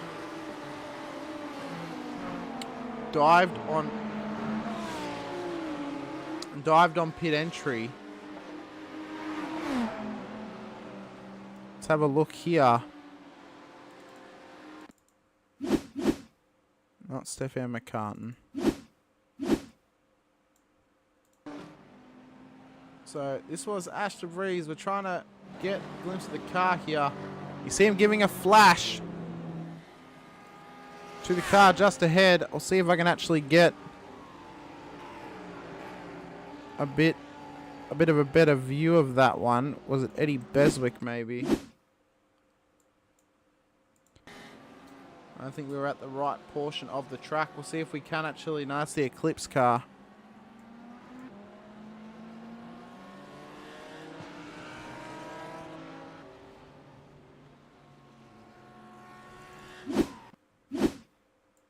Here we go. I think this was the footage right here. So the Beamer coming down the inside of the GTP car there, coming into the pits. See him getting a bit of a cheeky flash. Of course, my broadcast colleague is now back in the car for his next stint in this race. Ladies and gentlemen, you see him battling here, trying to make his way up the field. We'll give you the gap ahead. Currently 21 seconds to Jack G. Harrison ahead. It's 3 Jacks in a row at the moment. Jack Mara, Jack G. Harrison, and Jack Anderson, all fighting for P7 in the GTP class. Hard on the brakes here into turn 1. Nice and smooth in the Infinity Motorsports GTP car. Let's check out the smooth wheel work here of P1 at the moment. Cameron Dance. He's built the gap back out now to 4.1 seconds back to the Velix Racing car. So I have to wonder if the Velix car might have had a couple of problems maybe, or just getting caught up in the traffic. Either way, these guys have now got a nice little 4-second lead back to P2. Doing a very solid job at the moment. Nice and hard on the brakes. Let's check out P1 in the GT class. Simon Nicholson, Team PGZ, number 118 Porsche. Great sound on that car.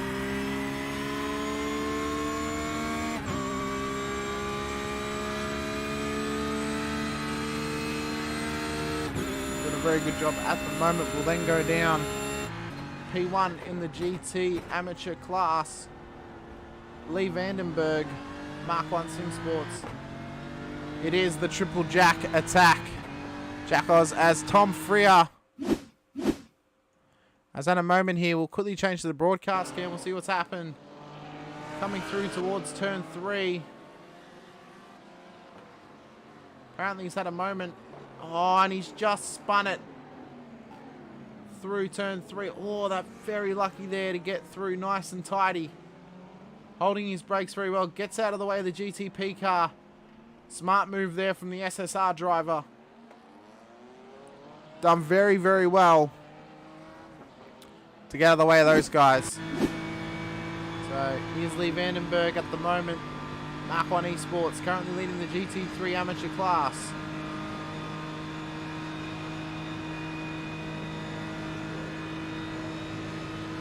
As Kobe Williams is still the biggest mover on track. See his view here in the cockpit cam. Check out the wheel work that he's got going on. Nice and smooth there through turn 3. Check out the old blimp cam. See how these guys are circulating at the moment.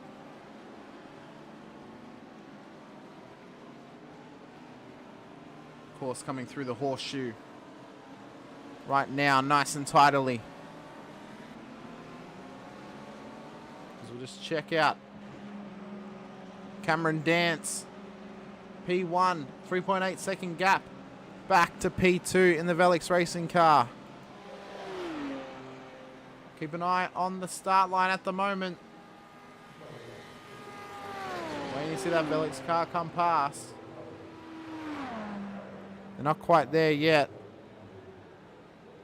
Here is Cameron Dance on the chopper cam at the moment.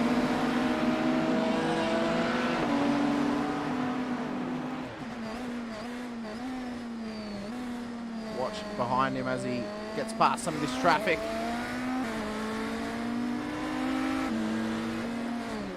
Nice smooth outputs throughout these corners, trying to keep the car as tidy as possible as we approach the halfway mark in today's race.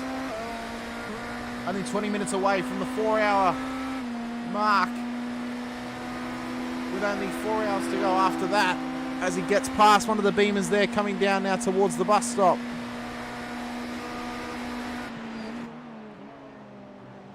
As my cat is asking for affection here in the commentary booth, ladies and gentlemen, as we will check protest area. Pit lane penalty for car 23, Risk It Motorsport number 4 for exceeding 30 incident points. They have served said penalty,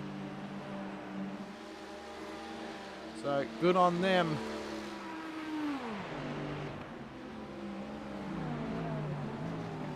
So we'll give you guys a bit of an alternate camera angle here for the next couple of laps. See, trying to go around the outside, or inside outside of the GT car.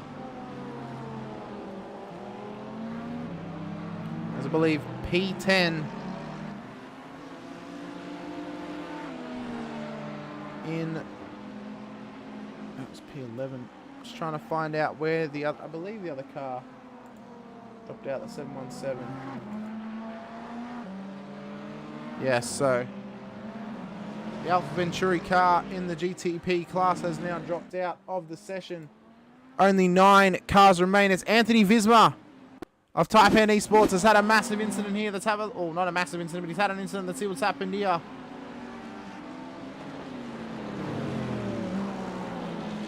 Oh, just lost the rear end. Oh, and into the tires. Absolutely crucial, ladies and gentlemen. Could be crucial to their day. Does it now go back up to the leader? Drop Bear Motorsports, Cameron Dance, 296 car. At the moment, doing incredibly, incredibly well.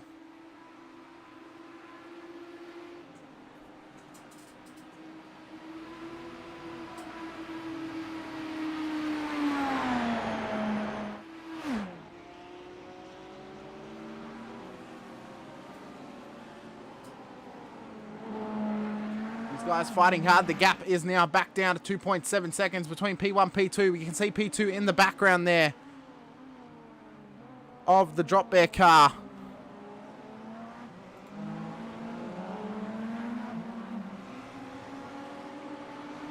We'll see if we can see the gap from the blimp cam. There's P1 and there is P2. So that is the current battle for first place in this race, ladies and gentlemen. That, of course, right there is P4, currently a lap down on the leaders. They're still within the hunt, though, if something happens in front of them.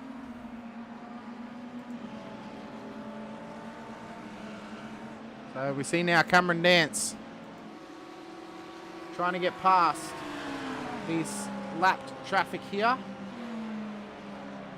As he now comes into the bus stop. Nicely done there.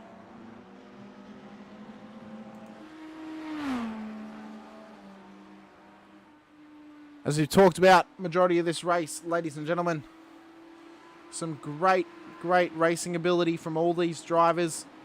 Nice close racing. Fair bit of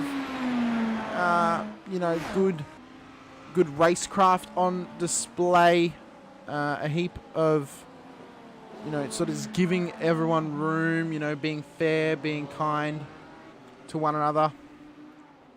Because, of course, these guys are not even at the halfway point yet. They've still got another 14 or so minutes until they hit the halfway point of this race. Lap 143 right now. They've got, another 140, maybe 150 odd laps to go in this race. So it's going to be something very interesting to keep an eye on throughout. As these guys, they're starting to get into a groove now. They're starting to get into the point in the race where, they can hit those marks. They can, get into those prime positions. Will this race be a story of two halves? Will the first half of this race be the story of Drop Bear and Velix? Will the second half lead to them having something happen to them and another team rising up through the ranks of the field? Maybe someone like an Alpha Venturi or a Scuderia DSR, Infinity or TriStar, maybe they can somehow come back into this if the right magic, if the right concoction of things to happen happens. Maybe the top two cars or the top three cars have it coming together. Maybe they're in the pits for half an hour, leading to the other guys being able to take advantage and come up back through the ranks. There's so many things at play here, so many things that can happen over the course of the next 4 hours and 13 minutes, ladies and gentlemen, that you're not going to want to go anywhere, because anything can happen in endurance racing. This is something that needs to be sticking in your mind throughout. Okay, so, even though these guys have been dominating the race so far, they've been keeping a nice and tidy race. Carnage can come at any point for any driver. A GT car can move over on you in the braking zone. As you go past them, they can move over too quickly and hit your rear end and spin you out and put you into the wall. Anything can happen. So keep that on mind. Keep that in your mind throughout the entire race today for the next 4 hours, ladies and gentlemen, because the action could just be picking up. We've seen some great battles so far. A little bit of carnage here and there, but nothing to the extreme of other race series that I've seen before. But still some absolutely phenomenal racecraft from these high caliber drivers. This race series is on the level of maybe a top 4 split endurance official event. Maybe even top split. Who knows? Maybe you guys in the chat who've been in top split before, maybe you can tell me the sort of racecraft that happens in there, the sort of levels of I rating and stuff like that can happen. The highest I rated driver in the field has 9,800 I rating. That being Cody Deeth in the Eclipse Sim Sports car. As Tyrone Anderson has had a moment here in the Mauler Esports car. That's the correct car now on screen. And he's just had a slide coming onto the bowl there out of the left-hander.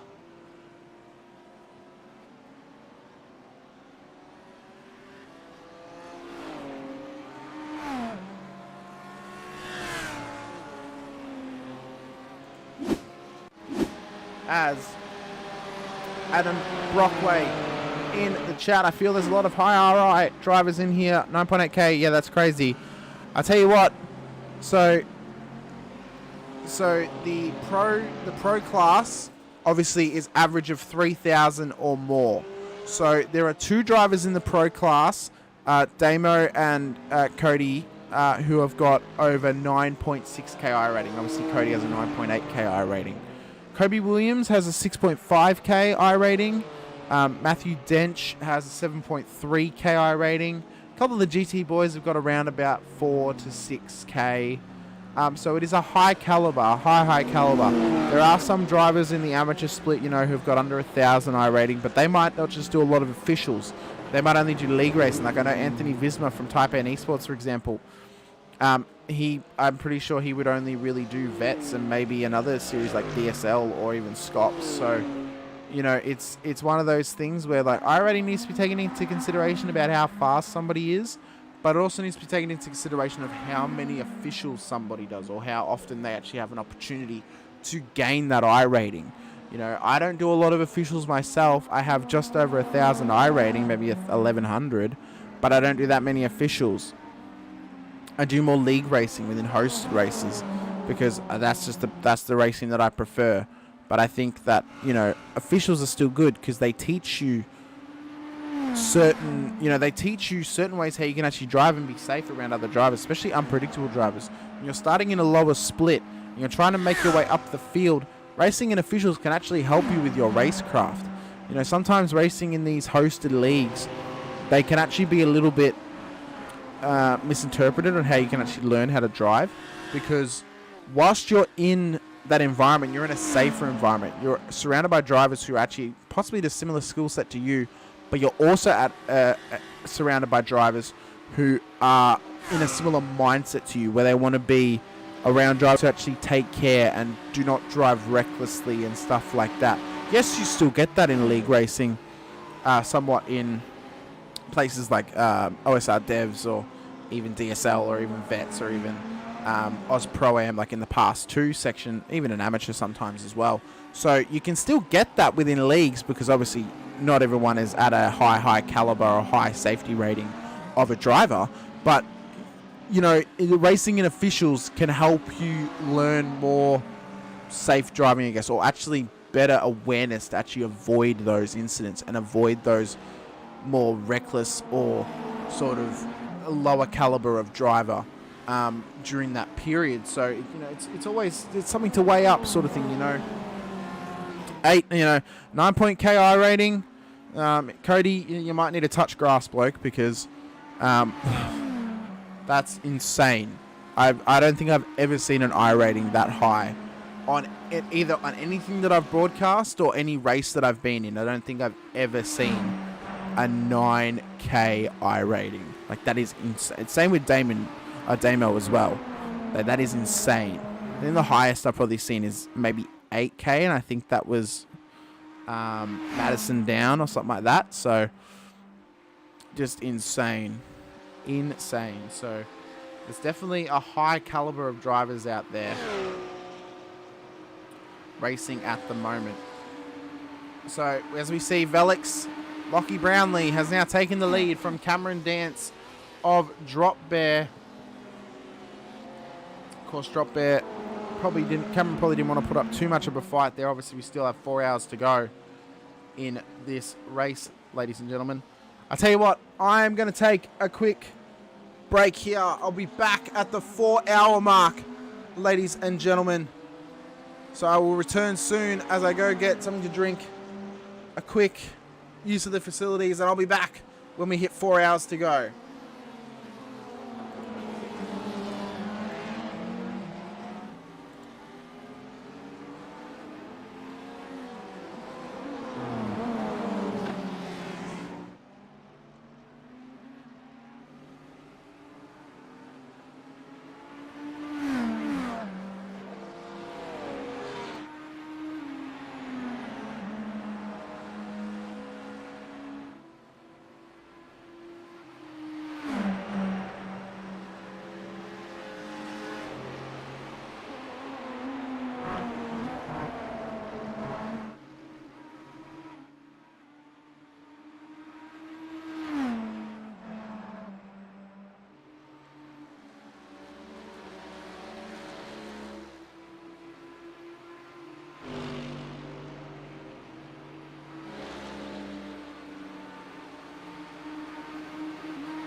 Ladies and gentlemen, I am back here.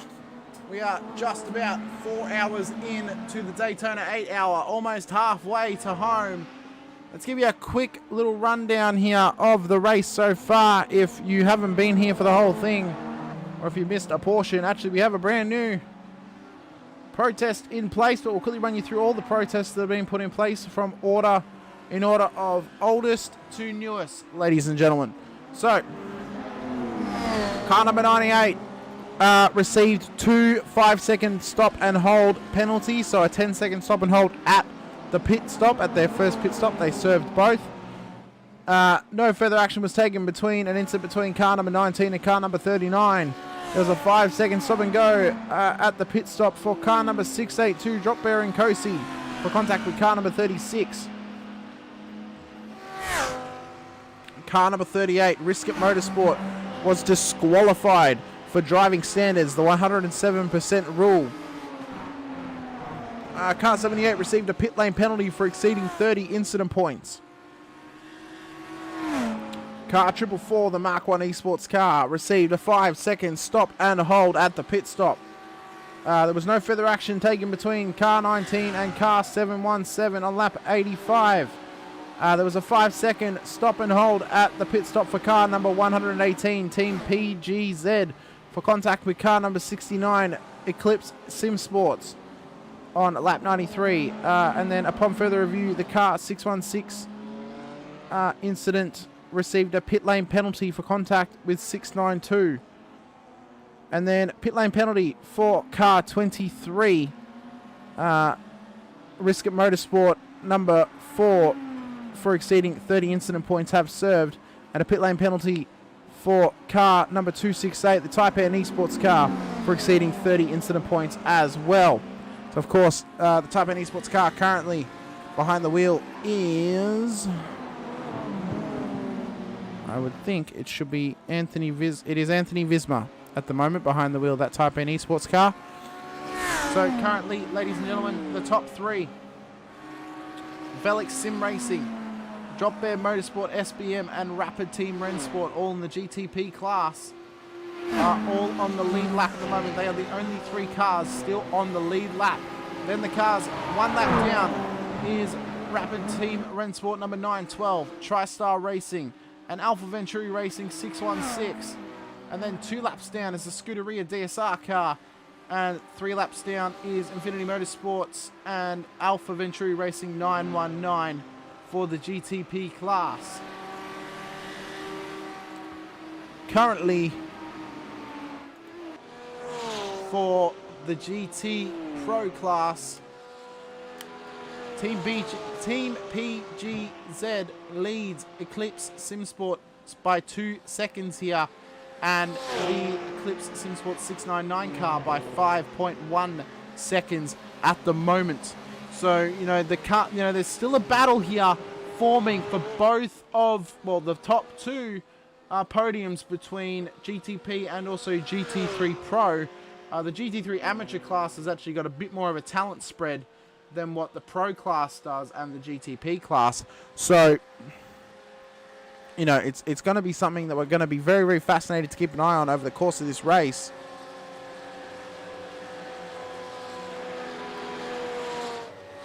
And just to see where all these guys, and possibly girls, or anyone else who is in this series, in this race, where they can finish this one. So that's currently the gap between P1 and P2 in the GT Pro class.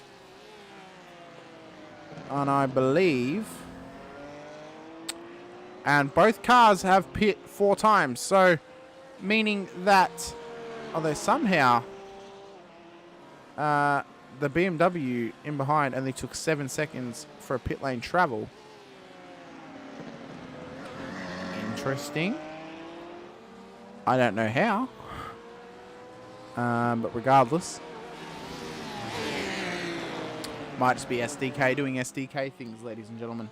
So yes, so if there's anyone watching and they want to get into the chat, be sure to get into the chat, ladies and gentlemen. Currently have 26 people watching so far. with 4 hours to go. Great to see so much support for the SIMSA Sports Car Championship for 2023. Proudly produced and presented by the Taipan Esports events page here on YouTube.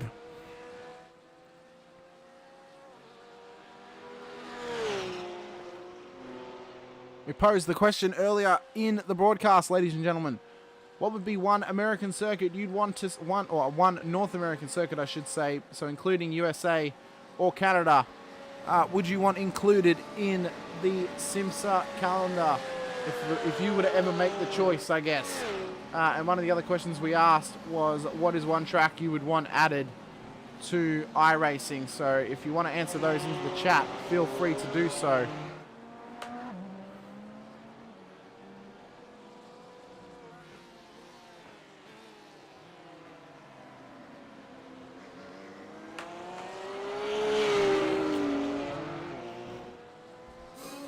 So I tell you what, ladies and gentlemen, this is the tough point in the race. This is where, you know, the toughest moments, or where you feel almost at your weakest point when driving these cars. As, you know, you've just gotten to the halfway point and you've realized we've just done 4 hours of racing. We still have 4 hours to go. Like, it almost feels like, and now, yes, when you have those longer races, like a 12-hour or a 24-hour, it feels obviously even longer because it is longer. But it is just so difficult to, or it can be so difficult, just to stay in it, just to keep your head straight. You know, keep your eyes forward, wanting to try and race as hard as you can. For the 8 hours, you know, you've been racing hard for 4 hours. Yes, people have been swapping and changing their drivers as we come up onto the second, well, as the drivers have just come on now to their second set of doubles for the GT drivers, if they are running doubles. But, you know, it's incredibly, incredibly hard.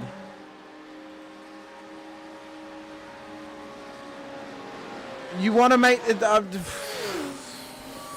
I can broadcast for 24 hours, Ben. Jeez. 24-hour season opener.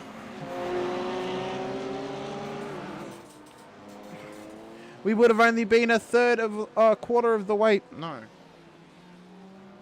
1/6 of the way through at this point. Would have been. That would have been a really long day.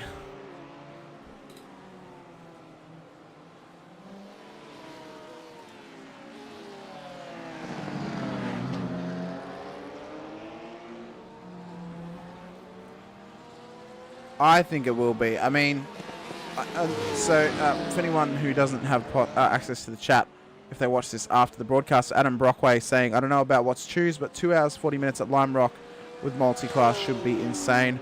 I'm excited for that race, but I am more excited for Long Beach. I think Long Beach, being a concrete jungle of a circuit, is going to cause so much mayhem. You know, it only takes one person to spin the car at the fountain and carnage can ensue. So it's going to be incredibly interesting to see. I don't know how many people will last the hour and 40 minutes or the 100 minutes as it's called, but you know, it'll be very, very interesting to see. As mentioned, it's my favorite street circuit on the sim, so it's going to be great to see as Cameron Dance has now taken the lead back of this race as Seb Murray Westberg is now back in the Velix car. He pit just 2 laps ago. So we should be coming up now on the rest of the GTP cars to come into the pits.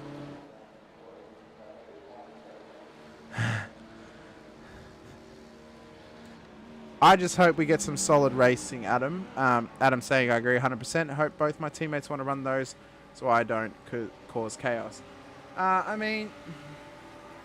Like, as I said, I love Long Beach. I think it's great for GT cars. I don't know about it with prototypes, though. I've run, you know, AI races just to see how the AI react around that track with multi-classes, and it was carnage. So, as we see, Sam Sutton now hopping into that drop bear car, so we'll see if they can come out ahead of the Velix sim racing car once again. So, but I think it's going to be an incredibly interesting season to come. I'm very, very excited to see the outcome of some of the races, even the shorter races. I think offer a completely different experience to a viewer than what the longer races can, because obviously the longer races, it's more of a slog. It's more of a, you're kind of waiting until that last moment to, you know, sort of see who's actually going to win, where the shorter races, it's more or less a battle throughout the whole race. You know, it's more like an endurance sprint race almost. So it's going to be great to see. As we see, Drop Bear have retained the lead once again out of the pits, this time having a 7.3 second gap back to Velix. So if they continue on this little argy-bargy towards the end, Drop Bear are actually going to come out with the advantage after the last pit stop of this race, and they're going to be able to retain the lead and defend that lead, hopefully, to try and take victory here today at Daytona.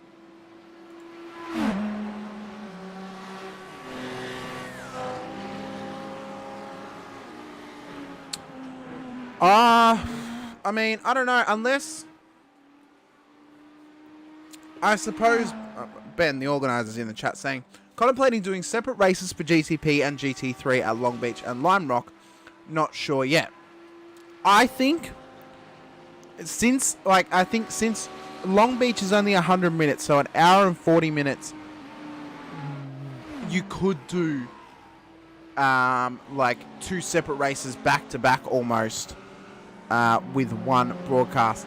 But then the problem is there's only 11 GTP cars at least entered into this race. There's only 11. So it kind of makes it hard, and you can't really guarantee how many of them are actually going to show up to the Long Beach race. So I don't know. I mean, maybe I'm not sure on how you could do that one. Maybe the GTPs just don't run Long Beach and Lime Rock. Maybe it's just a GT3 Pro and Am only race for those ones. I mean, I think if you're going to do it, you're better off just doing them together. Let the carnage unfold. Because it'd be a hell of a broadcast, I'm going to say. That they probably should be together in that sense. Because I think only 11 GTP cars going around those tracks on a broadcast is going to be fairly boring for an hour and 40 minutes. And these guys have shown that they are actually quite neat and tidy. Only a couple of outliers have been questionable. So I think, you know, for those two rounds, I think they should be okay. As I mentioned, it's going to be a great viewing regardless, because you're either going to get carnage or you're going to get great racing around two great tracks. So, you know, you're going to be able to balance both of them up. As mentioned, if you're going to run them separate, just don't do a GTP race over those two rounds. Just leave it as just GT3 for the Pro and Ams, and give the GTP guys, you know, two races off out of the year. So that could be an option that you run. But obviously, you know, we're just kind of discussing what could be the possibility at this point. 699, second horseshoe, lap 142. Let's have a look here.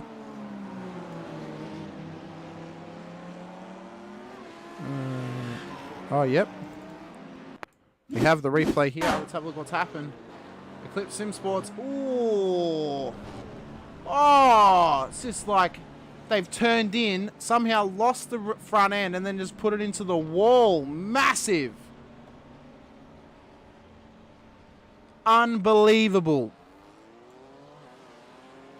Ladies and gentlemen, as we'll go back to live.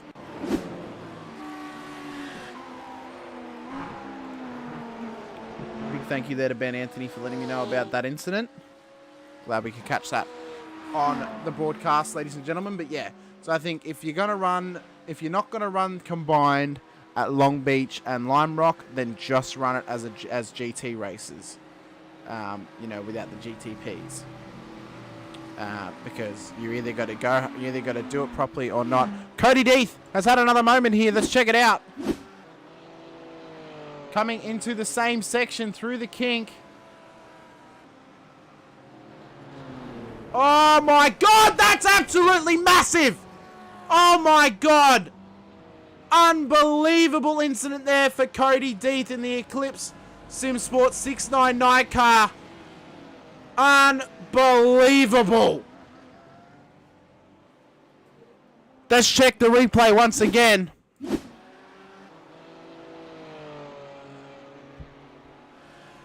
Yes, the blue tabs are in GT3 Pro class. For some reason it's stuffed up for this one.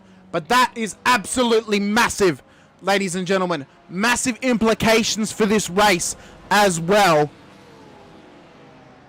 I don't know if that's maybe lost connection or not. We're gonna check the replay again. We might try and get a better view here. Sorry, I'm just gonna quickly just maybe blimp. Trying to see. We'll check the cockpit, see what the steering was like. So it comes in through the kink. Oh, the steering wheel just cut out. I have to wonder maybe if the steering wheel maybe lost connection on the sim.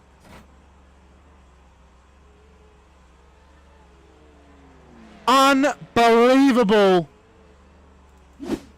action here as we go back with the leader now. Drop Bear Motorsport. I know we focused on that for a little while, but that had massive implications, ladies and gentlemen, on the effects or on the positions of the GT3 Pro class. So the car that was running, I believe, in about third place, maybe even first at the time, has some wheel problem happen on the car, and it's just cut the wheel to the left, put him straight in the wall. Massive damage on that car. I doubt that they're going to be out anytime soon out of the pits unless they have a fast repair saved. So it's going to be very, very interesting now to see how this can play out. So the current, I'll quickly give you a current rundown of the top three in each class where they're currently sitting. We'll run down the order a little bit here. So currently top three in the GTP class, as mentioned before. Drop Bear Motorsport, still in the lead of this race, have retained their lead after the pit, have gotten the lead back after the pit stops. They undercut Velix, and they have, I think they undercut them. They either undercut them or overcut them. One of the two. And they have managed to get an 8-second lead over P2. P3, Rapid Team Rennsport, still within the fight though. They're about 24 seconds back from the leader. Currently P1 in the GT3 Pro class is the Eclipse Motorsport number 69 car, of course, driven by Kobe Williams at the moment. That's getting on screen. They're blinking in and out at the moment.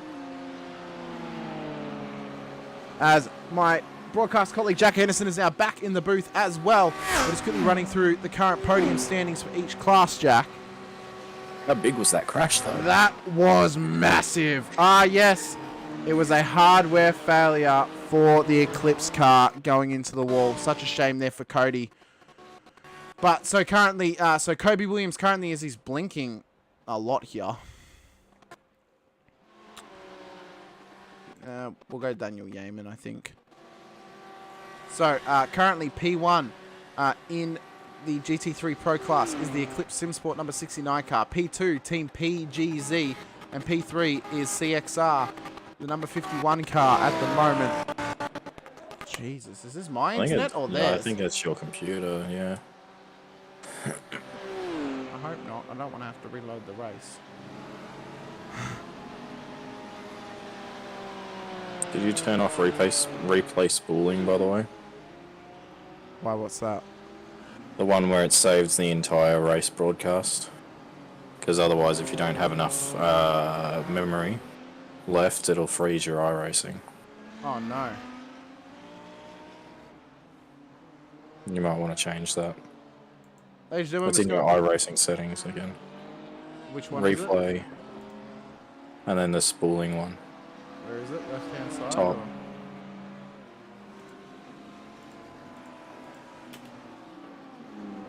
Just making sure that the stream doesn't cut out. Don't want that to happen, ladies and gentlemen. So yes, and the current podium standings at the moment for GT3 amateur class, Mark 1 Esports still controlling that class there. Whitey's Pies, the Porsche powered by Ryko, still in P2, and then Backmarker Racing are now up into 3rd place. But yeah, that was a massive crash for the Eclipse SimSport car, wasn't it, Jackals? Oh, it was huge. All I saw was literally just a car in the barrier and then rebounded back onto the track. So yes, confirmed hardware failure for Cody there. His wheel obviously cut out, turned the car left into the wall. Such a shame for them after getting halfway through this race so strongly. So then have that happen to them is quite a shame. I'll tell you what as well, Drop Bear, Sam Sutton is beginning to build up quite a nice lead here, although I think it might be because he has 5 KI rating and Seb has 2.6k. There is someone in here who has 8, I think. I saw. Yeah. Two people have got above 9.6. Oh, really? Yeah. Yeah, when you were talking about the I ratings, I didn't hear you say, like, how high some of them were, but... Yeah. So I believe it was Cody before who crashed, has a 9.8 KI rating. Jeez. It's the highest I rating I've ever seen. I believe the other highest was, before this race, was Madison Down, who I think is like above 8k. Yeah. Something like that, so, yeah.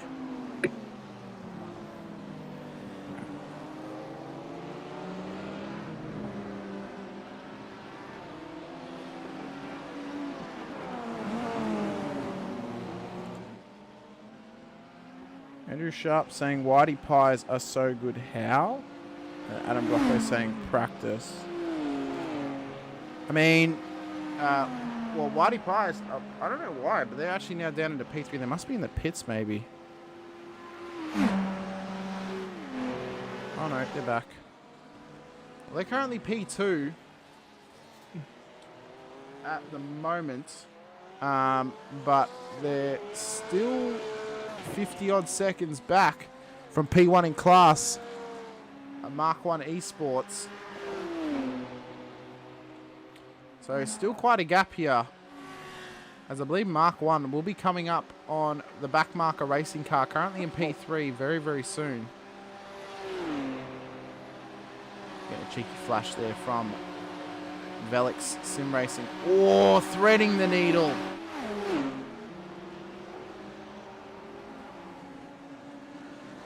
Nicely done there, so you can see the gap just there. So, so how was the stint for you, Jack? Was it good? Yeah, it was okay.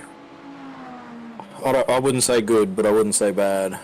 Just kept it nice and tidy. For the most part.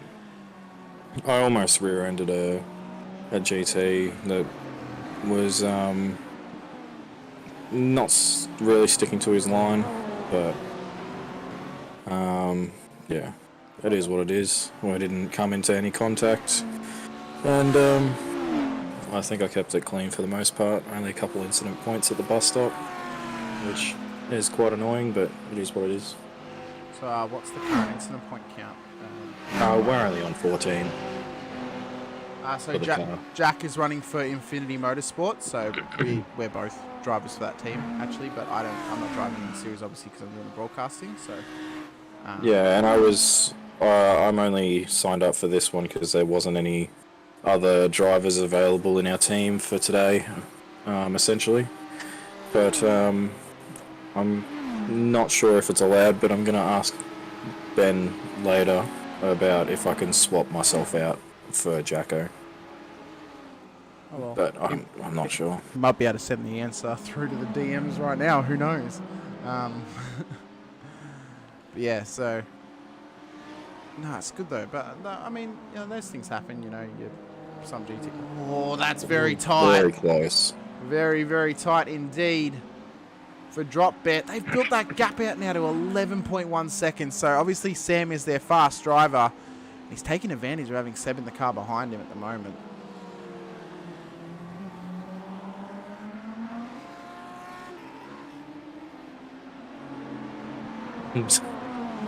Oh, I never said you had to be nice to us. I'd appreciate it if you did, but you don't have to. We're just trying to run our own race, really. So we're not really in the run for a win or anything like that. Just Get your shakedown. yeah. It is a good practice for the special events. I think what actually happened in this, so because, and Ben can correct me if I'm wrong, obviously, but I think what's happened is, so because Ben put in all the teams that people can register as drivers for if they've obviously put their names in for the series, I think some people have actually registered as a team instead of registering as a driver for the team that is already registered. If you understand what I mean. Because me and Nationals were talking about it at the start of the race. I'm like, oh no, you don't actually need to register your team. You just need to register as a driver for the one at the bottom there that's already been done for you. So, yeah, it's not like the special events where you have to nominate each driver. Yeah, so I think that's what's actually happened. I think that's why it's kind of stuffed a couple of things up in terms of car numbers and stuff like that. So I think next race they should be okay at Sebring. I guess, like, I saw you mentioned in the chat as well when we were sort of discussing if, you know, they should run combined or separate at Long Beach and Lime Rock. Sort of like what? So I know you mentioned that you rather than run together. What would be the reasoning for that? Do you reckon? I just think that so far from what we've seen from the GTP field is that they've been really respectful for the GTs for the most part. So I reckon that we'd be able to get around it all. Obviously, it would test the patience of some of the GTPs being stuck behind the GTDs, but at the same time, as we go to a replay. Just quickly here, apparently there's been a crash with Jack G. Harrison. Oh, massive into the wall! Alpha Venturi Racing 919. We'll see if we can get an alternate view of that for you, ladies and gentlemen. Unbelievable incident. We'll try and set up for a better view here. Coming into the bus stop. Oh, and he's just gone straight on. Straight into the tyres. I believe he would have towed the car straight from there. So it seems now people are starting to lose their heads a little bit, Jackos, as we have just punched over the halfway mark. Yeah, it definitely takes a toll on you when you're driving for this long. Obviously not in one go, but sitting at the screen for so long can take a toll on some people. Even just being, you know, in the car for what would have been 2 doubles at this point for GTP drivers. I mean, I think even just that can take its toll, and you know, that combined with sitting there for so long, you know, it can start to wear you down a little bit, and your brain can start to fade. So, you know, this could be in the point in the race where we start to see it go off a little bit. We see some different strategies come into play to take advantage of these things that are actually happening. So I'm extremely excited for this final 3.5 hours because, yeah, we could actually be in for some exciting battles and some exciting action as well.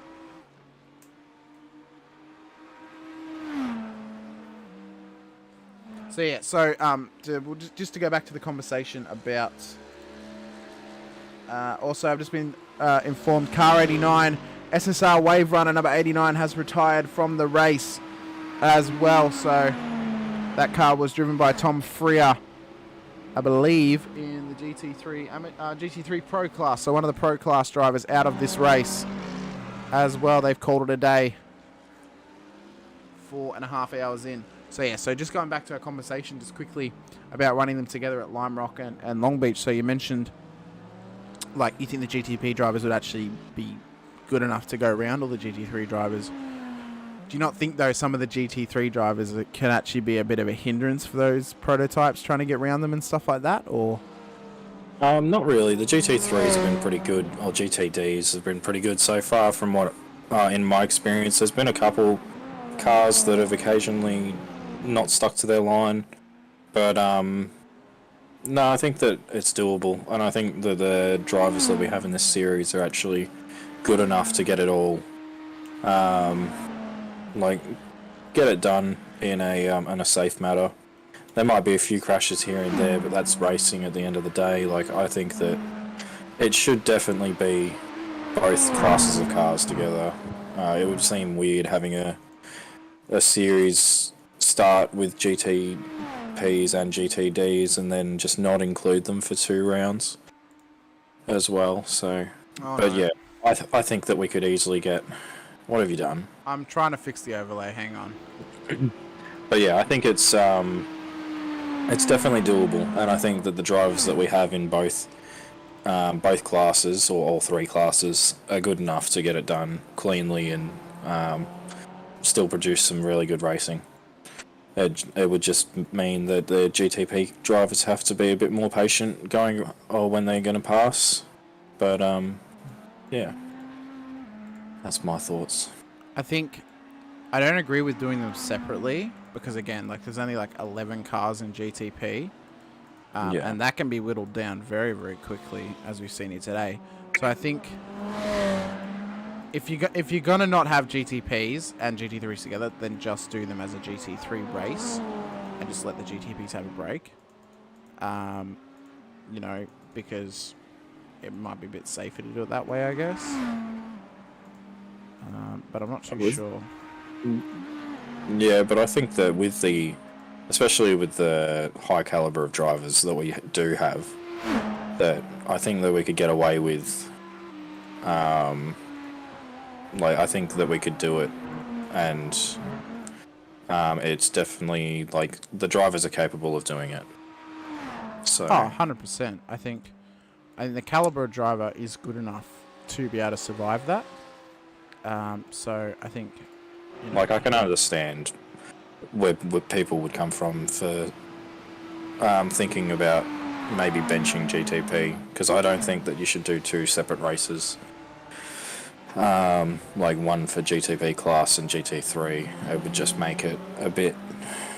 I think that higgledy-piggledy. yeah, I think the GTD race would be fine. I think GTPs would suffer because there's so little cars. As I'm just trying to fix. I don't know if you've seen it as well, but Lockie's in the green room. If you want to bring him up. Oh, yep, we'll bring him in here. I'm just trying to quickly. I'll see if I can. Lockie, welcome into the broadcast. Sorry, I'm just trying to quickly fix the overlays at the moment. How's the race going so far for you? Yeah, not bad. We're still in contention there. We're about 12 seconds off the lead. Been chopping and changing since I've been in the booth, but yeah, it's good fun. Yeah, not sure how it's coming across in your guys' end, but yeah.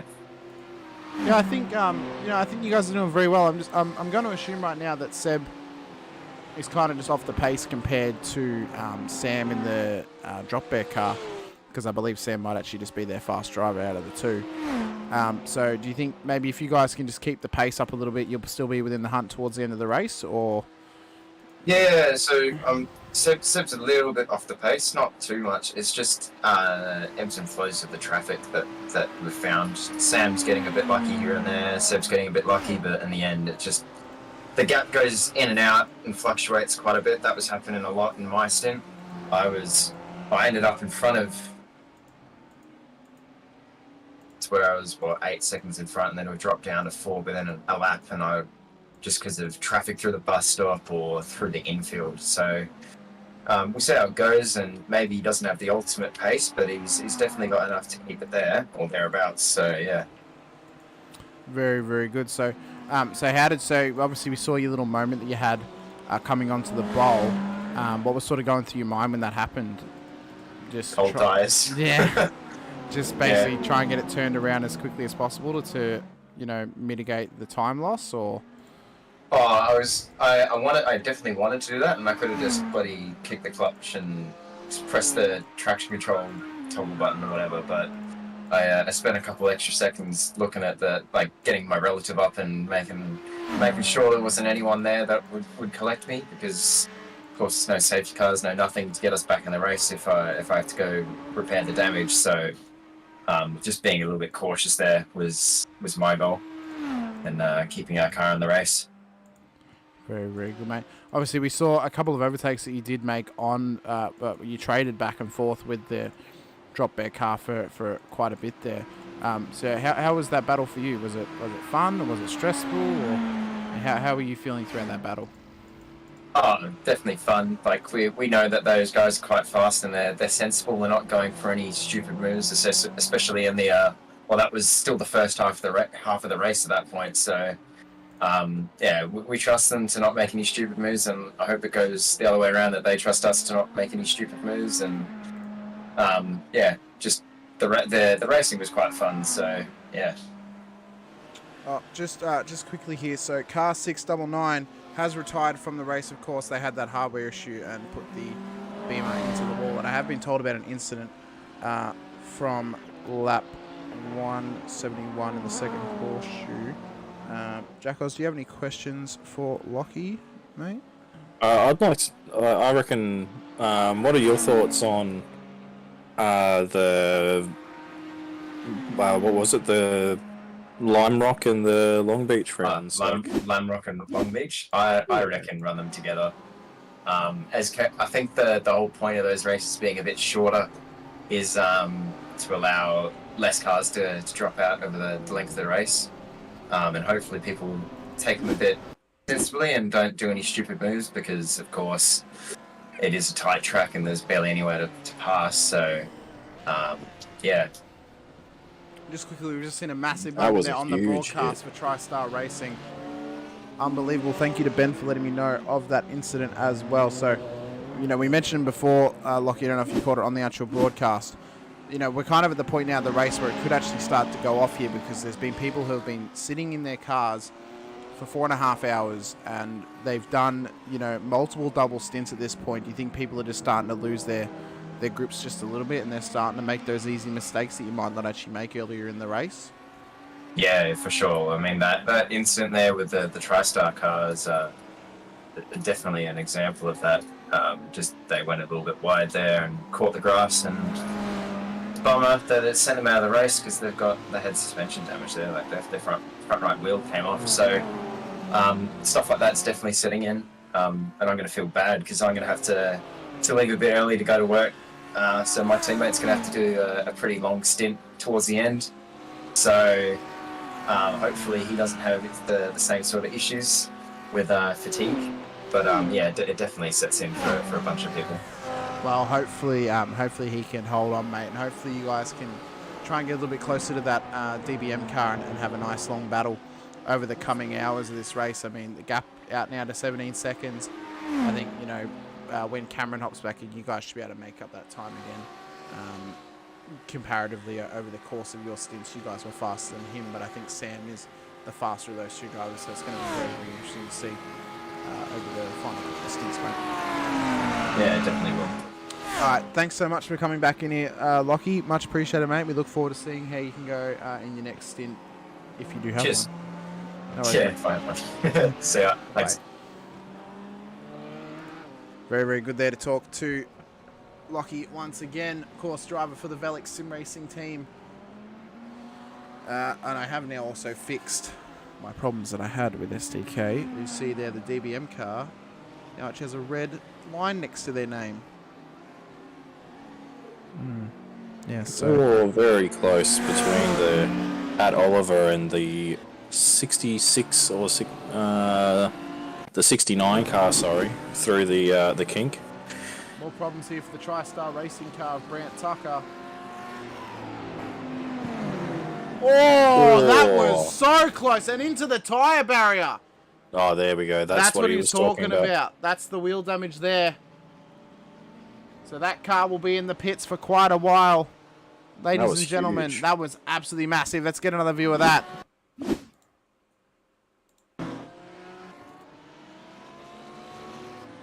So they come out of the horseshoe. And then he's hard on the brakes, trying to avoid the Audi straight lines into the tyre barrier. You see the wheel coming off there. Such a shame for them. So you would have to expect that that's their race almost done, possibly. Have to see what happens.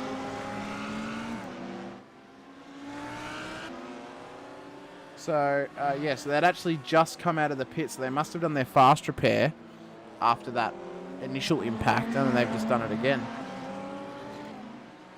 So it'll be very interesting to see as we have more stuff. So 999 car, actually, it also had a pit lane penalty as well. So We've also had a warning by race control that there is a slow-moving car. I think they said between 3 and 4. I'm not sure which car it was. I'll just see if I can find it. Or it might be, I know that TriStar are just about to get into the pits.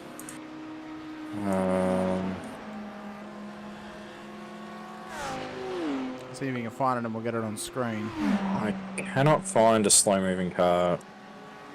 It might have been Sector 4, but I thought I heard Turn 4. I can't see any cars that are moving slowly at this stage. Yeah, I'm not sure. That might have just been... might have been Brant Tucker, actually. I think he might have actually driven the car back to the pits. So I think that's what that was. As the 69 car has come into the pit lane. Let's check it out here. Is that... Damo behind the whip. No, 69 still No. out there. P2. Oh, interesting. My bad. Oh, it was Kobe Williams that said that was in the pits. In the 420 car. As is He just has exiting the pits now. My bad. They look It's okay. they're the same car. They're the same team, so we have... I think he served a Yeah, it was. Yeah, Ben did say it was 999, so they were driving back to the pits on that one. So we'll now go back up to the leader. So 18 seconds is the gap between P1 and P2 of GTP. Sam Sutton here just starting to really build that gap now between the top two of that class. So it's funny actually, both classes, or both the top two and then second and third are actually separated by a very, very similar gap, 18 seconds sort of between first and second, and then we'll actually 22 seconds back to P3 from P2. So P2 is currently just kind of sitting in the middle of that little section there. Have you... Daniel's saying he's happy to see the timing tower is happier. Very, very good. So do you have any more stints today, Jack Oz? I would assume yes. I think I've got one more. Okay. Ash, I thought I had 2 more, but Ash said I'd only have 1. So I'm trusting that he's got the minimum driving time down. Because if not, obviously I think that's a disqualification. Yep. For exceeding driver time, but yeah, I think it's just 1 stint left, so after he's got about 9 laps left in this stint, and then he'll do another, and then I'll jump in, and then I'll be back for the last 2 hours or so. Very, very good. Tell you what, ladies and gentlemen, I wouldn't go anywhere because this race is just starting to cook up. I mean, we've had multiple safety car worthy incidents. Right? Oh no, my microphone stopped working.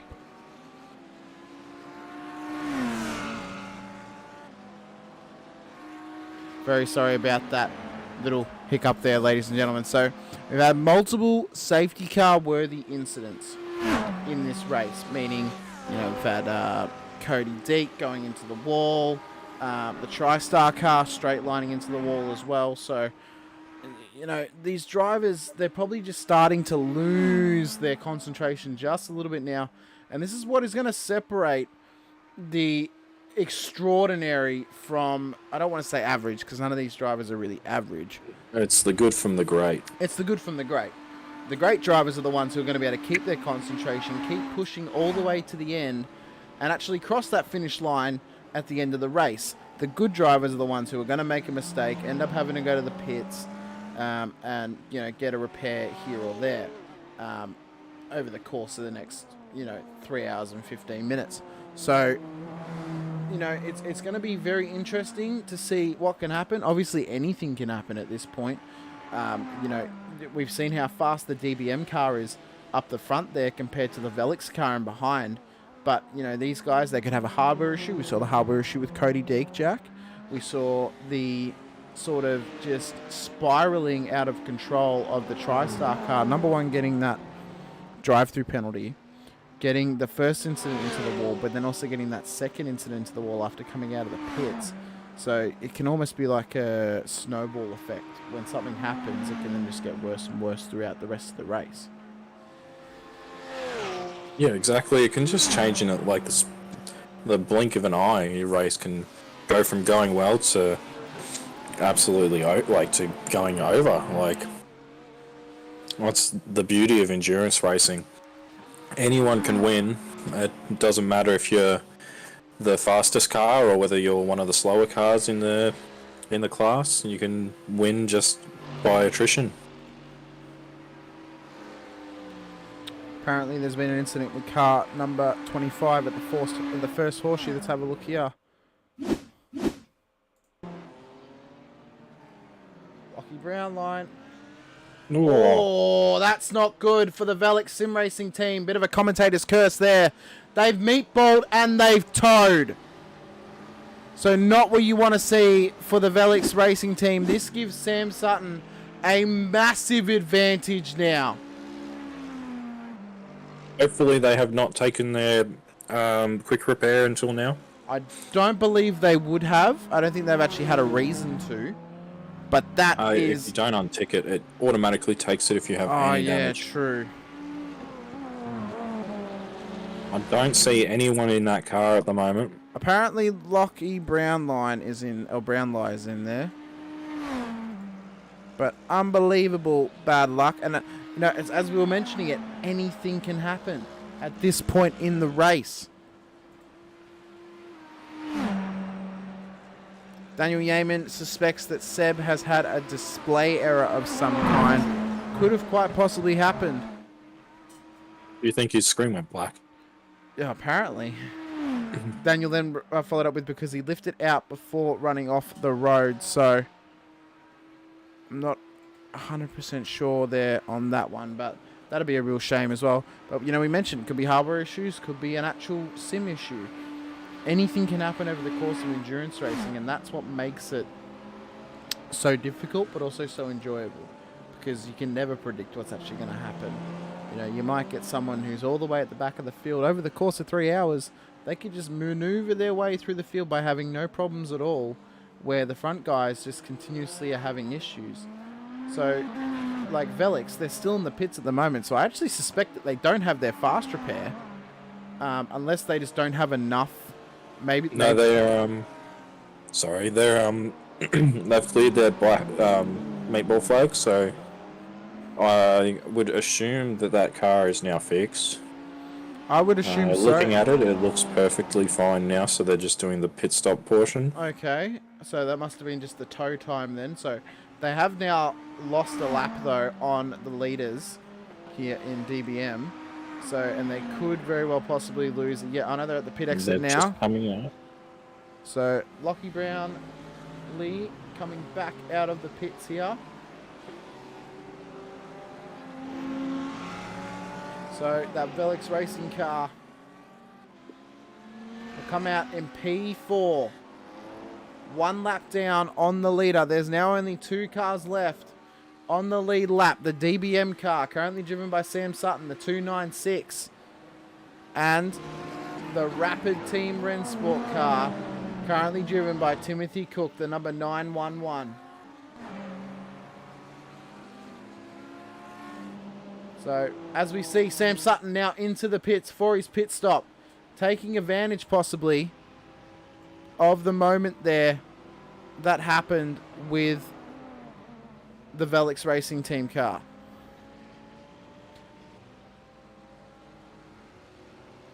It's interesting, actually.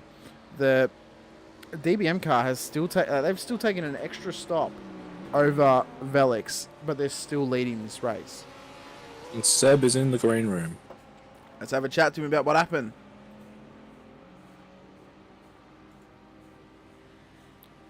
Seb, what happened on that one? Just both of us dropped the ball. We got to the start-finish line and looked at my fuel number, and I had 0.8 of a litre of lap fuel. Oh, well then. And we went into, oh no, what do we do? And he said, clutch it. So I've taken my left foot, clutched it, gone to right foot brake and haven't put enough brake pedal in. I'm going to assume that you're a left foot braker then. Yes, I am. Yes. I am a left foot braker. Well, I mean, that somewhat fixed your fuel problem, but didn't really help your position problem, unfortunately. No. Um, I'm absolutely gutted. Like, I'm just, I couldn't believe it, and I'm just, yeah. It's one of those simple moments, and I'm like going, I couldn't. So Lockie he said, "You're fine. You got 4 laps of fuel," and so what his information he was seeing for my fuel number was incorrect. So he didn't tell me I needed a pit. My crew chief was turned off for some reason. Oh, I think I forgot to turn it back on after I turned it off when I went to lap. So crew chief didn't warn me of my fuel numbers, and then I just looked at my fuel number as I crossed the line and went, I've got less than a litre. There's no way I'm making it around. So pretty gutting, but look, it's still a long way to go. We're still not out of it. We are definitely going to the checkered flag. yeah. We've just used our fast repair, so the car is back 100%, which is very fortunate. And I mean, long championship points on the cards. There's no point parking it. We're still in P4, I believe. Yep, P4 at the moment, lap down on the leader, but I mean, anything can happen. We saw what happened to you, could happen to them. So, Exactly. You know, it's just a simple, misfire on the mind, and a mistake can be made. So if you stick in it, I think you could still come away with a great result today, regardless. Oh man, like in reality, podium's still potential. Like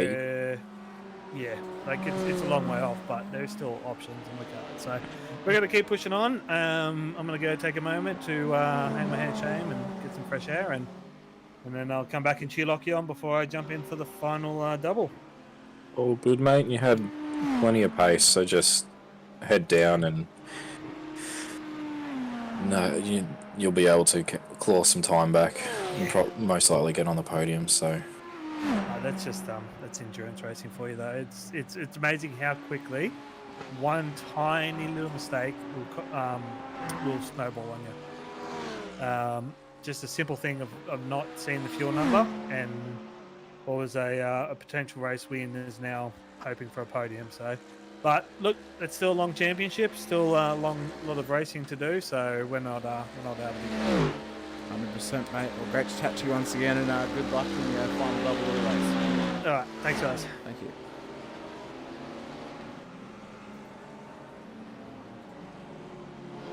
Well, as we mentioned, he said the words himself, that snowball effect of what can happen when something goes wrong. I think, just a simple mistake, although Lockie's just set the fastest lap of the race. Oh, wow. Done a 1:31.56 that last lap. So incredible lap time there. Obviously that brand new car helping them, and obviously they got their fast driver in there at the moment. So it is working out very, very nicely for them at the moment, as we have another piece in the protest room. So pit lane penalty for car number 420, Eclipse SimSports, so the car that's being driven by Kobe Williams, for exceeding 30 incident points. So they have now served that drive-through, and they will continue on, currently sitting in P6 in the GTD Pro class. So doing very, very well at the moment. Currently up 22 positions from where he started this race overall. So doing incredibly well so far. I'll be very, very intrigued to see how they can go now. Ben Keats has been off track. Let's see what's happened. Well, it looks like he just grabbed the inside curb a bit too much. Yeah, just runs through the grass. Bit of a lawnmower man there for you. I think Jim's mowing might be getting a new hire. It's a shame there's no sand on here. We can't give a bucket and spade award. I know, but we can give the... my dad sent me one earlier. I'll have to find it. But we'll just go back to live now.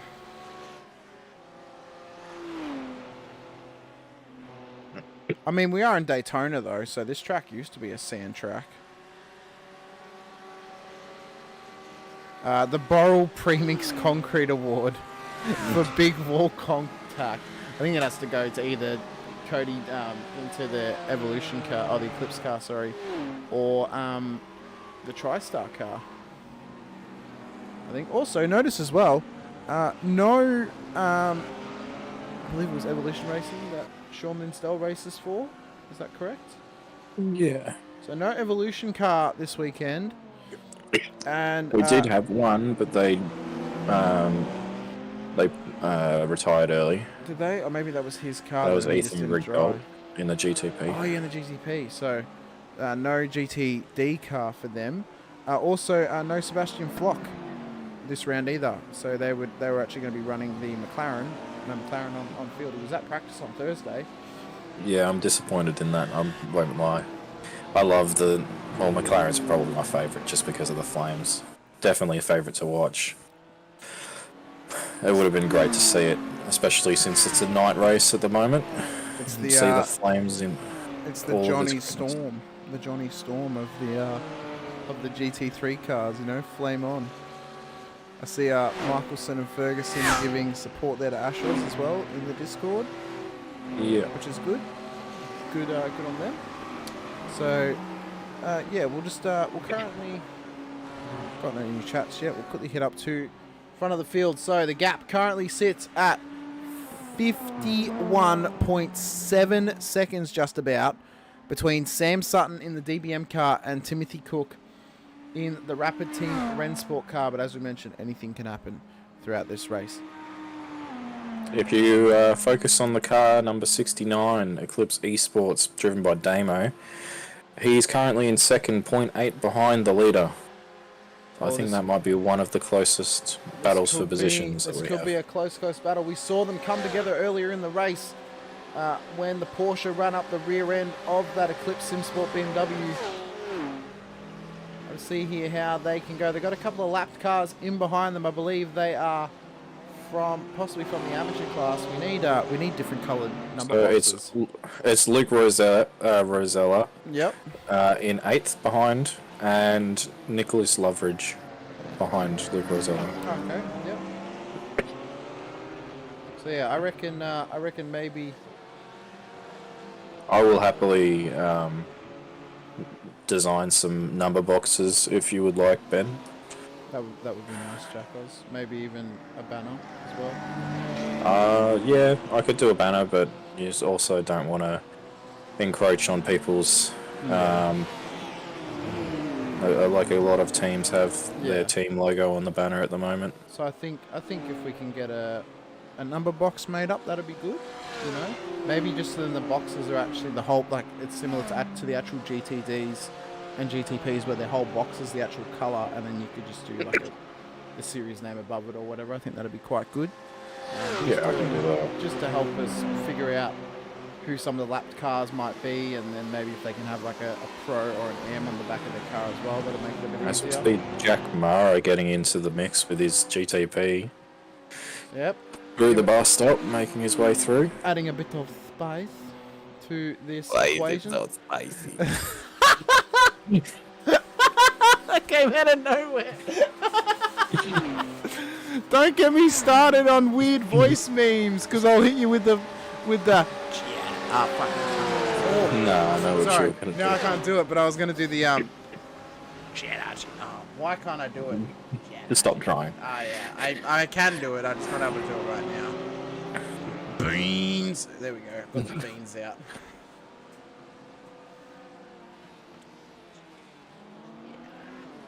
I don't know why. I could hear you still trying it. Because I know I can do it. I know I can do it, but I don't know why my voice is just not letting me today.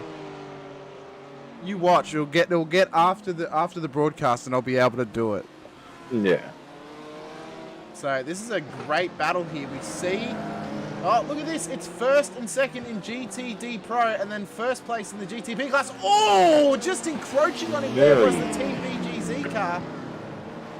He should have really just stuck to his lines there, but I suppose he's probably worried about the Beamer sticking him behind the hypercar there and just getting a tow through past the Porsche, but I don't know about that one. Could have ended very badly, but luckily they at least moved over at the straight and it wasn't under brakes. Apparently Ben did actually start on number boxes, but he stopped. So, you know, maybe we could finish them, Jackals, and have them match the... Because if you haven't noticed, I actually tried to match the actual IMSA class colours here. So, maybe... The GTP wouldn't be too hard because it's already it's just black. got the black. Yeah. As you can see, the two cars are bump drafting each other to get a little bit... Oh, will we see some payback here from the BMW? We saw it happen between the teammates earlier. Running up the rear end. Over the line. You see, here comes the Velix Sim Racing team. They're now up into P3 actually, so they have actually gotten past the other Rapid Team Rensport car. As Anthony Visma has just come into the pit lane in the GTD amateur class. Got no incidents really to report. Oh, as I say that though, your brother, Jackos, not your actual brother, but your brother has done an incident. Tyrone Anderson, My namesake. Your namesake, there you go. Oh, just lost the rear end there, coming round T1. So, Very light contact with the wall by the looks of it. he's done well though, just to pirouette that around.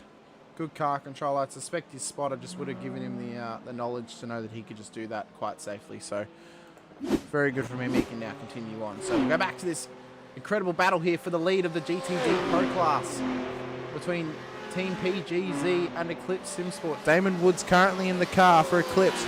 Simon Nicholson currently in the car for PGZ.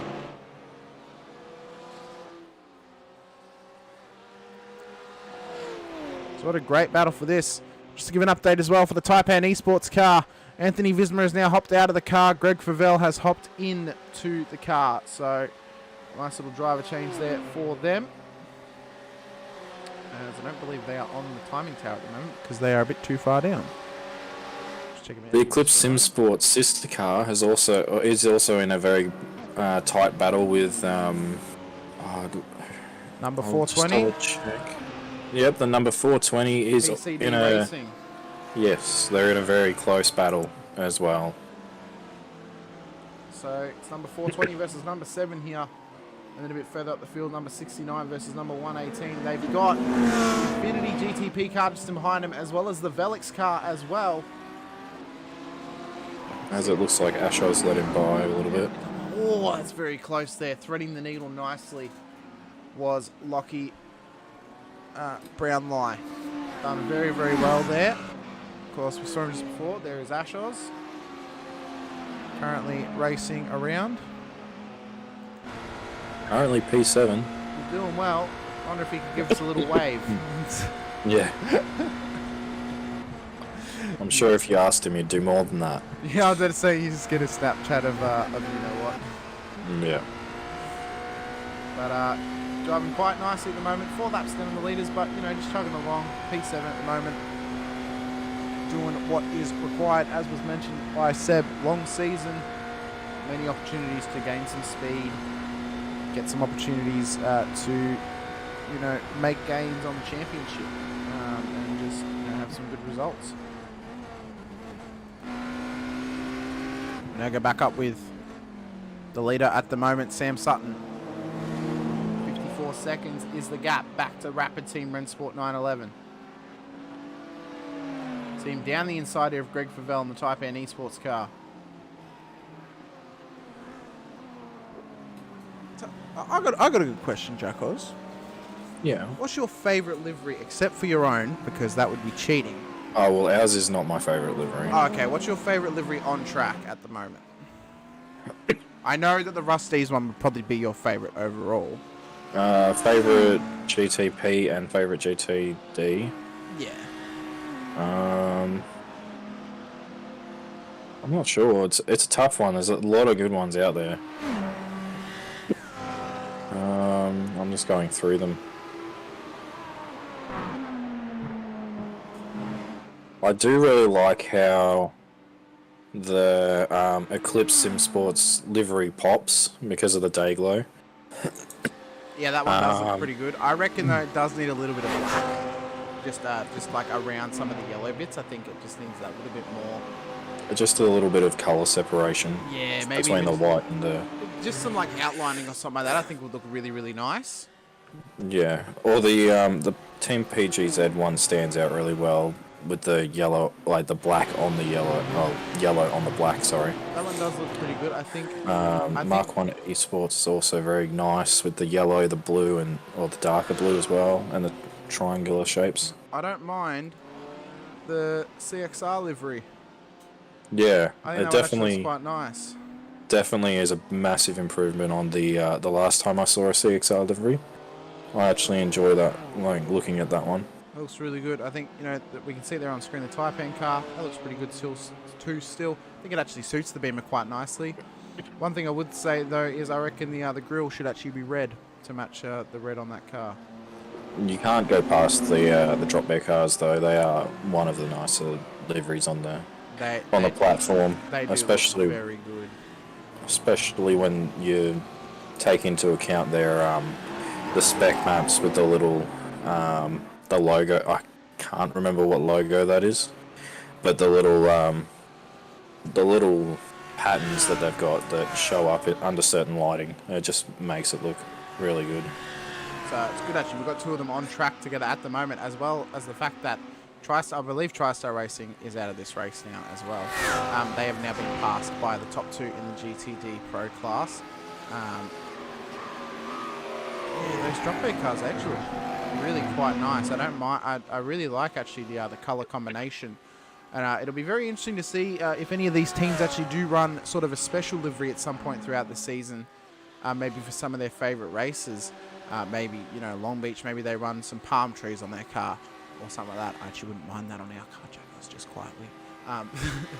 But, yeah, you're not going to get that. No, I know. But I think, it'll be cool to see if, some of these teams actually run a special livery at some point. Whether it's like a retro round or whatever. I'm sure Ben could announce something if there was ever a plan to do that throughout the season. Maybe it's I don't know, I'd have to maybe Indianapolis or something. I don't know. As we have Daniel Yeaman. Yeah, I did notice that. I'm used to the red and the blue that's on the GTP, but the really orange or the yellow looks really good as well. I really like, and because it looks like a gradient at the moment. Yeah, I really like that. It does actually look quite nice. It's different as well. You can see so many liveries out there that look super similar, right? They still look good though. They don't look bad, but they look super similar. Like take the Eclipse and the CXR car. They're quite similar because they're both white, Dayglow, and black. Obviously, they have different designs on them, but they are very similar. It's nice to see something different out there with a bit of a gradient effect on the car, and it's done well. It can easily be screwed up, but I think, yeah, these cars look really, really nice. One other car that works really well, in my opinion, is the Alpha Venturi racing cars, especially on the GTP. That would probably be one of my favourites. Just the way it's presented, the logo placement's really good, and the shade of blue, like the different shades of blue, really tie in together. Just quickly, we got a replay now. Luke Rosella, SSR. See what's happened here.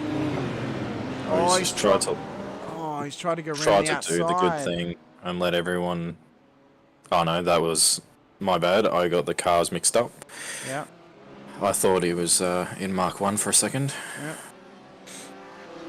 The Mark 1 car just trying to do the good thing and let everyone by, and unfortunately, looks like it got turned in on. Tell you what, actually, I do not mind. I'm going to see if I can actually find which car it is here. I don't mind the 19MX Raps cars. I like that purple. Yeah, they do look really nice as well. I think it could do with something A bit more on extra. it. Maybe like a bit of a spec map or something like that to put a bit of a pattern on the purple or whatever. I still think that it looks really, really good. Maybe just a little bit more black or white around the front of the car would really help it out a lot as well. Oh, we have a car in the wall at turn 4. It's Pat Oliver in the Alpha Venturi. I tell you what, that's a bit of a commentator's curse. It He's is. talking up delivery, and he's just, gone into the tyre barrier. Now, one thing we haven't really spoken about yet is how easy these GTP cars are to damage. You can very easily have some issues. And Seb getting in the chat saying, "Come on, let's be real men racing pink." Alex best livery. Well, you say that. We were originally looking at like a pink instead of our current gold, and then for the V8s at the moment red. Yeah, I remember, only a year ago, not this year's Bathurst 12 hour, the Bathurst 12 hour before, our endurance livery for GTs used to have pink on the back of it. It was more like a rose red, but it looked quite pink. So it was still, quite nice looking, I thought. But, you talk about pink. When I first got my Xbox 360, first controller color I got was the pink one, because I just liked it. So, I don't have a problem. Jack, do you have a problem with pink? No, I actually like it. I like pink. Pink's good. Doesn't need to be a discriminated color. It's just a color, Do we have any rounds in October? We do, don't we? We do. We have one. Because you'll see our cars turn pink for the breast cancer awareness month. Also, Mauler Esports has received another pit lane penalty for exceeding 50 incident points. They are yet to serve it. Yes, so the race in October is Indianapolis. I actually reckon, just personally, right, so you obviously know how our new liveries look. If anyone's seen DSL, you would have seen our newer liveries on the Infinity cars as well. I reckon just swap the red for like hot pink. Oh, that'll look so good for October, I reckon. Just personally, that's what I think. Yeah, so as we go to a replay for Thomas Sanderson spinning at the bus stop. Yet another Alpha Venturi car. Managed to hold it together though, so not too bad. I hope I haven't put the curse on all of their cars, to be honest. I hope not. So, yeah, I reckon just keep the white and the black as it is, but instead of the red, just have like a fluoro, like deep pink. I think it'll look really good. Yeah, so far for ours, you look at where the gold is for the stripes and stuff. That's essentially going to be the hot pink style, and then obviously the layout will change a little bit for the updated livery on the GTP, but it'll be the white, the bits that remain white will be turned into like a very light pink that's like the almost the logo of the breast cancer awareness. Whatever it is. The one, the breast cancer awareness with the ribbon. Yeah, isn't it? I think it's Susan G. Komen, isn't it, or something like that? There's one out there. There's multiple. Yeah. Personally, I think the pink one, the full pink car still looks good. I personally think though, having the white and the black, and then having just the hot pink on those little highlights would look really, really good. That's just me. I would almost run the hot pink the entire year. Oh, that for would. the stripes, but I don't think there's a lot of people in the team that would like that.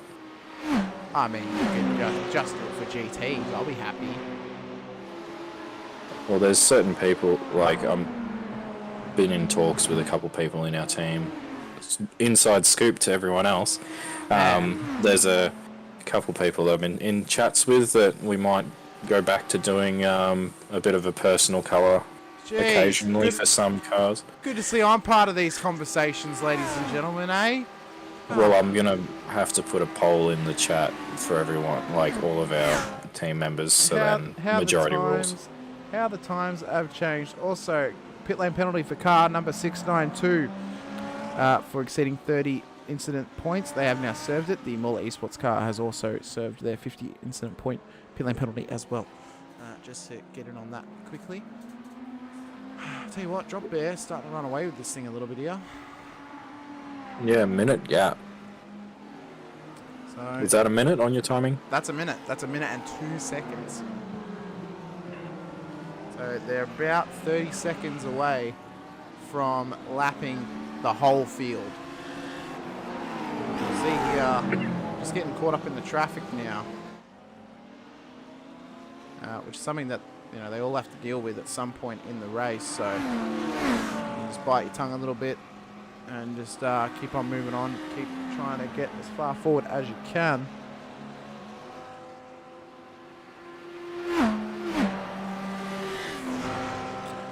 I personally, I think championships that you run together, unless maybe, I don't know, it's hard. I think DSL, you should keep the same ones and same movettes. Well, I was thinking originally I wanted just to do the mirrors a different colour, because not every car has Jinx on it. I think it was just the V8s for the fact that people use those shifters for supercars. Yeah. No further action between car number 98 and car 222 on lap 173. That car deserves to run number 98, Jackos. I mean, if you wanted to race them, I would say go ahead, and the winner gets the number, but I don't think you would lose. You reckon? I would bet my house on it. What am I meant to put up against that, though? No, just the winner gets a... Well, what are you meant to put up against my bet? Yeah. I don't know, the Ute might be a good one. Not really worth the same amount there, bloke. Well, I don't have a house, so... You live in one. Yeah, I don't own it, though. Yep, officially from Ben Anthony, car 999 TriStar Racing has retired from this race. You hate to see that. I really Obviously, they were doing a really good job until the couple of snowballing incidents. And,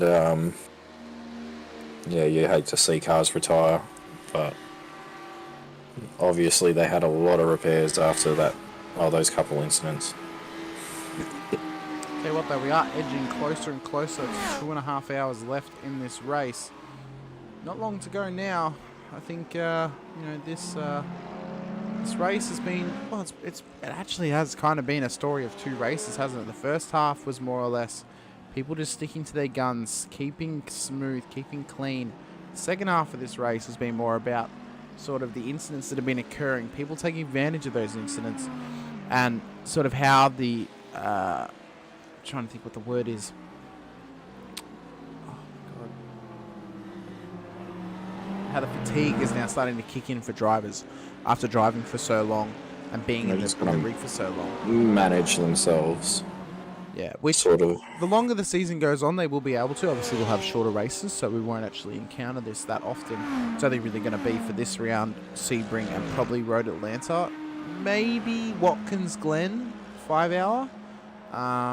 But I definitely think, obviously, these first two rounds and then also the last round are going to be ones to keep an eye out for in terms of fatigue. But I think the last round might not actually be so bad because people will actually probably be used to the fatigue setting in and stuff like that. So just something to think about over the course of the season, for sure, as we move further and further along. I did love earlier how Ben, I think I saw it while I was driving, Ben posted that he was thinking about doing a 24 for the opener. Yeah. I wouldn't mind maybe instead of 8 hour doing 12 hours of Daytona, like do the half length of what they do in real life sort of thing. That would have actually, well, I say it would have been pretty good, but I'm sure a lot of other drivers might disagree with that. But yeah, I think if you were going to do the 12 hour, you'd have to have 3 drivers. Within the rules, I'm pretty sure it says you then over 8 hours you have 4 drivers. I'm pretty sure. So right. I think 12 hours would be good. I know that originally it wasn't going to be a 24 hour, but then I think for some certain sign up reasons and stuff like that, they changed it to 8 hours. Kind of prefer 8 hours, to be honest, because it means I can actually broadcast the whole thing and not have to stay awake for 24 hours. Yeah, like that's why I think 12 hours would have been good. Yeah, 12 hours I think would be pretty good as well. I think maybe next year 12 hours could be good because then we have a season's worth of content to talk about and have Yeah. backstory to actually back up what we're saying about the drivers if we were to do next year's SIMSA broadcast, of course, if Ben was happy with us. I hope he would be. I hope he's happy with my first ever broadcast. Hey, I know I'm not that great. it's okay though. I've heard worse, all right? Mm. We're not going to mention where I've heard worse, but Oh, I've I heard know worse. where you've heard worse. You know, but the viewers don't need to know. So, you know, and again, it just, you know, just taking that time to get comfortable in speaking to, apart from only speaking to me, speaking to no one, because I'm used to speaking to no one now after doing broadcasting the last couple of weeks. So, you know, you get more and more comfortable with it the more you do it. And, you know, you'll become more natural at it. We'll get our own little feel and our own little system in place. Obviously, I'm not being as energetic today as I normally would for vets because it's a longer race. I haven't got the energy to keep that energy up for 8 hours. Like, I know I can be very boisterous on vets broadcast. 8 hours, I don't know about that. But I try and add a bit of comedic value to it, you know, and a bit of try insight. and keep it a bit of lighthearted. Yeah. Seb's saying 8 hours is more manageable and also means it is the same 2 drivers per car all season. It's not the same 2 drivers per car all season, though. It might be for some people. Oh, for some some- people might have only Yeah. signed up 2 drivers. That's true, yeah. For us, we've got 4 drivers signed up and just nominated 2. Yeah. And obviously, I won't be driving for the rest of the season unless I'm needed. So I think obviously like you watch like the Bathurst 12 hour, they're not that energetic the whole time. Yes, No. they have their moments, but they're more or less discussing how we're sort of discussing. You know, they're talking about what are these drivers going through and sort of other things just to keep the viewer entertained, I guess, by other topics whilst there's racing happening. Obviously, it has to do with racing. We're not just going to sit here and talk about music, for example, or movies, because why would you? You've come to watch an endurance race, not a wrestling. Well, I guess wrestling would come under it as well. You've come in to watch an endurance race, not a wrestling podcast or not a music podcast. So, you know, we want to be able to find out as well what the chat want us to talk about or what they might want to discuss with us as well, which is why I have been asking you to put their topics in there. One thing I am going to do is I'm going to make a Google form and I'm going to send it into the Type N Events Discord. And I'd like every team to fill it out because it gives us some backstory on the team. It gives us some backstory on their sponsors and sort of some history of where they've been. So there might be some race results they've had. They might have won an endurance race. They might not have. Who knows? So just to sort of give us some backstory, to give us some content to talk about for the rest of the season. Because obviously Ben Anthony coming with the very controversial topic. Pineapple on pizza or yes or no, Hamish? No. Oh, I'm going to have to go against you. That's fine. That's fair enough. I'm just going to say this. Gordon Ramsay agrees with me. So I'm happy with my answer. While I say yes, I don't have it, but I don't have a problem with it. I prefer olives on a pizza over pineapple. I know that might be controversial, but not that I like olives on pizza. I just prefer them over pineapple. Seb being you are the worst, Ben. Oh, I guess that can spark off into another question then whilst we watch this fantastic race. Favorite pizza toppings? I guess you could list 3 that you'd want if you were to order a pizza. Cheese. Well, excluding cheese, because cheese is a given, and sauce. Jalapenos. I agree with you on jalapenos. I would say Italian sausage. I love Italian sausage. It's so good. Yeah, either Italian sausage or chorizo. Or And then I would say chicken. I love chicken on a pizza. chicken. Yeah, I love chicken on a pizza. Either chicken Pepperoni or or- yeah, either chicken or Yeah. pepperoni for me. But because I love adding chicken. This is a secret one for you, and I dare anyone to try it. Get a garlic cheese pizza, and put chicken on it. It is life changing. It's like a chicken Alfredo Or- pizza. You could even go one step further, you could buy garlic bread or cheesy garlic bread, and you could go to Coles or Woolies and buy a roast chicken Oh, and have it in a sandwich. this is a problem because I haven't had my lunch yet. Okay, and I know, this is why. I'm waiting for my 6-hour break so I can go and make my lunch. This is why I'm saying this sort of thing. Ben in the chat saying thick and crispy pepperoni double sauce base. I'll tell you what as well, actually. So, one of my favorite pizzas to get is a satay pizza. Or Jack knows kebab about this, pizza. dude. I am. You know what? I cannot wait because my mum makes really, really good butter chicken sauce. I cannot wait to make a butter chicken pizza because I think it's going to be so good. Like butter chicken sauce as the base,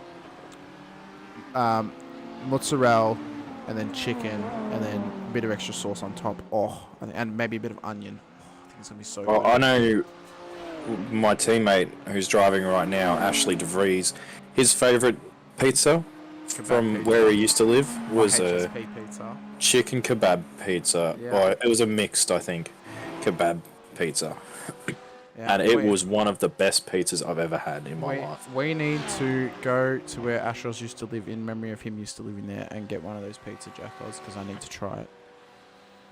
I get emails every week from that pizza shop because I had to sign up when I got the pizzas delivered for his birthday or whatever.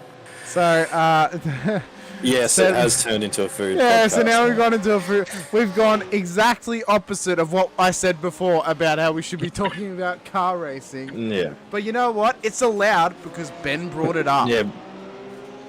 It's So- the Ben Anthony segue. Yeah, this is Ben Anthony's fault. He cannot blame us. We cannot legally be held liable for loss of viewers on that topic because he's the one that brought it up.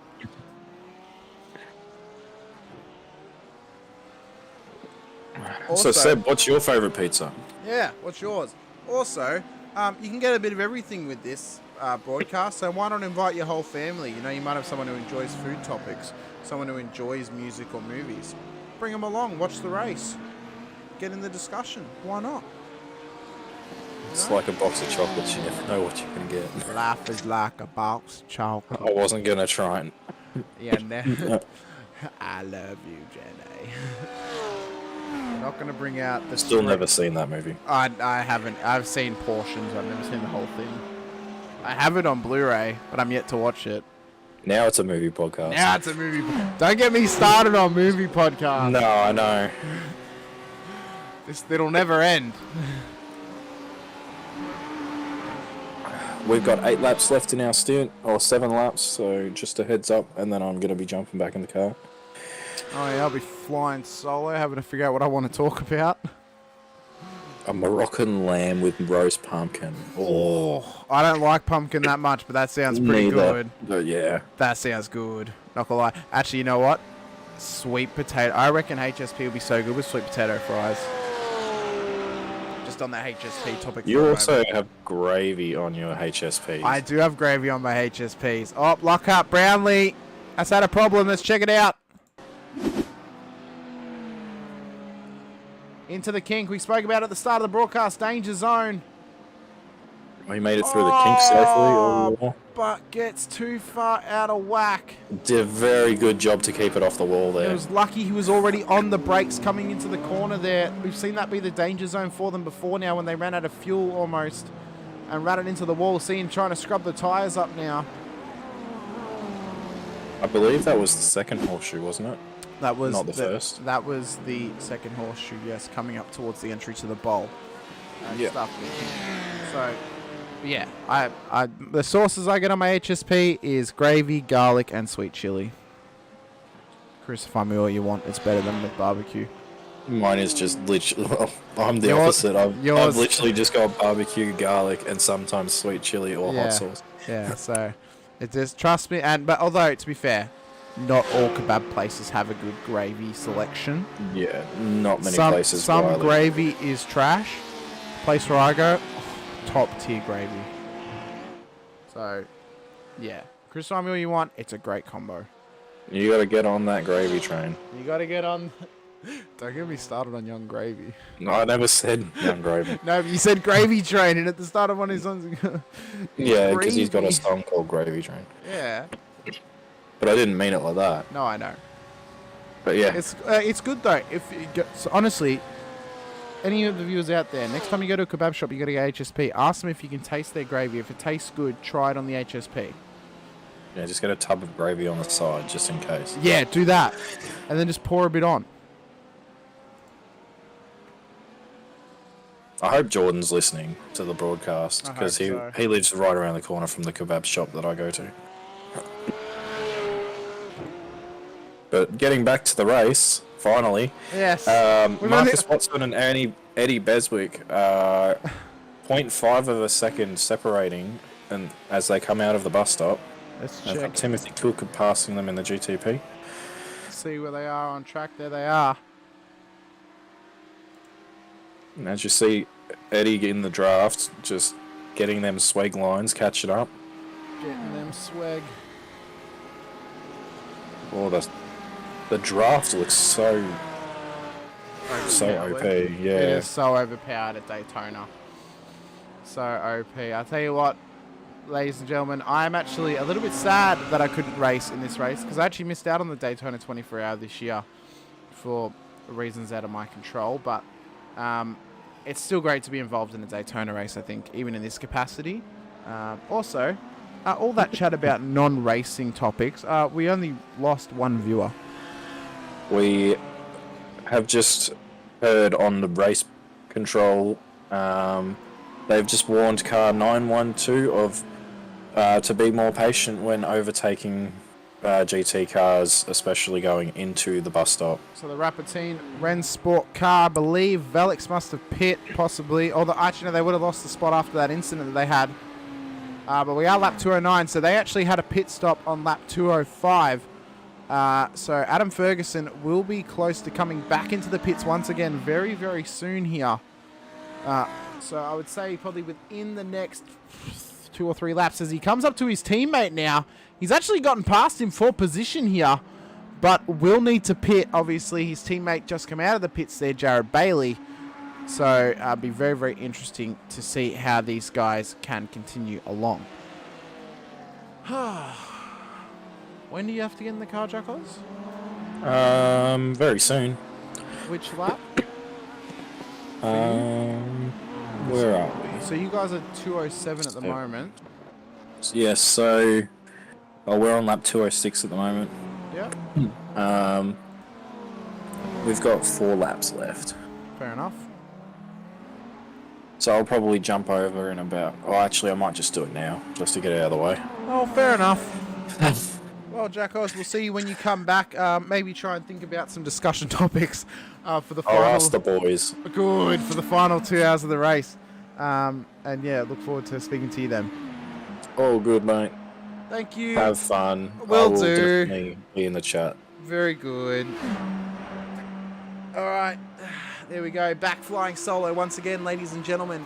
Here for the next, well, stint length, next 45 or so minutes of this race. Of course, ladies and gentlemen, we are encroaching on our 6th hour of racing, where I will take a small break to go and get some food. Will not be very long though at all, I promise you. So you will not be out. You will not be without commentary for long. I promise you that, ladies and gentlemen. So, just that conversation about food, that made me hungry, and it's a bit rude by not only Ben to bring it up, but for Jack to play the game like that. Jeez.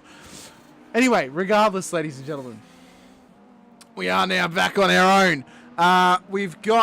We're at 211 laps in, 5.5 hours into this race. 2.5 hours to go now in the Daytona 8 hour. So we've been sitting here for quite a long time. It's been a long one, but we've still got so long to go. 2.5 stints left for the GTs is how long there is. Let me think for a moment here. GTPs will be 45 minutes apiece, roughly. So 2 stints are an hour and a half, 3 hours. So about 3 or 4 stints for the... Yeah, about maybe 3 stints for the GTPs left in this race. So we are really getting down now to the nitty-gritty point of this race. There's only 7 cars left in GTP in this race. The rest have either dropped out due to damage or to connection problems. So, you know, after the fact that every single car was lapped at one point by the leaders, they are now coming up. They're a minute and 15 seconds behind Rapid Team Rennsport, or ahead, I should say. Only around about 15 to 20 seconds behind them on track. So it'll be very, very interesting to see how well DBM can keep it up over the next couple of laps. Remember, keep those discussion topics coming into the chat. We want to keep talking about them. We want to be able to keep you guys entertained and involved in the discussion throughout this race. This race is not over yet, ladies and gentlemen. As I mentioned, around about actually 2 hours and 25 minutes left in this race. Of course, you've only just joined us. We've got a multi-class event here for round 1 of SIMSA Sports Car Championship. In fact, every single race is multi-class event. GTP, GTD Pro, and GTD Amateur are the classes. A massive spread of I ratings throughout the field, from 9.8k I rating all the way down to 800 I rating. So a lot of varying skill levels and abilities throughout the field. Hopefully we can see some people improve along the way as the season progresses and they get used to the cars. As I see... sure, Seb, you can come give a lap guide. We've given 2 so far, but we'll get you to do one in the Valix car, I reckon. If you hop into the green room, we'll have that happen.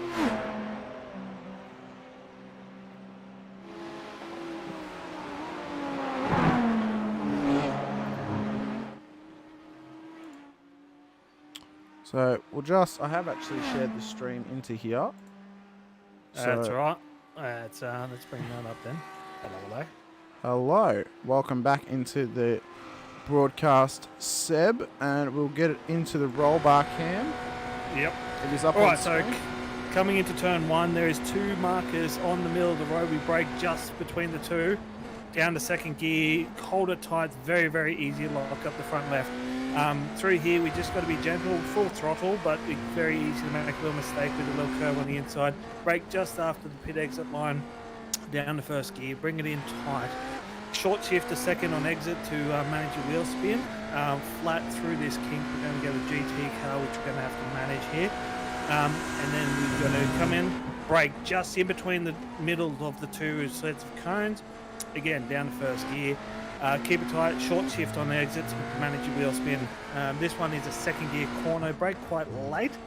Hook it in, get your front over the grass, and then manage your acceleration so you don't wheel spin coming out into the curve.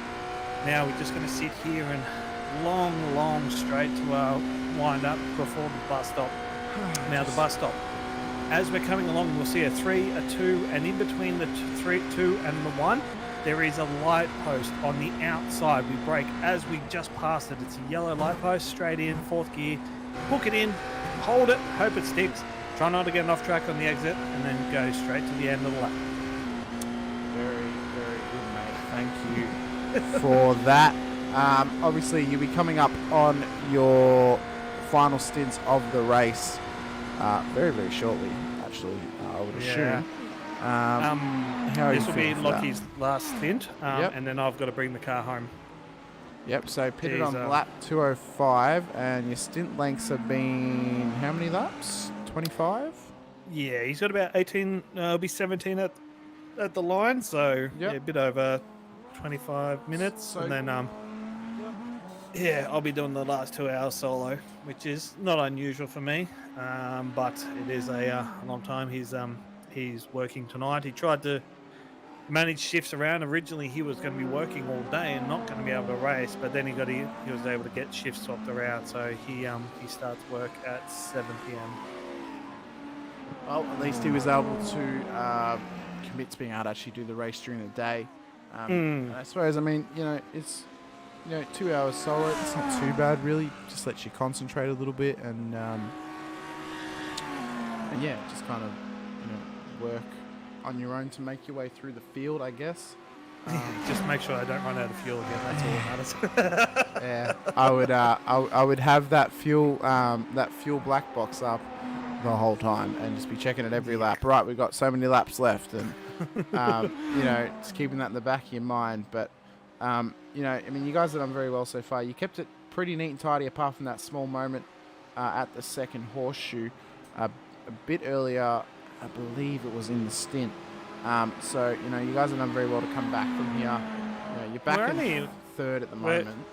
Yeah, we're only 33 seconds behind second place at the moment too. Yeah, so and Lockie was 3 seconds faster than the 911 last lap. So we are closing that gap. So we're not out of second place battle.